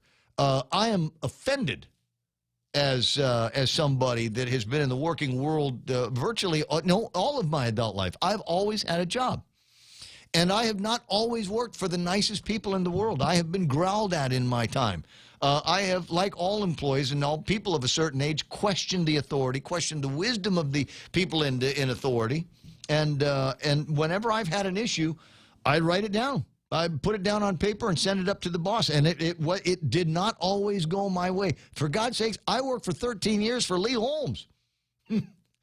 And Lee Holmes is one of those kinds of guys. And you could tell every once in a while he hit this little vein and start popping up in his forehead if he didn't like what he was hearing. He didn't stand excuses and could not stand people that handed him excuses. And then all of a sudden the vein would pop up. And he began to grit his teeth and start talking to you like you were related to him. In fact, there was a joke over at Cable for a long time that I was one of a couple of stepchildren that he had because he would not hesitate to dress me down just like he dressed down his own kids in front of whoever. And this guy might have been the smartest person I've ever known in my life, but he could be gruff. We could have those moments where I could feel my brain spinning around in my head, trying to hope I survive this, hope I'm not terminated as a result of this. But he wanted answers, and sometimes the responses began with all due respect, sir, I've got an issue. And at the end of it, as always, thanks very much, appreciate that. And let's see what we can do. There was a time he bought some equipment at the radio station that we just couldn't use. It was bad, and he spent a lot of money on it because he thought that was going to be the next wave of technology for the radio station. And I had to tell him, I was the one that had to tell him it wasn't working out for us. And he bristled for a second and says, "What do you think?" I said, "Sir, it's hurting the sound of the radio station." He said, "Get rid of it. And either go back to what we were using before or use it now." Folks that have been in the broadcasting industry for any longer than about 20 minutes will remember digital audio tape. Okay, I was about to say DAT. Was it DAT, man? But I didn't want to ruin your story. It was digital audio tape, and everybody thought that was going to be the wave of the future. And look, it's another media that spins around, right? And it was tape-based and basically like videotapes, but made much, much smaller. And we couldn't keep those things in service. Sometimes we'd be down to just one working machine, and it was the suck. So it was one of those things. But like I said, smartest guy I'd ever worked for. But he could be gruff. He had people that worked for him that could be gruff as well. And that's just the way of the world. You're not always going to have it. I worry that there is a whole generation of kids who have been given participation trophies all of their lives and have never been, nobody's ever scolded them. They've never gotten a swat in the butt from a parent. They've never gotten a kick in the butt by a coach.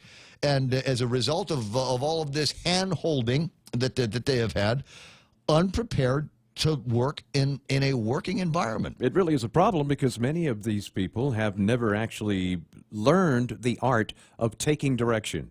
That's an art form, really. You have to learn how to be able to take someone's input and not take it personally, and put it to good use. And there are a lot of people these days that just don't understand that concept. Nick Perlowski, it's called life, little boys and girls. Now pull up your big boy and girl panties and get to work and start paying all of your bills and all of that stuff. Ike Iseki's online. What's that? Randy Kruger, I worked for someone similar, and he respected my input, right or wrong, long as somebody was there to do it. Randy also saying, I like my iPad, iWatch, and phone. They're all connected to each other. Yeah, I live in that universe. And anymore, I'm telling people sometimes, don't hit me up on the WhatsApp. Hit me up on the Facebook Messenger, because that is universal. All of my devices are Facebook Messenger I actually capable. get most of my messages on Messenger. Through that, yeah.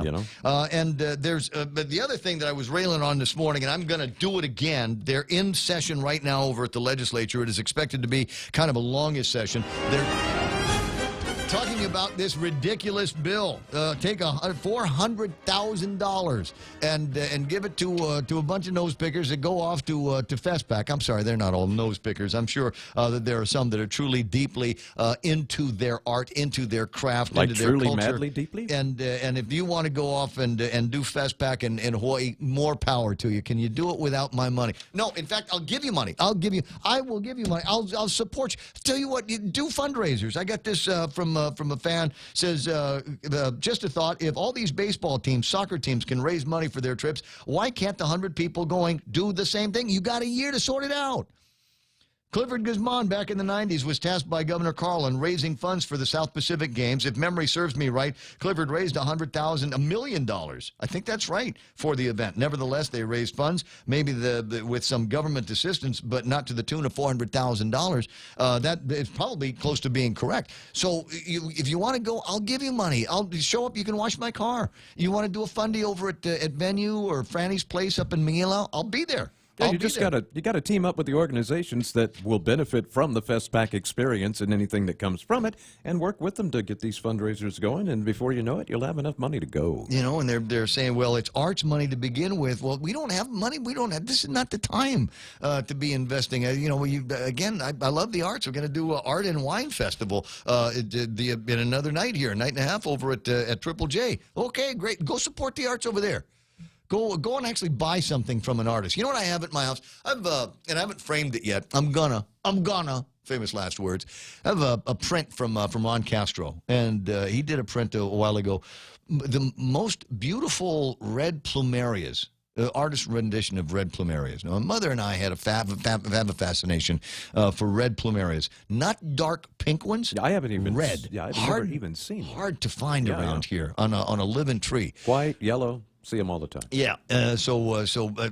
He's got this thing, and I bought it. It was like $60 or something like that, but worth every penny. And it makes the house look good, which is one of the reasons why I bought it. Of course, in nostalgia for my mom, but I have no problem supporting artists here. As you want to go off to, I want Ron to go to Festpac, and I'll buy as many more paintings and little laser models that he's making, and help support that. Michelle Pierre, I hope she gets a chance to go off to Festpac, and maybe if I pay her the rest of the money for my art, then maybe that'll happen as well. But $400,000, man, it's somebody, and I hope somebody is listening and can get in their car right now and go to the legislature and sign up and testify. It's nice that we want to have this party. It's nice that we got people that want to go and attend the party and show off the culture, heritage, language, art of Guam at Festpac. But we got to fix the hospital. We got work to do over at Guam Memorial Hospital. $400,000 will go a long way to that. We need funds for the Department of Education. We know that they're consistently, chronically underfunded to the degree that they can't even afford money to supply the increments to the teachers. Well, the teachers aren't happy. What's that say about the quality of the education that they're giving the kids? These are people we've said they've gone to school. They have doctorate degrees in education, and here we are paying them peanuts. So there's more that should be done with that kind of thing. And if you've got $400,000 to spend, let's figure out really what a priority is. What really our priorities need to be here on Guam. What's that, Deborah Wise? I got a red plumeria tree, and I know where there's another one. Nudge, nudge, wink, wink. If you want one, I can grow one from a cutting. Would you, please? I'd like that. I'm redoing the backyard, and I've got two criteria for the plants that are going in the backyard. It's either got to be, oh my God, I can't believe how pretty this is, or it's got to give me something to eat. It's got to be one of those things. Oh, and what's the name of it? Dee Dee gave me one of these things. It's a plant. It's a egg fruit. Have you ever heard of it? No. Neither have I. Remember there was that wine thing that over at Hamamoto Gardens, right? Yeah. So on the tables there were all these different table toppers that they had there, and one of the plants, one of the fruits of it was, I'd never seen it before in my life, and I said, "What's this?" And they said, "Keep it. It's an egg fruit." Wow. And you open it, you cut the thing open, and it's got this. It's almost a real nougaty texture on the inside. It's got this huge seed, a couple of huge seeds in there. Yes, I kept them because I think I might put that in the ground as well. Just a tasty, tasty thing. Okay, kind of a yellow orangish color. Yeah, it's actually called a canistel. Fine. Yep. Sounds about right. Yeah, so I've got lots of vitamin C. I'm trying to think of Had an where interesting they come from. flavor, and I don't know why they call it an egg fruit because I wasn't getting an egg flavor on it. Maybe it just went a little bit too ripe, but very, very tasty. And Deborah Weiss says, of course, Ray, it won't take long because it's a plumeria. And the good news about a plumeria is you can stick a piece of plumeria that big and put it in dirt, and pretty soon you've got a tree coming out of it. That's the cool thing about plumeria. I think that's how it's done all the way around. But red plumeria, like I said, that's a real fascination and something that I'd be more than happy to support. 9:46 in the morning, 888-8255-888-TALK is the telephone number. You can 988-5874 if you've got some stuff that you want to send out to me that on the WhatsApp, and it can be audio or video or just any number of things that you can send out. October the 21st, snakes are still in abundance. There's some kind of video that somebody is sending me, and I'd see if I can zoom in. Unfortunately, it's kind of in the wrong format. We need this laying down here. I know that Mayumi now is the head snake killer at the house in Barragata. Oh, She's okay. got a snake killing device, and the one that they've got is how do I want to say it? It's like a snake grabber, Yeah.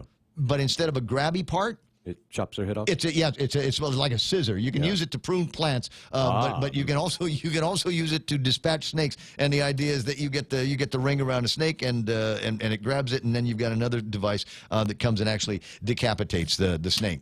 So my recommendation is if you've got a phobia about snakes, that maybe that's the kind that you get. So what do we got? We got dengue, and we got snakes on the plane, and we've got people in Washington, D.C. That are referring to it as some kind of pork madness. Debbie, we're going to make you my agriculture correspondent. I grew a peanut butter fruit tree from a seed from Hamamoto Gardens. Went there on a field trip. Is that what I'm talking about? Peanut butter fruit, or is it an egg fruit? No. Egg fruit is a canistel. It's actually a tropical plant growing mostly in the tropical climates of Mexico and Belize and those areas. I've never even heard of this either. Okay, so here comes the Google. A peanut butter fruit tree. If you get a chance, I'd run by Hamamoto Gardens. Absolutely nice place. So table of contents-wise, let me see. It's been a while since I've even looked at the table of contents. The program has just kind of been going on remote control over the last couple of hours here. Town Hall up in Jigo, apparently well-attended, and Senator Jimmy Moreland's happy with the outcome. Going to be doing another one in Petey before too much longer. Got a note here from Dennis on the road. Accident in front of Assun Beach. Okay, all right. Let's see if that's going to be slowing you down in which direction. That's another one of those spots that people are generally going fast, and one of the reasons why is because they have recently done some work on parts of Assun Beach and smooth things out there. So apparently there's some kind of an accident. I'll see if I can scare up the details on the traffic gizmo and then share those with you while I'm talking. Anyway, Town Hall in Jigo, there could be another one coming up before too much longer. And if you're a resident of Petey, then you might want to go down there, Petey or the central villages of Guam. All seems to come back to the same thing, which is we're not getting. There's something you can do with $400,000. Screw fastback money. Take that money and give that to the Guam Police Department and see how many more guys we can get through the training process and get them into being cops. Looking at traffic in front of the Assun Beach Park begins to slow down southbound just after the Assun River Bridge.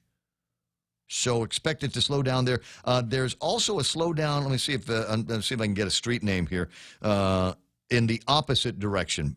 But that looks like it slows down for like 20 yards or something like that, and then picks up speed again. Don't know about the nature of any injuries. Cops on the scene. Don't know any of that stuff. If you know, you've got the telephone number. You can hit me up on Facebook Live one way or the other. But one of the things that Mr. Chong, Chief Chong was talking about is, and in fact somebody else that was at the deal, I thought it was enlightening, is if you want to be a cop, there's a lot of hoops that you got to jump through. I mean, there's physical fitness and criminology courses, and there's all these things that you got to take, and it takes a while. And there's money by it. You got to spend some money if you want to become a cop. And then you become a cop, and you walk into a situation where I don't know if they've got all the resources that they told you that you were going to have in the police academy. So it's not the most fun thing in the world. Is it easier to become a cop over at the airport? Is it easier to become a port cop over at the actual port of Guam? Is it easier to become, what do they call the park rangers over at Parks and Recreation? A lot of your ideas, I share your frustration. They're good ideas. Some of them are already in law, says Senator Therese Terlai, but they're not being enforced. For me, one of the priorities is we need to get to our, for me, one of the priorities is we need to get to, This sounds like something Therese would say. Why are they not doing it? Army veteran and Jigo resident Francis Torres said having each agency have its own cycle with its own standards doesn't make sense to her. She noted that Guam Police Department's training cycle is about 6 to 8 months, while Department of Corrections is 6 to 8 weeks. Some agencies have longer training cycles than others, so if maybe we've got to do something else with the police training. And maybe put the emphasis on getting men and women in uniform and into squad cars, and we'll train you along the way. Get you some of the basics. There's a reason DOC training is shorter, and that is because those that apply for DOC should already have law enforcement experience. There should be some of that. So all they're taught then is how to deal with the inmates and people in those confined situations. It has been a while, I think, since we've had the conversation with anybody in a cop shop about what it is that they would be doing, what's required for them, and is it possible that there are things that you can put in there that would streamline the process. I'm not saying that we need to hire the police officers with the same standards that we use to hire TSA officers. I think there's, there are bigger and greater requirements for these guys. A little bit more education, a little bit more physical fitness training, a little bit more understanding of the law and how to apply the law. But that being said, I wouldn't have a problem if it were something that people started looking at again. Remind me the next time we get Dr. McNinch on the phone, because I know that he's sat on that particular board, that particular committee. Then there's this story here, on the front of the Guam Daily Post. Fed source involved in a $450,000 extortion scam. Wow. God, I wish I had the brass to pull something like this off. Brenda. I want to be Brenda. So Brenda was apparently lived behind a store in Agate, and the store was robbed in April of 2017. Brenda goes in and then starts talking to the people that owned the place, who apparently believed her to the tune of $450,000. That's crazy, isn't it? She demanded and collected $450,000 from the victims in exchange for their protection. Brenda also convinced the robbery victims to let her run their store, saying it was too dangerous for them to run the store. She was accused of pocketing the money that should have gone into the store sales. She then attempted to get the victims to hand over the deed to the property, telling them they're no longer safe on Guam. I'd love to have the brass to be able to do and say something along those lines. Isn't that something else? And I think that's information that comes out from the defense attorney for Jesse Mendiola Blas, because that's what, if she is the star witness for the feds, then we have to discredit this woman. And the way that we're going to discredit this woman is telling you about her colorful past, up to and including, can you imagine, $500,000 worth of extortion with this family? Just on the surface, the story sounds kind of unbelievable. I mean, that much money for a little store in Agate? Who's going to have that kind of money? Really? I don't know. I get cast doubt in my mind already just from the numbers that she's mentioned. But there are people with money. There's I forget what it is. It's $1 million visa, right? You come in from someplace else and you open a business, you run the business, or otherwise invest to the tune of $1 million, and that's easier to get a green card. And so it might have been one of those situations where this Asian family just had the resources, needed to plunk away a couple of years behind a mom and pop store, and then get the visa and then flip that. Which is why some of these mom and pop stores, you go in there, Mama-san 1 week, and next week you go in different Mama-san. It's like that. And then this guy here, the male thief, gets 3 years of probation. George Kitsutsu, he was up front in dealing with the authorities, and that's why they're calling him the upfront male thief. 3 years of probation, ordered to pay $4,773 in restitution, and this is just one of those cases. This doesn't even sound like one of the big crime bosses that we have here on Guam. Basically pilfering. Shindaiwa bush cutters, a scooter, generator, DeWalt drills, and a couple of TVs and games. This is not your criminal mastermind here, just some Idiot with sticky fingers. 9:55 in the morning. The producer says, take a break. Here it comes.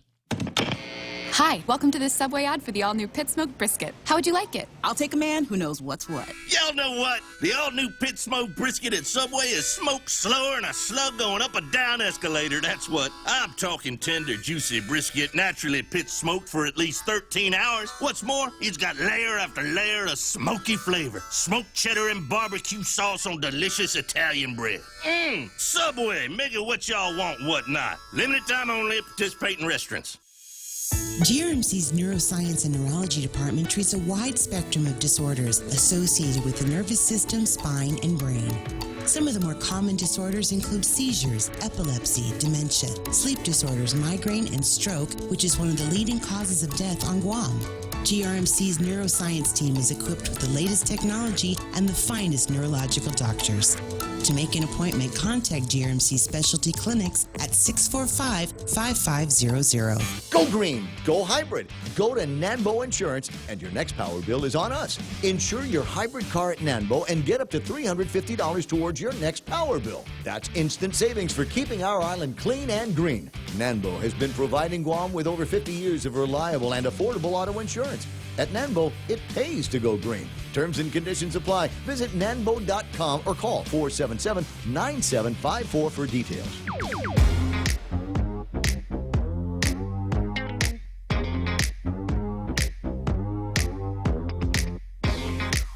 I'm sending a happy birthday message to my friend Leah Superales, and it says, happy birthday to you. And I'm using my iPad device to be able to do this.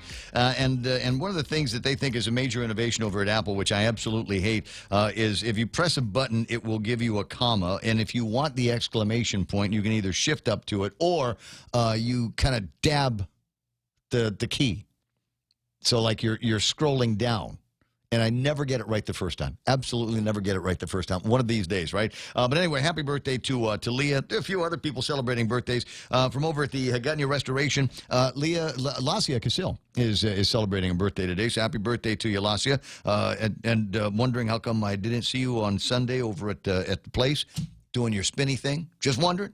Maybe as a pre-celebration. Paris Mendiola Boss online, and so is Johnny Rosario. So we say, Hoffa Kandet, what are you doing there on the program? What are you guys going to be working on? Who are you going after today? Did you catch their post? I did not. Oh, no. They say that they are aware of 7 senators who have been talked to by the gaming people and are going to probably not support the closing down of the thing? Yeah, the bill from no, the I missed. I've been watching from afar to see what happens with that. I know that there were a bunch of senators that they did reach out to that were okay with the idea of eliminating these game rooms, and it is possible that the ones that they didn't get to might have been contacted by forces of the game room, whatever. Yes, evidently 7 senators have been talked into not supporting the bill. So we'll see. So when it comes up, it will be treated just like a Jimmy Moylan bill. We'll pretend to hear it. We'll get a public hearing and all of that, and then it will go into committee where it will languish until the end of the 35th Guam legislature. That's what's going to happen to that. You know what? Considering it's Cousin Troy's kind of idea. I mean, we're just kind of following along with this thing. It seems to be, and I know Troy. He's a pit bull. He ain't gonna let go. So if those of you that are thinking, well, we got this because we got to a bunch of senators, he'll out them, he'll shame them, and they're going to have to be held accountable, because I think it is an issue in the community where there is a whole lot of people in this town that are tired of the game rooms. Basically, seeming there's like mom and pop stores. You got one here, you got one across the street, got one over there, and that might be a little bit too much, considering the number of times that we have. They say, voted gambling down. And anyway, I got to go because it's 10 o'clock in the morning. I want to thank the girls for coming in here this morning, Mona Silva for taking care of the news, and Michael Knight for pushing all the buttons. We're going to be, we're all coming back tomorrow, so you need to come back and hang out with us as well. This is KUSG again. This is The Point. Moving forward with the impeachment investigation, I'm Rich Dennison, Fox News. House Democrats today beginning the release of testimony in the ongoing impeachment probe into President Trump. The transcripts of closed-door testimony of former U.S. ambassador to Ukraine, Marie Yovanovitch, and a former State Department advisor, Michael McKinley, both lay out what they viewed as an irregular foreign policy effort in Ukraine. Yovanovitch telling impeachment inquiry committee she was warned by Ukrainian officials of a smear campaign against her.